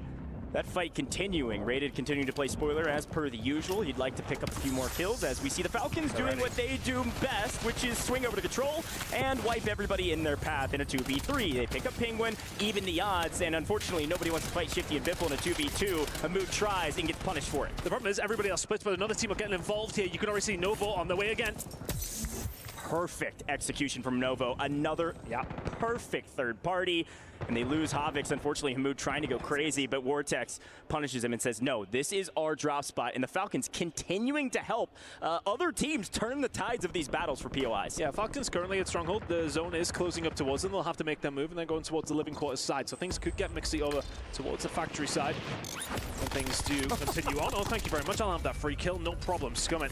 Going to take that one all day long, and there's been a bit more of a fight over towards headquarters this time. We can see AG are over here, of course, alongside EVOS, who have had themselves a couple of decent games. They just continue to get those placements, trying to find the kills. Rated is there to pick up the pieces. Yeah. This man has been around as long as I have. He is an old man these days. He is. He's still really dang good at this game, I gotta say. And this fight, an important one here in HQ because it is Ultimate High inside of that tower. You saw Rated picking up a couple in transition. Scummin now playing Ultimate High and punishing one. Here's some footsteps, or maybe just wants a different position. And it is the Falcons, one of the Falcons below him. They're able to pinch on this, picking up Biffle before Shifty can get there. That's the best case scenario. Robstar continues to try to fight this in HQ as Biffle now from behind picks up Rated. They didn't know he was here. I thought they heard footsteps. They allowed Shifty to catch up with him, and now with Rated down, they've got a 2v1 inside of this building. AG entirely on their back foot, have nowhere to go. I mean, that kind of works out for EVOS, right? They were the ones that wanted headquarters. AG are forced away. Here come the Falcons, and now drop AG. Wiped in the blink of an eye. Everywhere Falcons go at the moment turns to gold. Hisoka trying to get himself over towards the top of Robstar, though, so Hisoka's going to fall. Biffle and Shifty are nice and safe here, but your linchpin, your anchor is then just gone. They're going to have to reposition here right now. They're not quite as safe as they would like to be. I can't wait for the analyst to break down that play. I don't know what IGL call it was to give up HQ and push down to Grandma's, but it was the wrong call. Yeah. And Biffle, I guess, predicted it perfectly. Right place at the right time. Trying to take top prison. See if Jawad can maybe play spoiler. Robstar does have an angle on this, so at least info will be gained, and they can definitely trade. Biffle knows he's up here, of course, because the Hisoka got cut down. But there is a fight down towards Factory as well we've got to keep our eyes on. Not only is Leviathan still alive, but so is Twisted Minds, and so is Vision, and Robstar, unfortunately, will not be joining them in the alive category. Bit of a problem here for Virtus Pro and Gentlemates. They're kind of having their own battle over towards chemical and engineering. Yeah, okay, they're farming away, but they're not getting big kills. There's not a lot of activity towards the northeast side of the map. Everything's going on over towards headquarters, factory, and of course inside of prison. So maybe a change up and drop as things do continue throughout the rest of today, potentially coming from two of those teams. And we do see FaZe on our screen. Again, I'm not saying I was right, but they are looking pretty good right now, at least in terms of the first group. You see VP has maintained control for the most part, as it does look like the Frenchman, Gentlemates, coming down from Bio, being pushed out by the zone. Gonna try to get involved here at Chemical, and Noob's kind of by himself. Oh, gets traded out actually, I believe by a PA that he just couldn't get down the stairs fast enough. No big deal, but it does give them a little bit room to work with. Gentlemates should be able to push inside and maybe try to force Sage out of here. Yeah, again, both these two teams kind of fighting on an island right now. 3 versus 3 consistently going in up against each other, and Enkyo looking for a little bit more. They didn't have the best of first game, but Enkyo already with more kills than his team managed in the previous map themselves. And the pickup is going to be there. Should be able to get the res on Grom as well. This is working out a lot better for Gentlemates, who are having a significantly better game too. Yeah, a couple quick updates, by the way. Gentlemates, yes, they've taken control of Chemical, but it is, I believe, XO that is completely taking control of Control. Here's a quick look at that map. That pink lavender color, 13, that's going to be XO. So they've completely won out on Control, and it does look like Falcons have regained over an HQ and are maintaining position there rather than top prison. It's just a little bit too big right now. So we see a lot of fights happening here in the kill feed and a couple folks getting knocked. Nothing incredibly important necessarily, but player advantages across the board. We'll see if anybody can execute on them. I think Bethel's the one who has made his way in towards prison from the Falcons side. They're looking to try and get a little bit of purchase now if they can. And it's just a free route for Enkyo and Co here, right? Gentlemates can quite happily make their way through Industries, have a few kills, plenty of cash, can get things rolling. But the problem for them is going to be height here. I mean, they need to get themselves over towards the prison side. Big fights going on there. Towards the other side of the map, though, we're still lingering around Harbor. A lot of these teams who have been Harbor, Chemical, Bioweapons haven't really been able to get things going. Again, as mentioned, maybe a switch up could come, but Circles have not came their way. Yeah, and for the looks of it, I was about to say Twisted Minds on their heels, but no, they are out of here. They are in the lobby. Finally, Leviathan has struck back here in map number 5. These two teams consistently battling. Leviathan on the upper hand this time around. Having a look over towards prison as well. Falcons are starting to make some inroads there, but still as we continue over towards Harbor. Right now, if you're Team Vision, you're very much on your own, but you have to make it up the hill. That's going to be the problem. You can see which way the zone's pulling. We'll see where that's going to go. We've got a couple of minutes before things do go that way, but Hello trying to keep things going here. Big fight going on between themselves and Novo, and this is really nice from Gentlemates now. I can hear Enigma getting excited.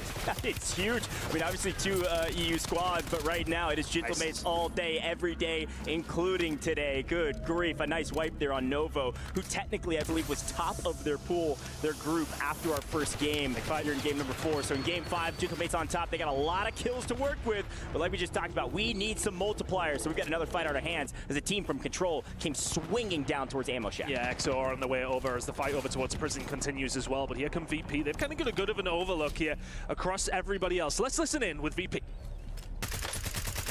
Back on my right, absolutely right. Gonna be a lot of kids in the sky soon. I'm hearing you. Pull back to you. Okay, I get that done. I'm getting out of the tower to get that.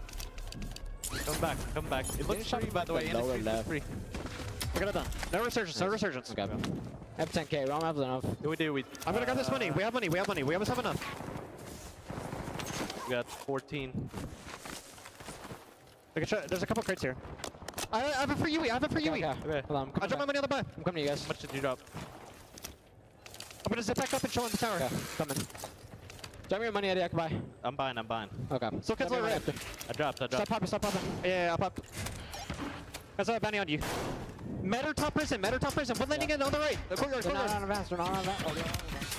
Comms seem clean, and, well, patience is a virtue. Virtus Pro seem to have plenty of virtues as they continue to be extremely patient around this water tower. Unfortunately, the Falcons, they may not be patient. They have the high ground, and they're pushing every equation they can find. They have the ego that is bigger than this entire map, and it doesn't really matter. They're not getting punished for it. I mean, it's just their positioning every single map. I'm sitting there watching the minimap. You guys at home don't have that luxury, but every single time you can see they just weed their way into the middle, and it is just inevitable every single map. Some teams are going to have to figure out how to do something against this right now, because Falcons are starting to run away. Plenty of points to their name. But we have seen some of the teams over towards the bottom side of things after the first map that we've just seen of our second section starting to get things going a little more. But the zone's starting to come in, inviting teams, inviting that pressure, and inviting players, particularly to the killing factory that is Falcons. Yeah, Virtus Pro was in a pretty decent position, but the Falcons pushed them out and take 1, and obviously I don't think they're getting that player back. Now they're down to 1, Dongi down. Sage in trouble by himself. If there's any player that can play his life well, it's Sage. Shifty getting traded out here as Hisoka picks up 1, but I think Sage is just going to try to make sure to stay alive to top 5. Unfortunately, I think it's Notria's just out in the middle of nowhere. Sage, there was no way he knew anybody was over there, spotted somebody, but Ahsoka picks it up from the back. VP is out of here in 6th. They just barely miss out on the multiplier. Yet again, not capitalizing on their kills. And Gentleman's out as well. But the thing is here for Falcons, they've lost a little bit of control over towards the top prison side. They still have members in and around it. Hisoka's able to call somebody back in, so that's Shifty back into it. Biffle is already in lower prison. But look at the team who have made the charge here in a circle. Had a good game number 1, now in complete control of Prison Roof. Yeah, Prison Roof, a huge boon for them. The big question is which zone pulls off. And yeah, I was going to say, this Inner Circle team has moved to the Inner Circle and now on top of Prison as well, kind of trading blows up on top Prison. Gentlemates do have 2, so we lost 1 inside, but they are playing this extremely slow because they know they don't have the advantage. Falcons the same. They also only have 2. One of the only teams with 3 is the team on top, Inner Circle. The other team, though, Team Vision, they're still here. Not hardly a kill to their name, but they're alive, and they've got all 3 breathing. Oh, they may well just sneak themselves inside the prison. And that's going to be the important thing here. The circle is closing down. Which way is it going to move? This is big for some of these teams moving over towards the other side. And this is nightmare fuel for Team Vision. They've got to get through prison, somehow unscathed, or they may well just go around. Starting to make their move, but they have maybe been spotted by some of the members over towards the top side. Obviously having a little look. Bray is up here with them. To be honest, looking towards it, this feels like Inner Circle's game to lose. Yeah, this is a very tough zone, but it's not a huge boon for most. The only team with the advantage is Inner Circle. A fight underneath, though. See what Hollow could do. Gentlemates, they get snuffed out, and it is the Falcons coming in to get the cleanup on a couple. Nobody full wipe now, and FIFA kill also getting cut down as well. So no one with a massive advantage aside from Inner Circle. They can still maintain position in this zone on the roof. They don't have to get active. We thought Virtus Pro had some patience. Inner Circle, now it's time to exercise yours. You have to have patience on top zone, shoot down amongst your enemies. Yeah, it's 2 players remaining for the side of Falcons, but constantly just chasing down Team Vision. Looking over now towards Inner Circle, still in that prime spot, still have that advantage. But it depends which way this circle goes. If it goes over towards the other side, if it comes off the side of prison, they could be in a really bad spot.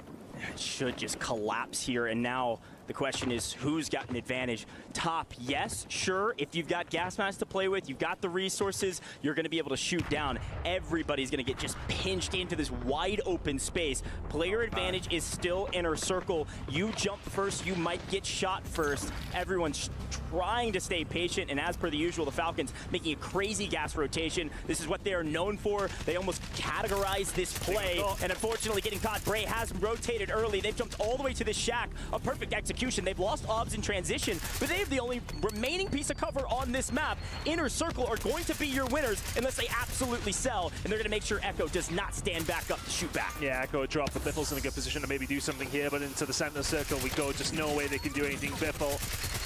We will try, and he will try again. Just not going to happen this time out. Big win coming in for Inner Circle. Sensational work from them. Positioning was key. Falcons forced up prison, and Inner Circle took it with both hands.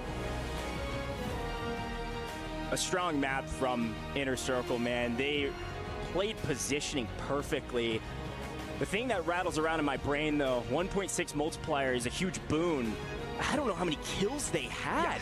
I don't think it was all that many. They got to top prison early. They pick up several in transition. They played the final map perfectly, the final zone, and they punished the Falcons. But you got to remember, the Falcons just went first, second, and they slayed out again. I mean, we can see the points. We'll keep that surprise for later, but things are starting to get a little stinky for some of the other squads. When you look at the numbers, Falcons are putting up. It may well only be day 1, but our current champions looking solid as ever. Another high placement, another high amount of kills. Falcons still the team to beat. Well, folks, we're going to head to a very short break here in the booth. When we come back, it's going to be the last map for Group A and the third for Group C.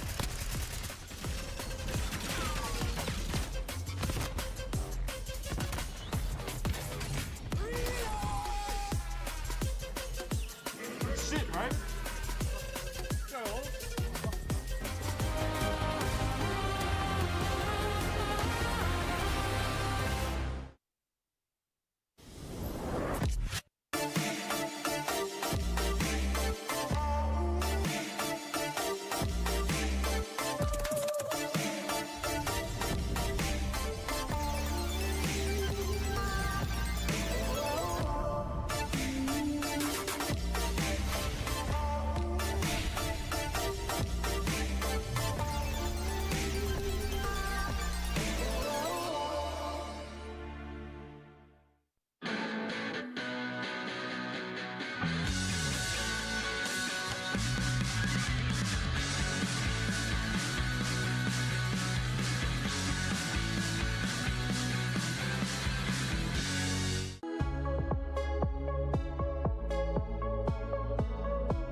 fast you can.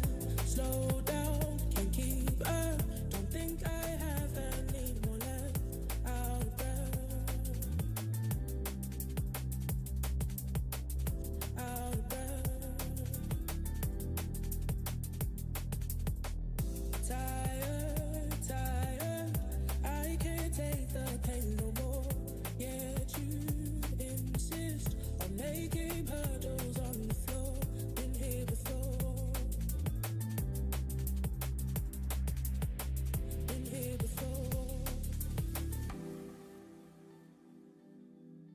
If time's supposed to heal, why do I feel like I've been here for hours and hours?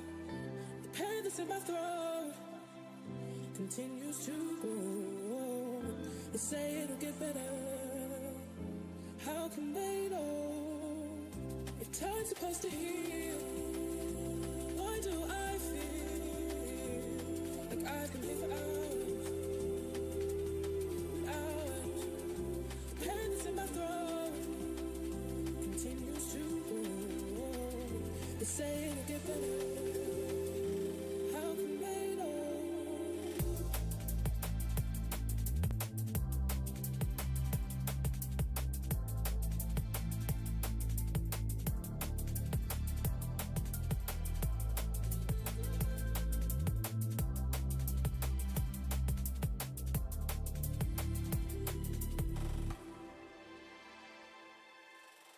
Mercy, mercy, none from my head down to my toes. Immobilized, as if my brain completely froze. Colder I go, colder I go. So still, calm like the waters at the sea. Silence as if to say my mind's actually at peace to some degree. To some degree. If time's supposed to heal, why do I feel like I've been here for hours and hours? The pain that's in my throat continues to grow. They say it'll get better. How can they know? Water, dry like the cinders in the flame. Bubble, beating. Now it's time to evaporate. Now I think. Now I think. The pain that's in my throat continues to grow. They say it'll get better. How can they know? If I've rock bottom, I've hit a new low.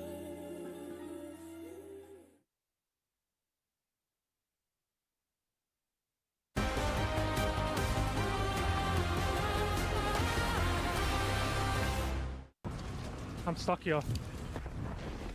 I'm looking the ladder. Dead, I'm dead, I'm dead. Where? Deep left, deep left, deep left. Calf, Play calf, left, calf, play calf. left. He's selfing, by the way, he's selfing. The guy. Where'd you knock him? Shower window. He's still calf, he's still calf. I got naded from cap. Ahsoka. Rails. We need us. I'm telling. I'm on win. I can't. Nice. Rails, money. Oh, it's a two solos. One more, 2v1. Where's he? He died. Let's fucking go, baby! Hey! Fucking good shit, bro. Teeny, bro. Good shit, bro. Good shit, bro. Come on. Fucking go, boys. Let's go, oops. I'm fucking talking about you.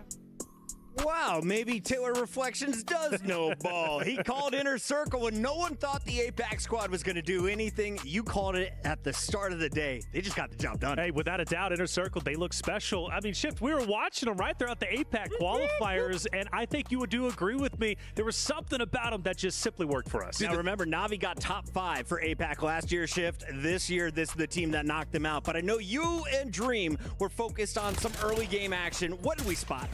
I mean, let's just talk about the fact that Shifty landed Bio and contested Fnatic. Shifty and Biffle landing Bio, contesting Fnatic, and completely wiping out early. That really changed the pace of the game. This is a really scary precedent to set if you're playing anyone against Falcons right now, because last year was the story of no one tested them Stronghold. Now they're so comfortable rotating off Stronghold that they're like, you know what, whatever. Let's just go test people everywhere else on the map. And that is something that's going to have to change. If no one's going to try to bodyguard them over towards control or headquarters, Falcons are just going to drop down early, get a couple of early kills, and then say, all right, well, let's go back over to Hisoka and get our free farm. Plus, he has advanced UAV the whole time. Without a doubt, because they have so much money, because they're slayed out the entire lobby. What Shifty and Biffle do that's so great is they make the entire lobby uncomfortable. They made Twisted Minds uncomfortable over at Factory. They've landed over at Control, made 100 Thieves, Leviathan uncomfortable. They've now landed over at Bio, making other rosters uncomfortable and eliminating Fnatic. Great call out here. Virtus Pro is not off to that hot start I expected, and Dongy, he was at high ground at one point. They're talking about the rotation in, and then all of a sudden he jumps off of the watchtower, and they all three get wiped. Was that a panic moment? Is that needing better leadership? How do you have a team like Falcons playing position perfectly, and then other top 3 squads from different regions struggling? Well, Shift, actually, I think this is for you, because you were complimenting how well Falcons were on top of the prison rooftop early on. Yeah, I think the thing is for Virtus Pro, the question mark was, how was this team going to vibe, and where were they going to drop, and how could they control the tempo around them? If Dongy's going to be sitting on top of a water tower, that is not what you want to see if you're Virtus Pro. You want him down and in the mix, and if he starts to get anxious and antsy like that, where he knows there are major squads in front of him, he's going to want to be in the party, not be the one opening the door for everyone else. So there's a level of frustration there, I think, for Virtus Pro. Great call out there. And Reflections, you were calling out that Evos was able to finish top 5 a few times so far today.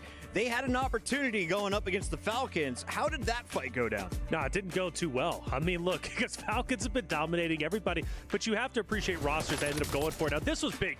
Robstar's holding top watchtower at this point in time. Hisoka goes for it the first time. He ends up getting absolutely denied and melted. Now, mind you, this is his natural rotation. He goes from Stronghold up towards Green and normally up to this lighthouse tower in order he can so he can watch over, of course, on the prison rooftop. But the beautiful thing is he doesn't give up. Hisoka then comes back down and he ends up taking the bottom of the lighthouse. Shifty then takes over, takes Robstar out, allowing Hisoka to take once again the anchor spot and overwatch the entirety of prison from the lighthouse tower. Doing so gave Falcons control of prison. And we will get to more clips, but right now I'm told the players are ready to rock. We got 2 fantastic casters to bring you another drop. Thank you so much, Chris Puckett and our amazing desk. And Chris, I gotta say, Mr. Chris Tunn, that last map was a lot of fun. I think our analysts know ball. I think Puckett's right. It's crazy, isn't it? And it's almost like they did a job. Sensational work. Look, I think, you know, we were having the conversation in the break, though. It's like, right, okay, Falcons are doing this right, and they're doing that well, and they're doing this well. But what do you do to stop it happening? That's what some of these other teams kind of need to start figuring out pretty quickly, because they are dominating these lobbies time and time again. But we've seen a potential route to some teams to potentially do something about that there. And the clue came from the switch up that Falcons did. Yeah, we've seen 2 players land over towards bioweapons. We've seen Shifty, we've seen Biffle go that way. And when they did, that leaves somebody like Soka completely isolated. That could be a route in for one of these teams.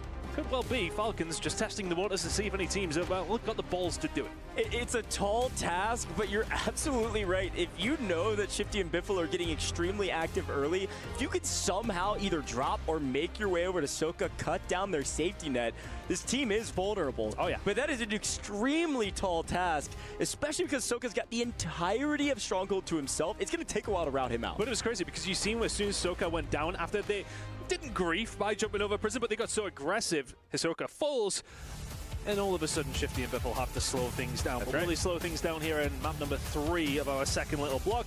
I'm not too sure. keep an eye on the number ones on the map. I'll let you know when they go. Yeah, maybe for Group C, the answer to that question is, well, let's just get through this game so Yeah, that the right, Falcons for are real. done for the day.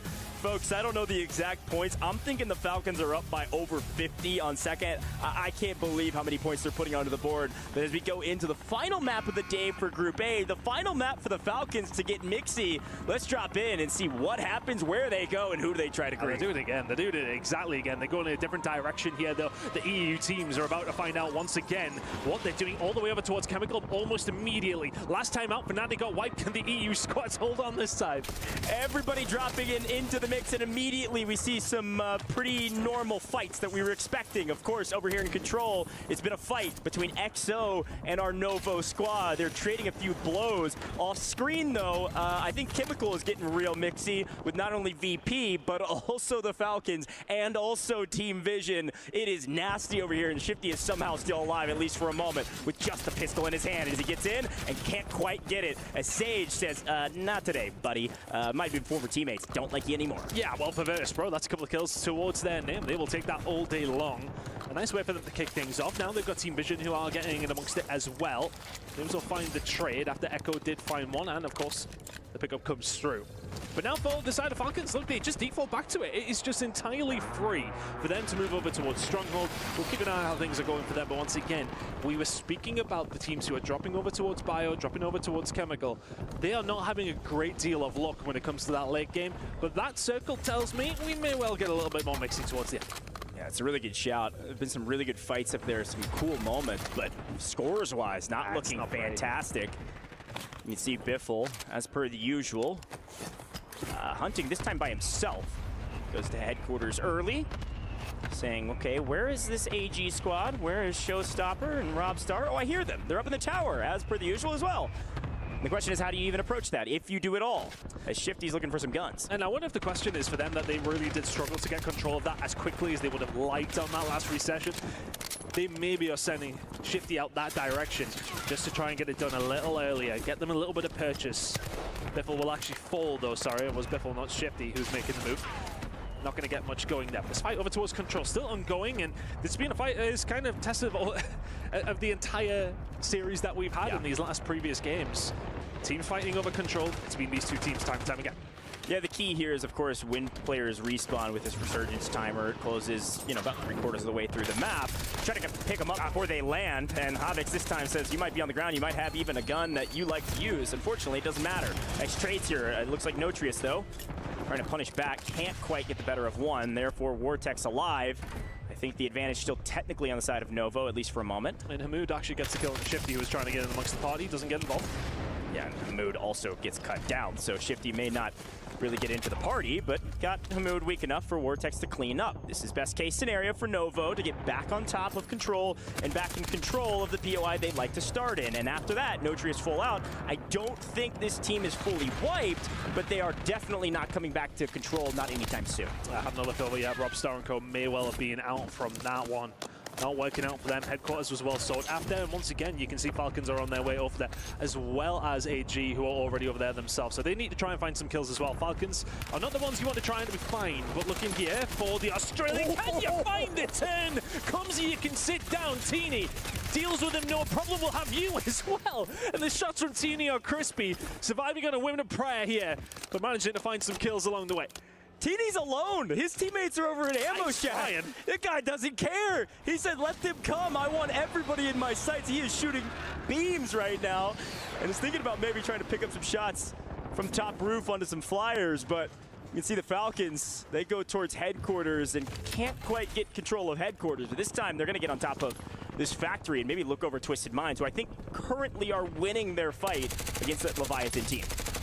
Yeah, they're changing it up. Headquarters control wasn't really working out for them. Shifty, though, will find Nate Dogg almost immediately. So now if you are, of course, AG, you want to try and get away from that, or do you try and find the kills themselves? Here they go again, the deadly duo of Biffle and Shifty. Haven't really got things going here in map number 3 of our second set, but looking to try and find a kill here now. Yeah, Aiden in trouble in a 2v1 technically. You can see a little bit of help trying to come in from the bot side, and Z-Smith actually gets cut down. So now with the advantage, they're going to push the equation on Aiden, especially with Naze in hand. Pushes up, gets the kill, takes him down. There is still one alive. Their anchor is out on the boat. Shouldn't be found out too quickly. Almond by himself hiding, laying in wait, hoping his teammates can get back alive. But Shifty and Biffle know exactly where he is. UAV's in the sky most likely. They're going to try to hunt this player down as fast as humanly possible. Yeah, they're trying to get a hold of him. This is a big moment now for Twisted Minds to just try and survive.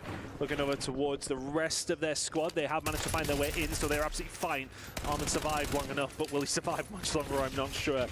Just looking over towards the general meta, and now everybody is kind of starting to make their way in different directions. A lot of a migration, I feel like, over towards the top side. Chemical Engineering Industries, bioweapon, starting to get a little bit more popular. Now their anchor has been cut down. Lays off screen, landed on Soka, and they won that fight over in Living Quarters. Stronghold outside of the zone currently. The Falcons going to have to slow down. We're going to swing over to another fight.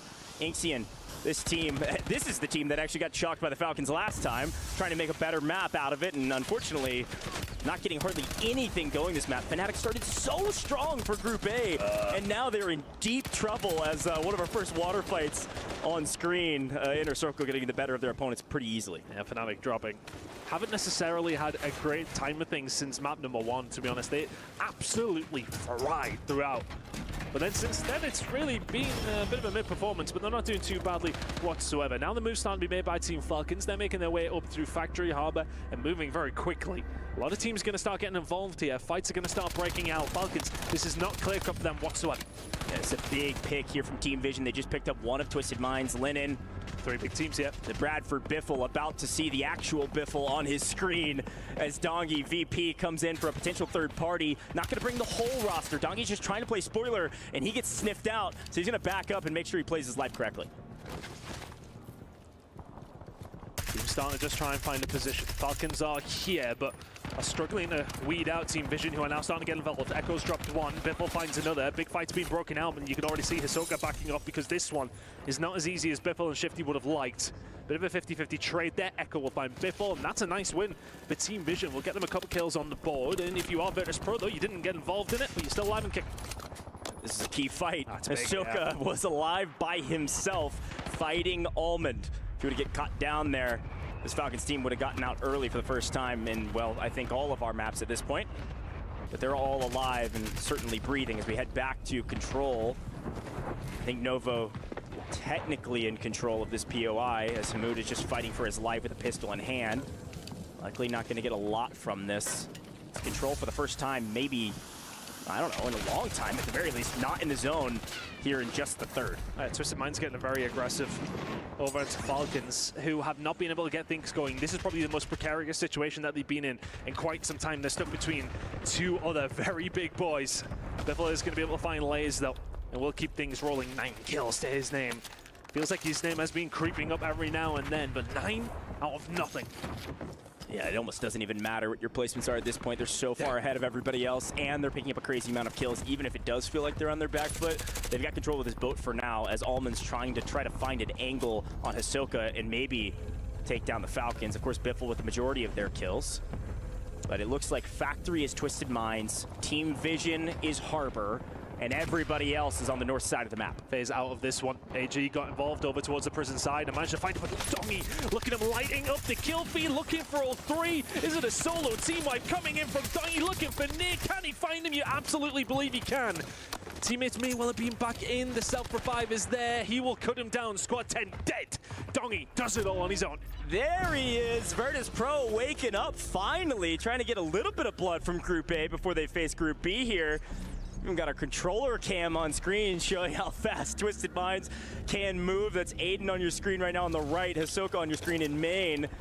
So we see a couple of our different players' perspectives and see where they're at on the map. It looks like Twisted Minds have moved all the way into HQ. This time they're taking the high ground. The Falcons are playing low side on Factory with Twisted Minds completely out of the picture on the low side.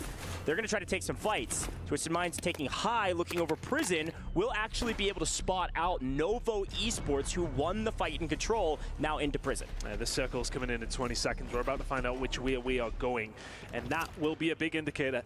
So who comes out on top on this game? There are teams very well split. There's a lot of room in between prison and moving down towards this Factory side. You can see the team that over there at Gentlemates. They've currently got prison control. We're about to find out if it even matters. You can see Virtus Pro tends to like to keep people up in the high ground. They're going to get off the water tower and I guess get into the mix. They're looking at Team Vision and they said, this looks like a fight we want to take. Going to go play low side here with Twisted Minds on high. They're going to look for Team Vision down below. Lennon by himself for a moment and actually gets punished for it. It's a huge pick from them. A couple players flying in, several folks in the water as Decky actually picks one up for free. VP in control of Roof here. Now playing underneath, just picking up FIFA kill. Team Vision, after having what looked like a great early map, all of a sudden in deep trouble, losing 2 with 1 instantly respawn. And who's there again, though? Falcons now trying to get control of Factory. They smell blood in the water, and it's Twisted Minds who are in a lot of trouble. Team Vision, though, they get it done. But Neil fancies 2. He manages to find 1. Hisoka's there for the pickup. We'll see you later. Twisted Minds sitting in second. Team Falcons are the one who wipes him. A statement has been made on main. If it hadn't been made at this point, it's been made again. A reiteration and some body shots. The Falcons on top of our leaderboard. Twisted Minds likely inside the top 3, but not inside the top 5 on this map alone. Twisted Minds are out of here as Team Vision is just searching for a home. And unfortunately, this is not the one you want. Shifty has found an angle and picked up 1. Echo now on the run. Shifty will fall to Sage, though. Virtus Pro starting to get involved. Hisoka will find Lennon back, though. Another team does drop. That's EXO going to be gone. But still, once again, they always seem to find themselves in the middle of the zone. Their survivability is commendable every single time. Team Vision have 1 play, and once again, they are already in the zone. We're moving over towards Zone 5, and once more, Falcons in prime control position. Unfortunately for Team Vision, they're stuck between a rock and a hard place. Tough. Which is going to be Virtus Pro and the Falcons. Biffle down below, hiding out. There's an angle here that VP could find. Well, Shifty up above. They know exactly where he is. Biffle's not going to give him an angle. Biffle's on 11. Big fight. May well be for the game. Virtus Pro have themselves involved, but here comes everybody else now. Novo starting to get themselves in and amongst the mix. Is this the first time that the Falcons will be felled? And yes, it is. They get caught between a rock and a hard place. Novo swoop in, Virtus Pro positioned to pinch them to the other side. Falcons are gone. Anybody's game. Anybody's game, but frankly, Novo Esports came to here to make a statement, especially against Virtus Pro. They would love to shout for EU, and unfortunately, it might not be them shouting for EU. It might be the Gentlemates who've been playing this backside, and they've been playing pretty slow, really being patient before they get into these fights, and have found angles to make sure that Novo, they get cut down. Trading of blows between Novo and VP actually goes to the side of the Gentlemates. 3v3 for the game. Let's see which way this one's going to go. Seems that Virtus Pro are the ones who want to get aggressive. Dongy looking for an angle potentially. He's got noobs up above him. You're kind of just stuck here if you're Gentlemates. That's the problem. They're going to have to start making the move. The positioning is very much there for Virtus Pro. Yeah, Virtus Pro got the luck of the draw. Big smokes. There's a lot of skill and a little bit of RNG on this game, and one of the big RNG plays is this zone, and because of that, VP, a massive advantage, and the kills that we thought they would have the entirety of this matchup. Gentlemates, they're fighting for every tooth and nail that they can get, but it's not even close. Virtus Pro, your champions of Game 6. Incredible work once again from Virtus Pro. Positioned themselves so well, time and time again. They were sitting at the bottom of the leaderboard for a little while. They will no longer be there. It's a big win for them up against Gentlemates. But a big win, honestly, for Group C. They managed to get themselves all 3 top 3 teams. Well, the ones from the group who have only managed to have 3 games. That is a nice one for them to get themselves on the board and get themselves accelerated. Team Falcons once again in the mix, causing problems. Not quite able to repeat what they have been able to do over the previous spot. Yeah, but you got to remember first, second, and what, 6th? I mean, come on. It's pretty good. Virtus Pro, though, looking like the Virtus Pro we've been watching all year. I think that's the key thing to remember. They were probably near the bottom of the leaderboard, like you mentioned, in their group in 2 games. After the 3rd, most likely at the top. I think I saw Donkey on over 14 kills, and if he picked up a couple of those last couple, he could be at like 16, 17 by himself, which is unbelievable. That's what we were expecting. That's what Puckett's been calling out when he's talking about this Donkey kit. Yeah, I mean, we've seen a solo team wipe. I think it was AGAL just got wiped off the face of the planet by Donkey all on his own. A big catalyst as to the reason why Virtus Pro go on to win that game and catapult themselves up that leaderboard. Really interesting game. It was nice to see it pull more towards the factory side. We've seen some of those teams who have been involved in quiet games over towards that side of the map get themselves involved towards the latter stages. Gentlemates, yes, okay, get themselves a 2nd place finish. but that multiplier doesn't count for a great deal when you don't have many kills. Yeah, they were playing extremely patient on the backside. It was actually pretty reminiscent of what Virtus.pro was trying to do in the first 2 games in this matchup. Yeah. Playing really patient, playing kind of the weak side, slow rolling into some of these fights. This time, though, Virtus.pro get a little bit more active when they take a look after the first 2 and see that their scores are low. Good grief. Dongi says, well, I'm just going to get Mixie. You guys stay alive. And it works out perfectly for them, right? And that's the strategy that most of these teams try to implement. It just takes a special skill set to be actually able to execute on it. Seen a big fight over headquarters as well. I think that was between AJL and I believe, seen EXO over towards that side too. It was a really tough one. Actually, you've seen immediately that Falcons, as soon as that circle wasn't pulling in their general direction, they're making their moves so early. And their moves were, well, made well enough for a 6th place, but they'd be happy enough with it. That's exactly right. Well, we've got an interview down on stage. Let's hear from Barney and the crew. Welcome back to the Good EA Sports Arena. Thank you so much, gentlemen. I've got Teeny here from Inner Circle because we got to talk about that really impressive Game 5. Let's start out strong. Rotations were clean. It was awesome. Bray was obviously throwing you guys out with the comms. Talk us through those last moments of that Game 5 win. Honestly, Bray is a very, very strong IGL, and I think the road that won us that game was the call from tunnel to control. When we popped the advance, and then we seen everyone had their backs to us, so we just climbed up the ladder, shot Falcons in the back, and then ended up holding out everyone and ended up winning the game. It was just easy as that, you know? It was. You make it sound easy, but honestly, you made it look easy as well because, you know, holding out that circle at the very end just looked like it was just clean-up crew. Now, I want to talk a little bit about Tommy being in your back as a coach. You know, he's got that, he's kind of legendary status, let's be honest, within Warzone. What's he helping you guys with? What's the focus point of him being with you, and, like, how has he helped? Just giving us, like, tips of what reviewing with us. Just honestly giving us experience that we don't have, you know? Just letting us know, like, just teaching us how to play the game properly, you know? I think part of it as well, is it mental, like, strength as well? Because coming to an event like this, you know, the bright lights, got lots going on as well. Does he help you with that side as well? Yes, of course. Just his experience, like, it's just great to have him in our corner, you know?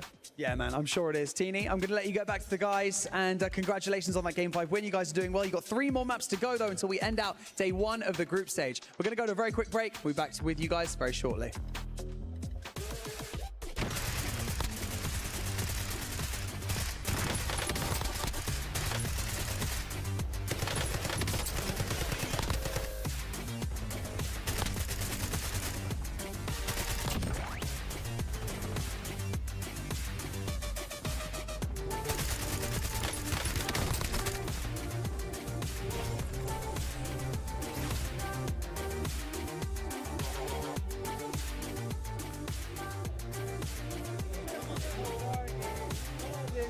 I fucking told you, kid.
the walls, running to the phone, hoping it's you who calls. Oh, you are messing with my mind. Yeah. Oh, you can turn back time. Yeah. Cotton candy clouds matching laces, feeling fly. All my teenage doubts fade away when you smile. Cotton candy clouds matching laces, feeling fly. All my teenage doubts fade away when you smile at me. Oh, you are messing with my mind. Yeah. Oh, you can turn back time. Yeah.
Left door. We have no info. Yeah, left door. Trying to get nade. What's I'm getting out of now. They're smoking up. I'm about to tell them to go right. They're trying to hop out right. Okay, I'm down here with you, okay? Yeah. I got a molly. They're playing bottom right. They're trying to go bottom right. I hear you, I'm here. I'm hitting with that molly. Go out. Go side. Don't scam. Stay alive. Hop the roof. Cracked the top. I'm down low. I'm here. And they're on top. He's on top. Crack the one anyway. Good fucking shit. Come on. Like you said it. Good shit. Let's fucking go. Come on, baby. Good fucking shit. Come on. What we say? Huh? That was our game. Come on, baby. That was our game. You called it. Come on, You baby. called it, I fucking baby. told you, kid.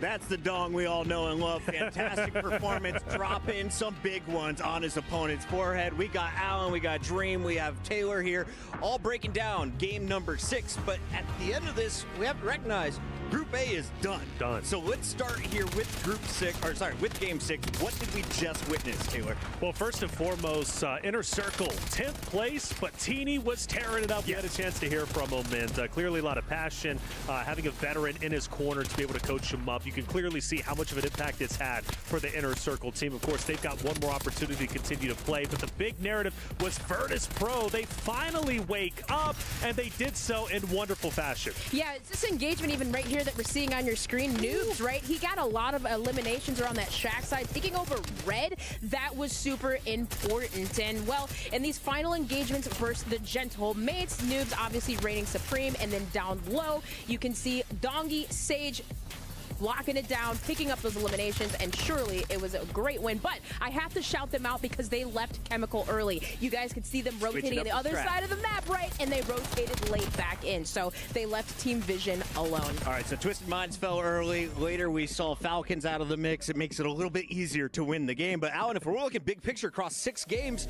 we've got 2 winners from Group A. That was Falcons. We got 2 winners from Group B. That was Rock and VKA. And now we have Inner Circle and VIRTUSPRO from Group C. A very balanced field so far. Yeah, and I think the biggest thing for me about this VIRTUSPRO team, kind of going from what we saw from Drop 1 to what we saw from Drop 3, you're letting Dongi go out and slay again. He's not sitting on top of a water tower playing observer. So that's just one of those things. Again, role identity, finding ways to get your balance of what your roster's built for. Let Noob slow things down. That's what he did when he was playing competitive multiplayer. Let him lock things up. Let Dongi go do Dongi things. Profit. VIRTUSPRO only 3 drops in. They still have 3 more to go, but a team that is done is FaZe Clan. Did they get enough done in day number 1 to feel confident about their spot in the top 14? Well, that's going to be the tricky thing because, yes, they're going to have to be sitting on the sidelines hoping. I believe sitting in 4th right now. Yeah. And, well, they picked up a lot of good kills, right, early game when it came to flanked and locking down this prison side. And that was the biggest question for FaZe. Where are they going to be landing? Well, we saw them taking over around the prison side, taking a lot of heavy teams. And, well, again, I got to shout out Clumsy because there's so many engagements where these guys stayed alive. Yeah, a lot of hype for flank coming into this one. Clumsy caught my eye. Biggest strength of FaZe so far? Slaying presence. Okay. The other side of that question, and where I think the conversation's going to have to be between them tonight, is how do we rotate better? Currently averaging 8th place, not what you want in terms of fighting up against other major squads, not just in your group, but when you get a chance to play up against B and C again. So I think that's kind of the conversation point for FaZe. How do we turn that slaying presence from the north side of the map into actually seeing an end game? Because so far they really haven't, at least not in the last 3 drops. Just one more thing to note. We're seeing a lot of close action gameplay with LC10s. The sub last year was the Superi, so now we see that with the LC10 and like FaZe, all 3 members, you see that in their hand. They're winning with close range. Absolutely. I think one of the teams using that as well is CT, right? They are playing short range battles and they are surviving. This is definitely my surprise on day number 1. Without question, 60 total eliminations throughout their 6 drops, so it's easy math. They're averaging 10 per drop. Great stuff. Problem is, kind of like FaZe, they're not getting to a late game circle. Their average placement's been solid, still sitting over in the top 7. They did have a really poor drop in their 6th drop most recently, but the thing about it is they're finding good kill presence, specifically out of one of the top slayers from the region. They've got Resolve looking super solid. He's at 27 total so far today, so he's providing. It just, again, is a conversation for CT, a dark horse. How do we do well to get to an end game and survive versus the other top teams in the game? Last year, I got a chance to catch up with King Matty from Ecuador. He was saying how excited he was to be here at EWC. Now he's alongside 2 Mexican stars. What is the ceiling for a team that's been consistently going deep every round? Well, for that, I mean, you just never know. I feel like even if you're a top team, right? Expect the unexpected. And for some teams, they're like, oh yeah, these other regions, they're going to be burgers. No Mickey Mouse regions here, especially for APAC, as we saw, of course, Teeny slaying out. So, you know, they got to be feeling pretty good. You just got to keep the momentum up. Taylor, how is is the fan favorite, Twisted Minds. If you look in that venue, I think there's more teal jerseys than any other color. As it should be. Twisted Minds were hyped up coming into this event naturally because they have some heavy hitters. Almond being one of them, of course, Aiden, and then you top it off with Z-Smith. I really feel like this roster performed incredibly well. Second place, if I'm not mistaken, unofficially in ways, just behind that of Falcons, who ended up dominating. But locking in Factory is never easy. But again, this is Aiden's playing ground, and I really feel they did a wonderful job, especially with the first 4 zones they were given, the first 4 end zones, having to rotate from Factory through Bottom Prison all the way over towards Control. That's the longest rotate you could possibly imagine, and you're going through the heaviest hitters. So for Twisted Minds to slay out as well as they did with as much pressure as they had from Falcons and other rosters, and to make those long rotates, and to finish in second, I think they did a sensational job. Also, too, they were saying in the last couple weeks how Aiden's discipline has immensely improved from last year. Good call. So, I mean, like, yeah, they played with DJ Moss. They were doing really well, but Aiden really has stepped up in just being more disciplined, playing slower. Of course, Z-Smith just does his thing, and Almond, I mean, we know what he brings to the table. Twisted Minds is very much in the running for the club championship here for 2025. If they want to win it, they need some help from their Warzone team, and we talked to Aiden about it. I'm here with Twisted Minds, Smith and Aiden. Fellas, high kill games, but not necessarily a win. It's enough to keep you afloat. Yeah, I feel like we're still in a pretty comfortable spot. We made a couple mistakes, but like our big thing was to just like after we make mistakes, adapt, and I feel like we were able to do that. But we're pretty calm right now. We'll make sure we're good for tomorrow. Speaking of tomorrow, Smith, anything you want to share about what you're willing to change? Things that have challenged you today, maybe? I don't think we're really going to change anything. It's just more of like adjusting and a little bit of a confidence thing. I feel like we're playing really well for the situations we're being put in. I mean, we have a lot more points and we can't even get out of our POI right now. So, I mean, we haven't won a game. Our placement's kind of been high and we're still like fragging out. So just placement comes with everything. One placement could change it all. And what's the competition like? Because this is a qualifier, essentially. Everyone here has earned their place. Is there a high level? Can you feel the difference in this kind of tournament? I feel like it kind of just feels like we're at home. I mean, it doesn't feel really any harder here competition-wise. I've been just trying to keep the mindset of like almost pretend like I'm at home, just be loose. Like you don't want to be thinking about it too much. Like, oh, I'm on the big stage. Like I feel like that causes nerves. So I'm just playing my game personally, and I feel like nothing is like more challenging than even when we're all the qualifiers and stuff. Ice cold here in Riyadh. Guys, thank you so much for your time. Good luck tomorrow. Thank you again, gents. Thank you. Oh, it's back to the desk. Thank you, Aiden, Z-Smith, and Miles Ross. Always fun to catch up with the Twisted crew. They're pretty okay with today's performance. They're good. They're good. I'm going to make an early call. Just going to say it. Aiden, you need to find a way to challenge Falcons early, because I don't want to see them do the same thing they did last year, which is, oh, we only got 2 games left. We got to find a way to beat Falcons. They need to get in the mix earlier and take Falcons out of the picture. Do you go for that risk? I feel like that is an explosive maneuver. The question is, how do you do it, though? Biffle's the only guy who's been challenging him. For the rest of the roster, you've got his soak over and Stronghold. Shifty's typically on the opposite side. It's hard to take down all 3 at the same time. I do have a great suggestion. Okay.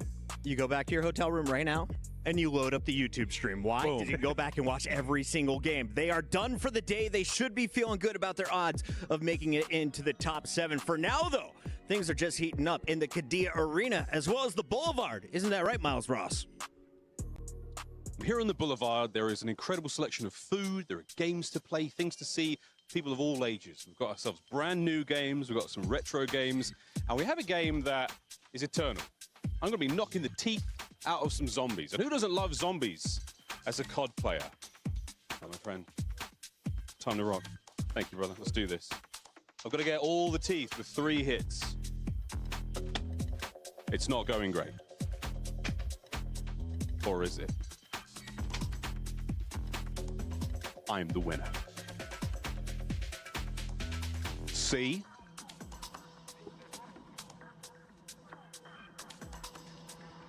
That one, please, sir. We've got to go back. This is how we do it here on the Boulevard.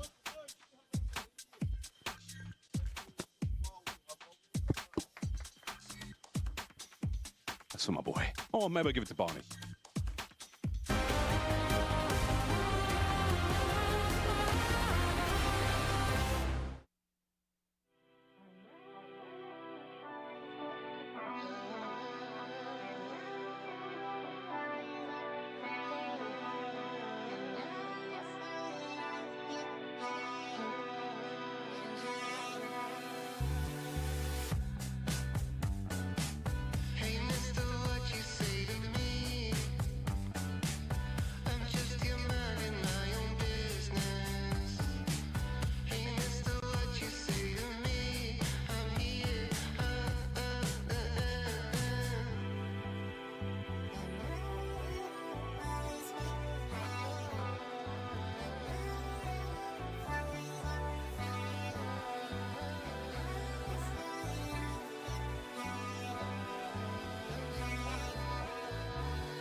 Those sassy Wombats go by the name of Inner Circle, and they took game number 5. We're 6 games deep, and we're about to re-see Group B. They went up against the Falcons and crew in their first 3 drops. Not the easiest path, but we did see 2 winners from this group. We'll highlight them in just a second, but first, can I call out a squad that we need to watch? They're at number 2. They go by the name of Scythe, Anxiety, and Big Man, aka 5 Fierce. A lot of excitement for NA's 3rd best team in the qualifier. But Alan, I feel like they're getting exposed here in Riyadh. Is it jet lag, or maybe just don't have all the tools that they have at home? I'm thinking of a 3-letter word, and that's sus. But outside of that, the best thing you could say out of their first 2 drops, 14th, 14th, then a 10th with 12 kills, so maybe not as sus, but a little sus. All right, while they're dropping out early, we'll find out, is it their drop spot or what is going on? I think the happy surprise for all of us is VKA, a team that comes in after cheaters were booted out.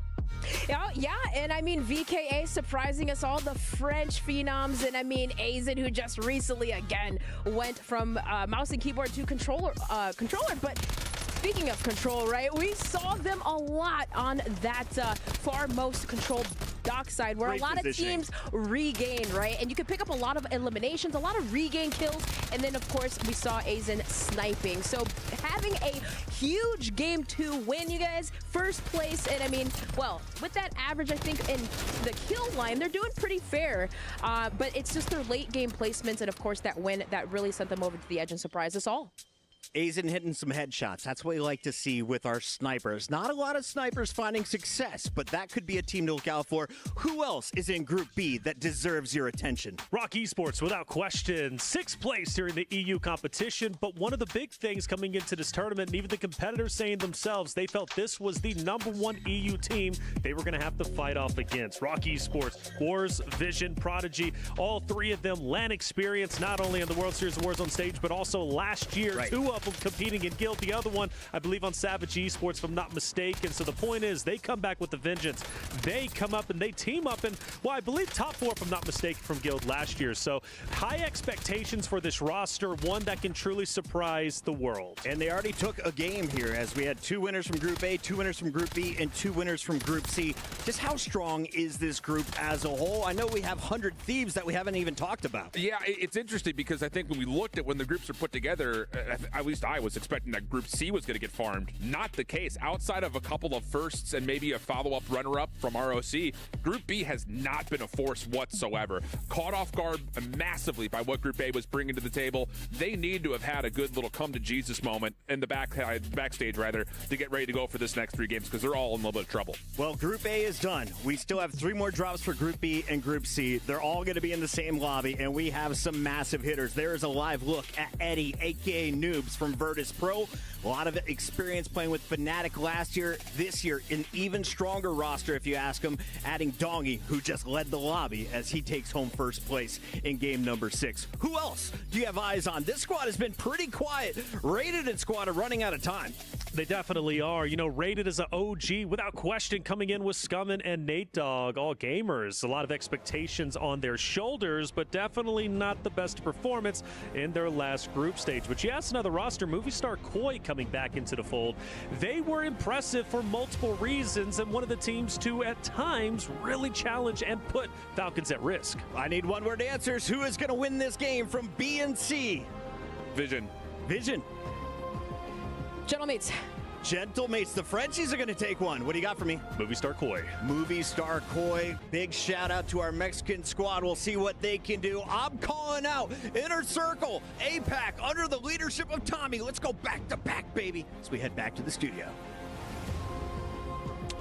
Well, Chris Puckett, you always have a way with words, my friend. Certainly. And, excited to be back here in the booth to round out our day number 1 of the Esports World Cup here with Call of Duty Warzone. We are having some new faces join back up in the lobby. Some of these squads already feeling a little bit of the heat already, and I'm excited because we have a couple little changes when it comes to the map and some potential drop spots. Yeah, absolutely. We are going to see different contests now. With Falcons being out of the equation, suddenly we can turn a potentially more fair eye towards 5 Fears. Their landing spot is typically over towards Stronghold, so it's time to find out exactly what they are made of.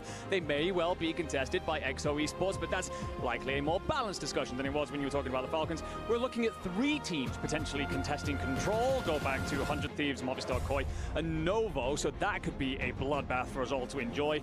Rocky Sports might actually get Prison for free. That's kind of like how it's looking at the minute. They might get a lot of the lay of the land. They've looked great already in their opening games. So what did they do when they don't have those hot contests? Can they pick their fights carefully?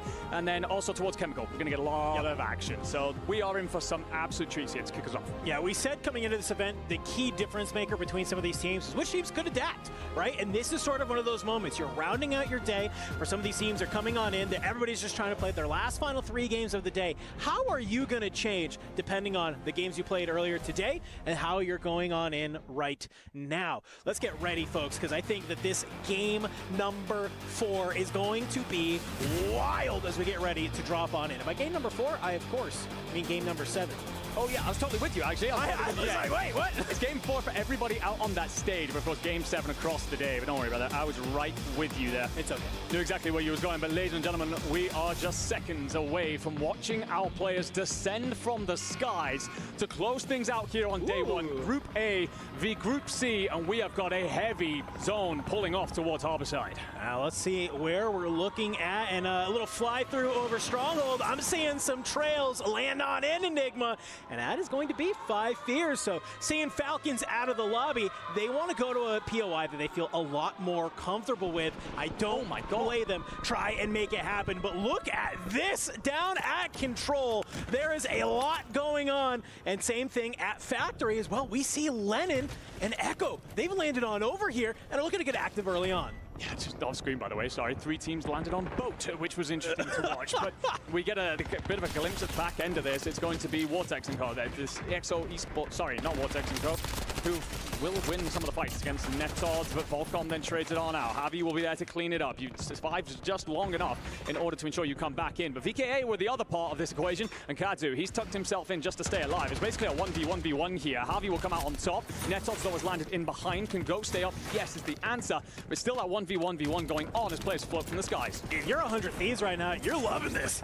You had to deal with so many contests through your first 3 games of the day. You get a little bit of a break, you come back in for the last 3, and well, hey, all of the action's happening down below you. You finally get Control Center for free, and you let all of these teams who are trying to play spoiler to you have to go ahead, battle it out down on the boat. And you're loving that because you're just watching all of these kills happen in the kill feed. Well, yes, they could go towards you. Hey, you are just feeling a lot more secure, and that's what I think 100 Thieves needs in this first game of our last series of the day. Yeah, absolutely. You can drop your anchor and just let the rest of your boys go on the hunt a little bit.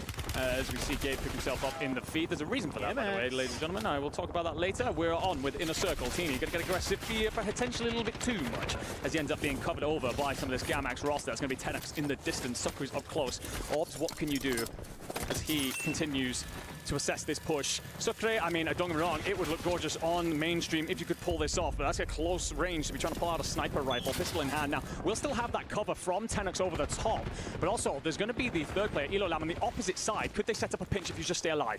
It's going to be really tough. You can see he's just trying to maybe find any type of angle. Bray's going to be the one to jump up on the top. Pistol in hand. Sucre, he is going to be able to at least find the knock, but there isn't a full there. Bray, he's going to move on forward and find them, but Wars from distance actually brings down Obs. So just like that, for Inner Circle, Bray kind of has to play his life. You're probably telling Teeny, hey, just bleed out. It's A-okay. We can get you back on, and we are still very early game with the Resurgence timer.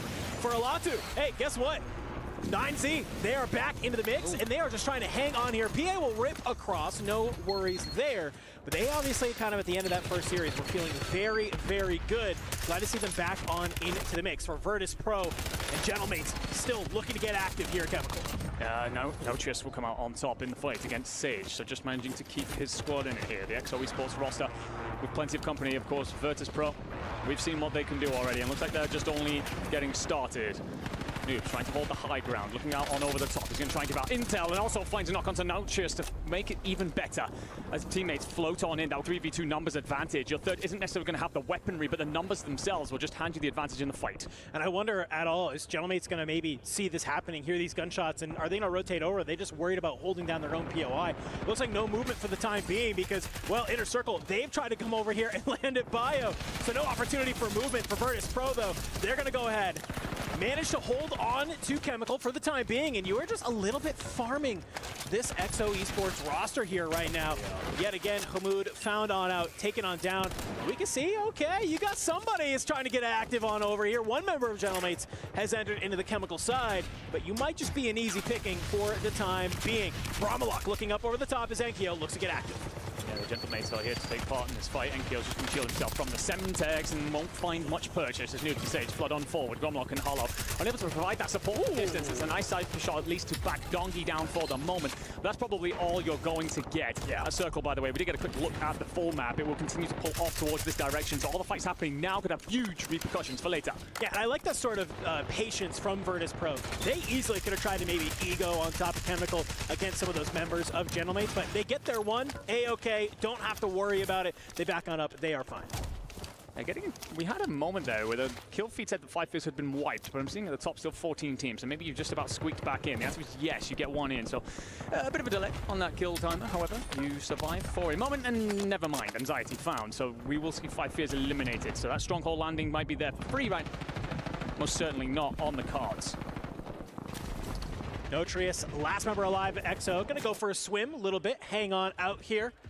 Looks like he can get the other teammates back on through. A lot of movement happening up towards this prison side, though. Elalam throwing a little bit of a shoulder down below. Vision with the heat check. Prodigy slides on forward. It's now a 2v2. It's a great sort of bait right there from Gamax as Elalam continuing trying to hold that door. Great play from that squad in the tunnel. Bait them on in, be able to get the trade. Elalam currently sitting on 4. Not a bad way to start this game. No, I said before we came into the whole day that this Gamax roster are a bit of a dark horse, really. They've had LAN experience. They've brought in Sukkar and surprised everybody. Qualifying from North America, a bad team doesn't do that. And you see a couple of kills coming up in the feed. The Scummin finds Blast. 100 Thieves that will trade that out with Grom. Also then being found by Walls elsewhere. And it's just a bit of a feed here for everybody. VP will lay claim to more of this Chemical land as they send Inner Circle packing, gaining so much space on the map that really they're going to have to go on the hunt to find any kills, otherwise just locking in for a late position. Yeah, and I kind of love, I was looking exactly, I'm like, wait, where is Team Vision in all of this? Because we've seen them getting active, and I look kind of down on in, and they are landing towards that factory side, down towards the boat. So everybody looking to get a little bit active, and well, VKA, part of that crew, as we see Sukkar get taken on out in the kill feed, and that is a wipe. So very quickly, we went from no teams eliminated to 3 teams being eliminated, and we are just ending our second circle. Yeah, Gamax there needed a bit of a heat check. You had the 2 players pushing in through prison. They get found, and at the wrong moment, Sukkar is then cleaned up by Vidati. So unfortunate timing for a team that looked like they were just about finding their footing. XO Esports looking to fight over this ball. Gets caught climbing up. That's FIFA kill. Vision Esports here then to try and lock this down. You do have support from your teammates. One on factory roof, one floating in the sky. FIFA kill just decided to do this himself. LC10 in hand. Can you stay up for now? Nautilus trying to float on out and finds the finish. Yeah, would have loved to maybe see a little bit of help there from Echo. It's not going to be enough. Lennon, I think he tries to land, but he's not going to be able to stay alive as well as Nautilus will find him. So a nice little 2-piece there from Nautilus onto some members of Team Vision. You can see in our upper left-hand corner where the zone is pulling. This feels like we're going to that sort of split harbor red final end zone. And when we look at some of the teams that are there, I think we have a lot of squads who have this same idea because it is a nice little layer cake happening at red. Yeah, VKA have got a big amount of action to hold off here. This could reward them greatly later on. Can you third-party the situation though? And yes, you do find Volcom as he also finds Nate Dogg in turn. So you're going to understand that you're 4-3 right now fighting against the remainder of squads. So not only is that a couple of kills on the board, do you spot the leg of Go Clamp? Aizen, pull out the sniper, do you see him? Just slipping away. Katsu trying to chase after that. And eventually Go Clamp somehow not spotted. Fish in the water will swim away. Kill feed, by the way, 5th kill being found. So Vision Esports continue to be in a little bit of a blender. Echo was the only player up for them for a while. And yeah, in trouble. Virtus Pro looking to hold this rotation down. That is actually going to be the Gentlemates trying to find their way out of this industry building. Not going to be easy to do. Yeah, I mean, the zone is pulling them away, and that's what I'm a little bit worried about here, Enigma. You have to go up this sort of a ladder area, and it just feels like maybe 2 ships passing in the night as a member of Virtus Pro. Not even looking over here. Could have caught them on the steps if they need to, but Smoke will go ahead, cover their backside. But you're not out of danger just yet. You enter that prison courtyard. You have some members of Rock looking down at you as well. It does look like Hollow is found, but Grom, he's there for a good trade. PA rings out across the top, and well, we're starting to see Blasket in the mix as well as Gabe Kuhn. He slides out here, is able to find Gromalog. That's going to leave Hollow be the last one alive. Just as Enkyo spawns back on in, hiding in a corner that is there. So a couple of top teams starting to get active here at Prison. Yeah, weird series of timings happening just as everybody kind of slips and slides past each other. It all benefits the Thieves, though, as they find kills in the feed. Hollow's trying to tuck himself away, and the Gentlemates will be eliminated. Gabe Kuhn with the punishing blow towards the end, trying to collapse back in towards this courtyard. You're going to Volcom for company. You've also got Rock Esports deciding to swarm towards this. You see Vision Esports eliminated early here, far earlier than they would have liked in 10th. But Rock have kills on the board, 6-4 Vision himself. I was wondering just how much they were going to do with the fact that not many people were landing Prison, but this circle has dragged so many squads rotating through here, and they are loving that. Yeah, that is what you have to be really sort of cautious about, is yes, you've sort of cut your way up into Prison, but you know you're going to have to play out of this. But I think if I'm thinking about where the zone is ending, you want to play from this Prison side up, down. You don't want to have to kind of play from the bottom up, but when I'm taking a look, you can see squad number 6 on your minimap, VKA, they've already laid claim to sort of red and this area. They're set up for final center zone. They're going to be feeling very, very solid. But I think for 100 Thieves, if you could do exactly what Blast is doing, hop on up, try and get some of those kills, it's going to be great. Unfortunately, you're not going to be able to do it uncontested because Rock, they're playing from the other side. We see Wars with a sniper in hand, and he is trying to land those shots and play a little bit of a spoiler. Skull just turns the tide on that whole fight there. You actually have a knock come through onto 100 Thieves, but his PA actually covers over and does enough defensively to knock one of the Rock players. So you set yourselves up then 3v3 for the rooftop control. Got to be a little bit worried about the hanging around of Novo in behind. They are underneath, so it's not a threat right now, but could always play that late gas rotation. Thing is, this next circle's dragging everybody off the top of Prison, so at some point, one of you has got to abandon ship and send sail into the wind. And, well, you get this kind of cross-trade situation. Blast just trying to provide coverage, cracks one, backs one down, but now could be sworn. Beautiful movement to get himself out of that situation, but Vision will find Skull in the feed. I mean, great way for Blast to be able to play his life and stay alive. But look at the kill feed. Actually, looks like Vision is still alive. Okay. We were a little bit baited here. Not only are they alive, but they're kicking Enigma, finding kills in the kill feed. They're going to go ahead, play over towards this double-story building on the outside of Gens. And look who's surging on forward, though. Virtus Pro. They're still here. They say, hey, we understand you don't want to drop on us, but we're going to try and answer on back. Lennon, he's able to make the trade, and you can see maybe a little bit of frustration from Virtus Pro there. Not expecting Vision to be in that position. And next thing you know, hey, they're right back into this game. Yeah, Rock and Novo trying to hit this rotation down, by the way. You will lose pretty much everybody if you are Novo. Cams does just enough, but Prodigy's there for the trade. So Novo out of here into our top 6. To give you a bit of a lay of the land, you will have B-Daddy still holding that main ground, but you do have all 3 remaining in Vision who have claimed Harbor. So everybody else got to figure their routes in, and it's not going to be easy heading downhill in very much so open territory. One more team needs to be eliminated for us to be into our top 5, get to that 1.4 times multiplier. And with the amount of kills that we are seeing on the board, a couple of these teams can absolutely make use of that. Gabe Kuhn, he's looking to get a little bit active, but overheats. You can see Prodigy, not only does he knock Blast, but he's able to find Gabe. Foles coming on in. And is that going to be it for 100 Thieves? No, you got Skullface still alive, just trying to hang on for that placement multiplier. But while Rock has been here at the top, they're trying to be able to clean up 100 T. Well, Team Vision, they have the high ground. They have the ability to use this sort of roof as a little bit of look over, and Prodigy, he's just ticking out in the gas. Set it up then. Couple of solos, couple of swimmers. Prodigy's going to tuck himself into the shag. 3 on one rooftop, 3 on the other. Who blinks first? Well, Lennon will find the kill. H-Mood will also be found by net odds. 2 swimmers remain then. Otherwise, it's hold your ground, stand your buildings, but the zone will pull the direction of the French, so Vision Esports have to go. Yeah, you have to start moving here. And well, the early rotations are great. Skullface in the feed. He finds net odds. That is a squad getting eliminated. He's doing what he needs to do, and that is stay alive. And the fact that he's finding kills in this multiplier is huge. FIFA kill. He's going to take a lot of damage. Jumps over the top into the water. Meanwhile, his teammate Lennon playing from the inside. Could be a little bit of a wrap coming on in. Moving on forward, Skullface down below, it's a 3v2v1, Aladdin, he's gonna be the one to find the slide, brings down Skullface, add another one to the tally, puts him at 8. You're looking for the final kills though. Vidat gonna hold the high ground here. Kadzu, Aizen, when do you swarm? When do you drop onto Lennon? When do you give him trouble? Well, Lennon will find one. The Thermite, absolute perfection, is also gonna bottleneck the door, but it's not enough for him to hold the Frenchman who laid claim to the end building early and swatted away all challengers. Will stand tall, draw the line in the sand, and cut everybody down for the victory here in map number 7. Hey, they win a game against Group A, they win a game against Group C, and I think if you are a fan of this team, that is what you wanted to see. It was not a fluke that they performed in those earlier games. They come back on in, it's a fresh set of teams, and they looked absolutely lights out. What's more importantly about some of those kill fights that we saw there, Enigma, it's the early rotation. They understand where the zone is going, they understand the power position, the building they need to be in, they set up early, and not only do they give up kills to try and make that happen, they let all the kills come to them. And that's how you're able to get high elims and take advantage of that 1.6 times multiplier. Yeah, I love the decision as well from them to set up around the sniper rifle. It meant that they could just bat everyone at long range, find a couple of armor breaks, slaughter a couple of opponents before they ever get close, and use the SMGs when required to finish the deal. But, ladies and gentlemen, we are done then with map 7, and we will see you for map 8 on the other side of this quick break.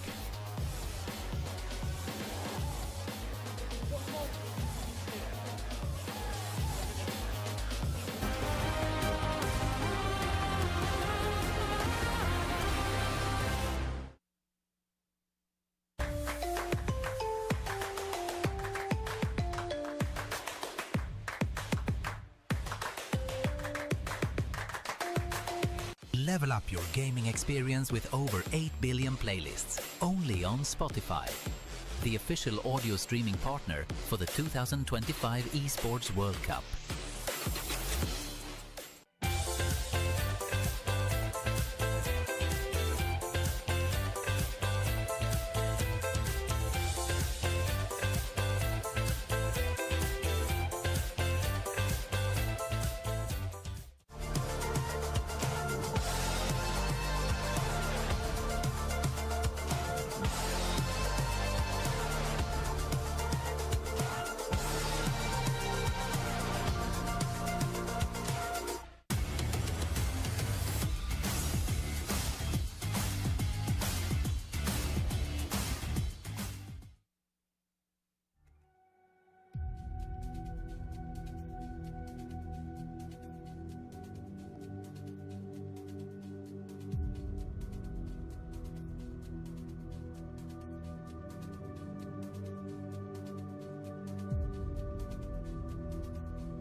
Qui passe à gauche, il y en a qui passe à gauche. Ok, entendu. Un qui passe water, un qui passe water, un qui passe water. Ok. Un water. Et un à gauche. Il y a du stuff en balise, si jamais. À gauche, il est passé en dessous, à gauche. Ok. Don't tweak, he's fight. 3v2, 3v2. Water. Crack water, un HP water. Un HP. Dead. En dessous. En balle dernier. Ensemble. 3. Vas-y, go. 2. 1, go. Il m'a collé la thermite. One way touch. Nice, come on. Bien joué. Come on, PP, frère. Yes. They won game 2.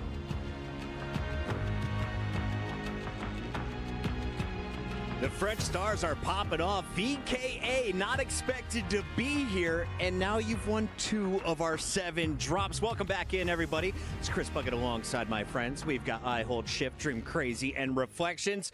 Can we just start with you, Alan? Before the match, I asked you which team from Group A or B was feeling a little sus, and you said it's the team that had more than 4 fears. Yeah, they've got maybe more than 5 fears at this point. Free drop at Stronghold, first rotation in. Beat bonk, speak bonk, later. And this cannot happen because Stronghold, if you're watching the previous 6 drops, is so highly contested. So if you're giving it for free, you got to take advantage of it. Who was able to take advantage of the power positions throughout this game? Well, I would say first and foremost for 5 fears, but by the way, been challenging Falcons, been challenging Ahsoka over in Stronghold since there was no Falcons in this game. I know there wasn't, so they thought they could take it over and do a good job, but then all of a sudden they don't. As soon as they go Stronghold, it's wide open. it's not for them. No, but as far as this game goes, we were asking some questions. Who would be performing well? And without a doubt, VKA shows out and goes big. Along with Vision, second place. Vision no longer has to battle against Twisted Minds. They no longer have to battle against Biffle, who's getting over there and getting Mixie, and therefore Vision has a much better run, second place, their best game yet. Also have to shout out Skullface right there in the final game moments, as we've seen 100 Thieves lose control time and time again. They finally won it and did the business, and of course, Gabe and Blast getting those eliminations and taking out Gentlemates down at the water tower. Can we talk about this though, Alan? So many times we see players just come out of nowhere and take over a scene, but to come over from mouse and keyboard now to controllers, when in 2 games, VKA is in 4th after that running. We look at the top, Rock Esports has been able to drop a lot more eliminations. Any other shockers here? Yeah, I think the biggest thing is even though 100 Thieves have not been able to put together good placements, they are still finding a lot of success getting the kills. So that's helping keep their score, really get them in the mix. The thing about it is they need to find a way to pull consistent placements from here on out. That's the biggest thing. They've really fallen short in their first 3. Now you're starting to see what their potential could be. Just comes down to seeing if they can get it over the finish line. That's always the big key as we get deeper and deeper into this event. You have to be able to win if you're going to find a way to raise the championship trophy at the end of this. And looking on that right side of the screen, there's so many squads that are running out of time. You got 2 drops left. Otherwise, you're probably looking at an LCQ. Yeah, I was just looking at that Gamic squad because of some of their landing spots. I think they're like G4 at the shack, by rotating into prison. And I know, like, as far as these lower half teams, do you switch up your POIs? What do you need to do to pick up eliminations? But also, they're not making it to late game. Last map, I was told that maybe you should challenge the top teams early in game. Would you give that advice to any of the squads that are back in points? Back in points, challenge the teams early in game that are at the top? That's a tough call, man, because you become a martyr at that point. Who wants to be the martyr? Who wants to give up their potential spot, just a direct route into the finals, just to maybe help a team avoid LCQ?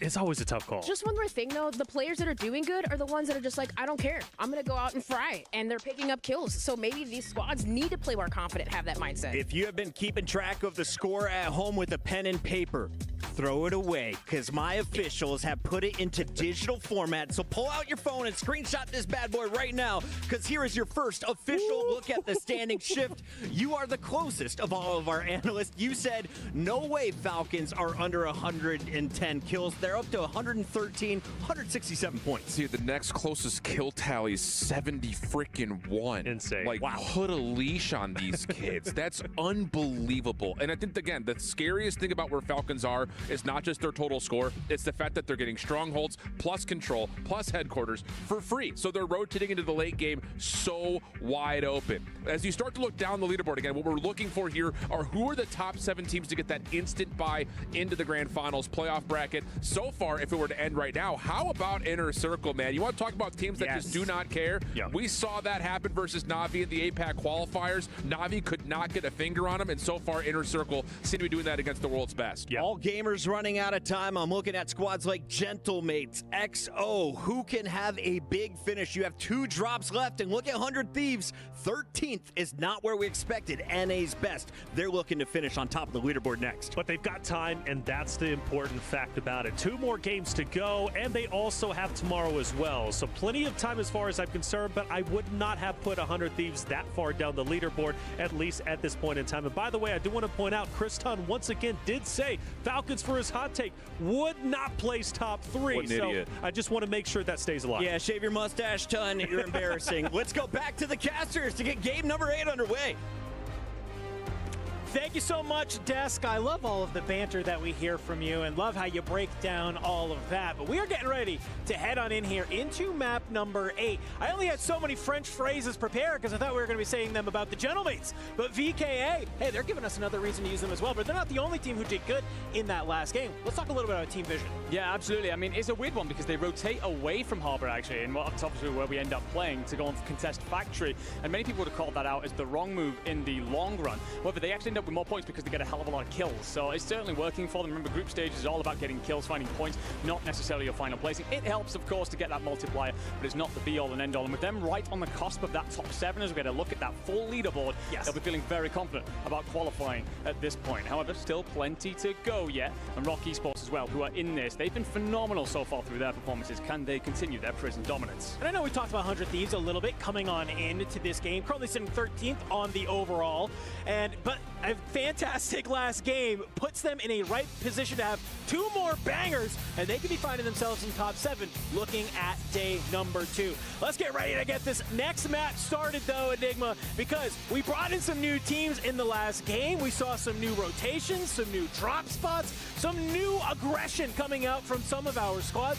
Now that some of the heavy hitters have made an exit. But let's get ready to drop on in, and I don't want to spoil anything, but I can't wait for you guys to see this zone, because let me tell you what, in the words of professionals, it's bad. Oh, it's a dragger all the way up to one side, ladies and gentlemen. You're going to see it in just a second. But I'll tell you something, 5 Fears, they've had a couple of difficulties so far. If they don't manage to profit from this one, I don't know what we're doing. But then again, they're going to be contested heavily off towards Stronghold. We've got XO Esports in the vicinity, as well as the Gentlemates, all deciding to scrap it out. And there's very good reason for that, ladies and gentlemen. If we don't get a circle finishing here, I don't know what the hell the podcast is telling us. But here's the thing, Enigma. It's not all of the Gentlemates, it's only 2. Because the final player in Hollow, he's on literally the opposite side of the map, over in Bio, just by himself. That's there. And 5 Fears, they thought they were going to be getting Stronghold for free. Nope, not the case. XO Esports, they were dropping a Stronghold here as well. Maybe looking like, hey, we think that we can take 5 Fears down. We think we can take this fight early. But I don't think they were expecting to find the little French demon Enkyo running amok. No, absolutely not. But now you've got to fight this XO Esports squad. You've got H-Mood, the local here in Riyadh, trying to provide protection from the top tower. Spots Gromlok rolling below, and some great shots will catch him on the rotation. And Enkyo also found and dealt with by Penguin. So that then will have to reset the Gentlemates and their fight and their quest so far to get themselves into this tournament. It's not been a strong day 1 for them. XO Esports, who've also had their own difficulties, they now have 5 Fears coming back at them. Big man gets the initial damage. Can you slide out and find it?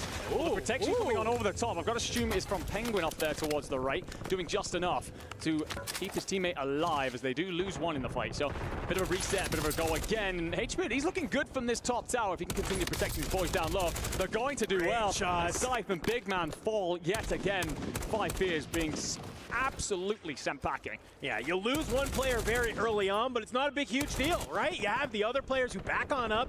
Khmud and Notrius do a great job of just kind of looking over a couple of your teammates there. You can see Anxiety has backed on up, just trying to slide around this ticket booth, stay alive. Not going to be able to, so for XO, they do a great job. They sort of win this fight at Stronghold. Gentlemates, they got active a little bit, and they kind of get a couple kills that go on in, and next thing you know, hey, we see a little bit of a different sort of style. Now, my only worry with the Gentlemates, having 2 players land here, die, and then go all the way back to bioweapons, is when we took a look at the zone, it literally cuts off halfway through prison. They have a fat rotation they have to try and make. And for 5 Fears, well, looks like they are still trying to hold on to this location. Yeah, scrambling bit by bit, piece by piece, being pulled apart here. H-Mood going to get on the aggressor. Trying to find his way up and into this fight. It's not clean, it's not tidy, but you're there. You get one of your boys being knocked, you're there to instantly find the trade though, so it's enough. Five Fears will continue to be in this region, but honestly, it's actually going to be VKA looking at this, considering rotating in and finding themselves another early rotation to build off the strategy that found them a win in map 7. HM's just going to hold this top tower for now, continue to dish out a little bit of damage. And Five Fears, well, Anxiety, you're dealt with, you're cut down. Your boys will be here, but I don't know how much longer. Yeah, I love that this battle's going on at Stronghold, but maybe let's go ahead. Let's take a look what else is happening elsewhere on the map, because with basically half of this map immediately being out of zone, we know how much has to be happening elsewhere. That's going on here. I saw Gabe Kuhn in the kill feed doing a nice little trick, bringing himself on down with the Molotov so he could keep the loadout alive for his teams. We can see Gentlemates after that having to regain back at bioweapons. We can see them moving on this sort of northern side of the map as well as they're starting to go their way on in. They're not going to be the only teams that are there as well. You got one member of Inner Circle behind them, just kind of hanging on out. Virtus Pro, they've made their way onto the inside, the prison courtyard. So surprisingly, for such a drastic circle pull, we haven't really seen as many of the, I guess, rotation fights that we would normally come to expect. No, an interesting one that has happened early though for me. Rock Esports will be the first team to fall. So you end up in a situation where they've had so much dominance of prison,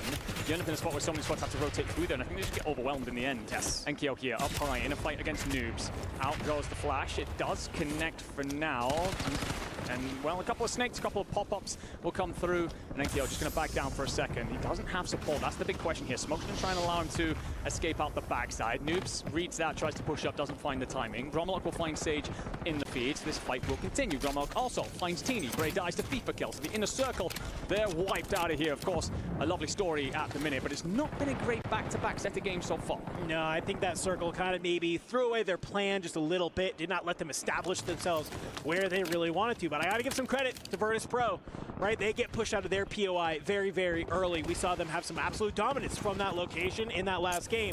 So now that they have to do something a little bit different, that they have to adapt, looks like they are still successful, and they're still looking A-okay. 100 Thieves, they're doing a great job. They're still hanging out here at Control. Let's go ahead. Let's take a listen in with 100 Thieves.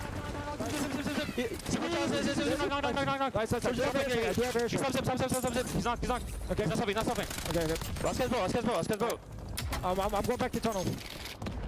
We got a lot. We're finding. Yeah, watch the tunnel. Flash ready. Tunnel side. Yeah, watch top tower. That's the top tower. Teammate here.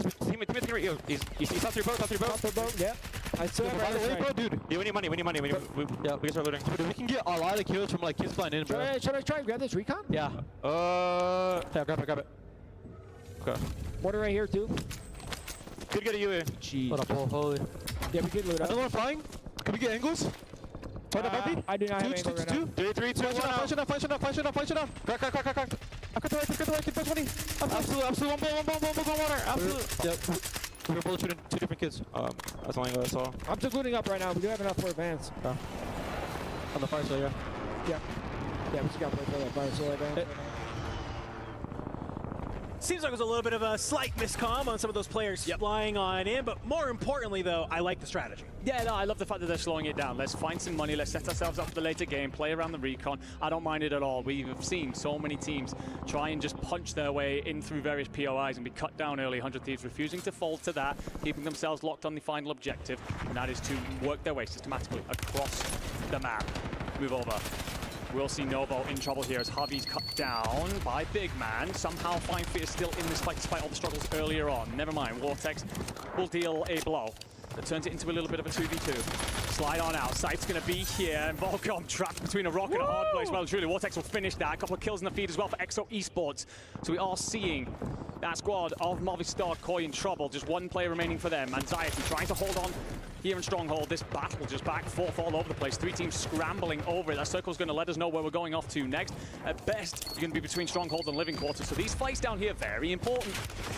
Listen, I ain't Rebirth Island without a little bit of a stimmy shimmy, that's for sure. Able to play your life, get on out of there, which is huge because you're able to stay alive long enough to get your teammate back on in. You can see Anxiety is here. Big Man gonna go ahead, get his feet on the ground. But in the middle of that whole battle, you know what I did see? It's still Hamoud at top of the satellite tower, raining it down from above, still being able to find those picks. So EXO Esports, seemingly they figured out the Stronghold strategy, which is basically take a page out of the Falcons book. Go ahead, hold it on down, especially when you get zoned, and just look over all control this entire area. Take your picks where you can. They want to be able to play down here, but a number of other teams, they want to play from that top side as well, splitting a map in about half and half right now. So while these teams battle it out down here, you can have the whole other half of the lobby up on top. And for the time being, well, Novo, you're basically just trying to get as many kills as you possibly can. 2 teammates eliminated. We are still a little bit away from Resurgence being disabled, but we are missing 4 teams. You're right to make the call about the Resurgence still being up, but not for much longer. Vision Esports, they recognize an opportunity to third party this situation. They swarm. That's going to be shot in the back by Dongi, and Sage as well gets spotted up high. So Vision Esports aware that they're being contested right now. Feed the kill, guiding the sniper rifle over the wrong side of that fight. And will instead decide to push forward, find Scum in, and AG Global. Well, I will tentatively say wipe, because that thing's life was a couple of times, but I think we are good to call that one. Scum wasn't expecting that, I don't think, and ends up being cut down at the moment where he probably wishes he'd just stayed up in the fight. Obviously, Koi, they're still alive. They're in this living quarters as well. Next to be contested by Vision Esports as they think about the push, but it's trying to break this down. You do have the numbers in a 3v2, but you got to play this together. I think if you are Vision right now, you're doing what you can. Try and break this trophy system. Do what you can to make sure that you can throw all of your ordnance up through this window. But there's really only one way on in to this building, unless you have somebody who wants to try and hit this nice little hop up on the outside. But I think for the time being, they realize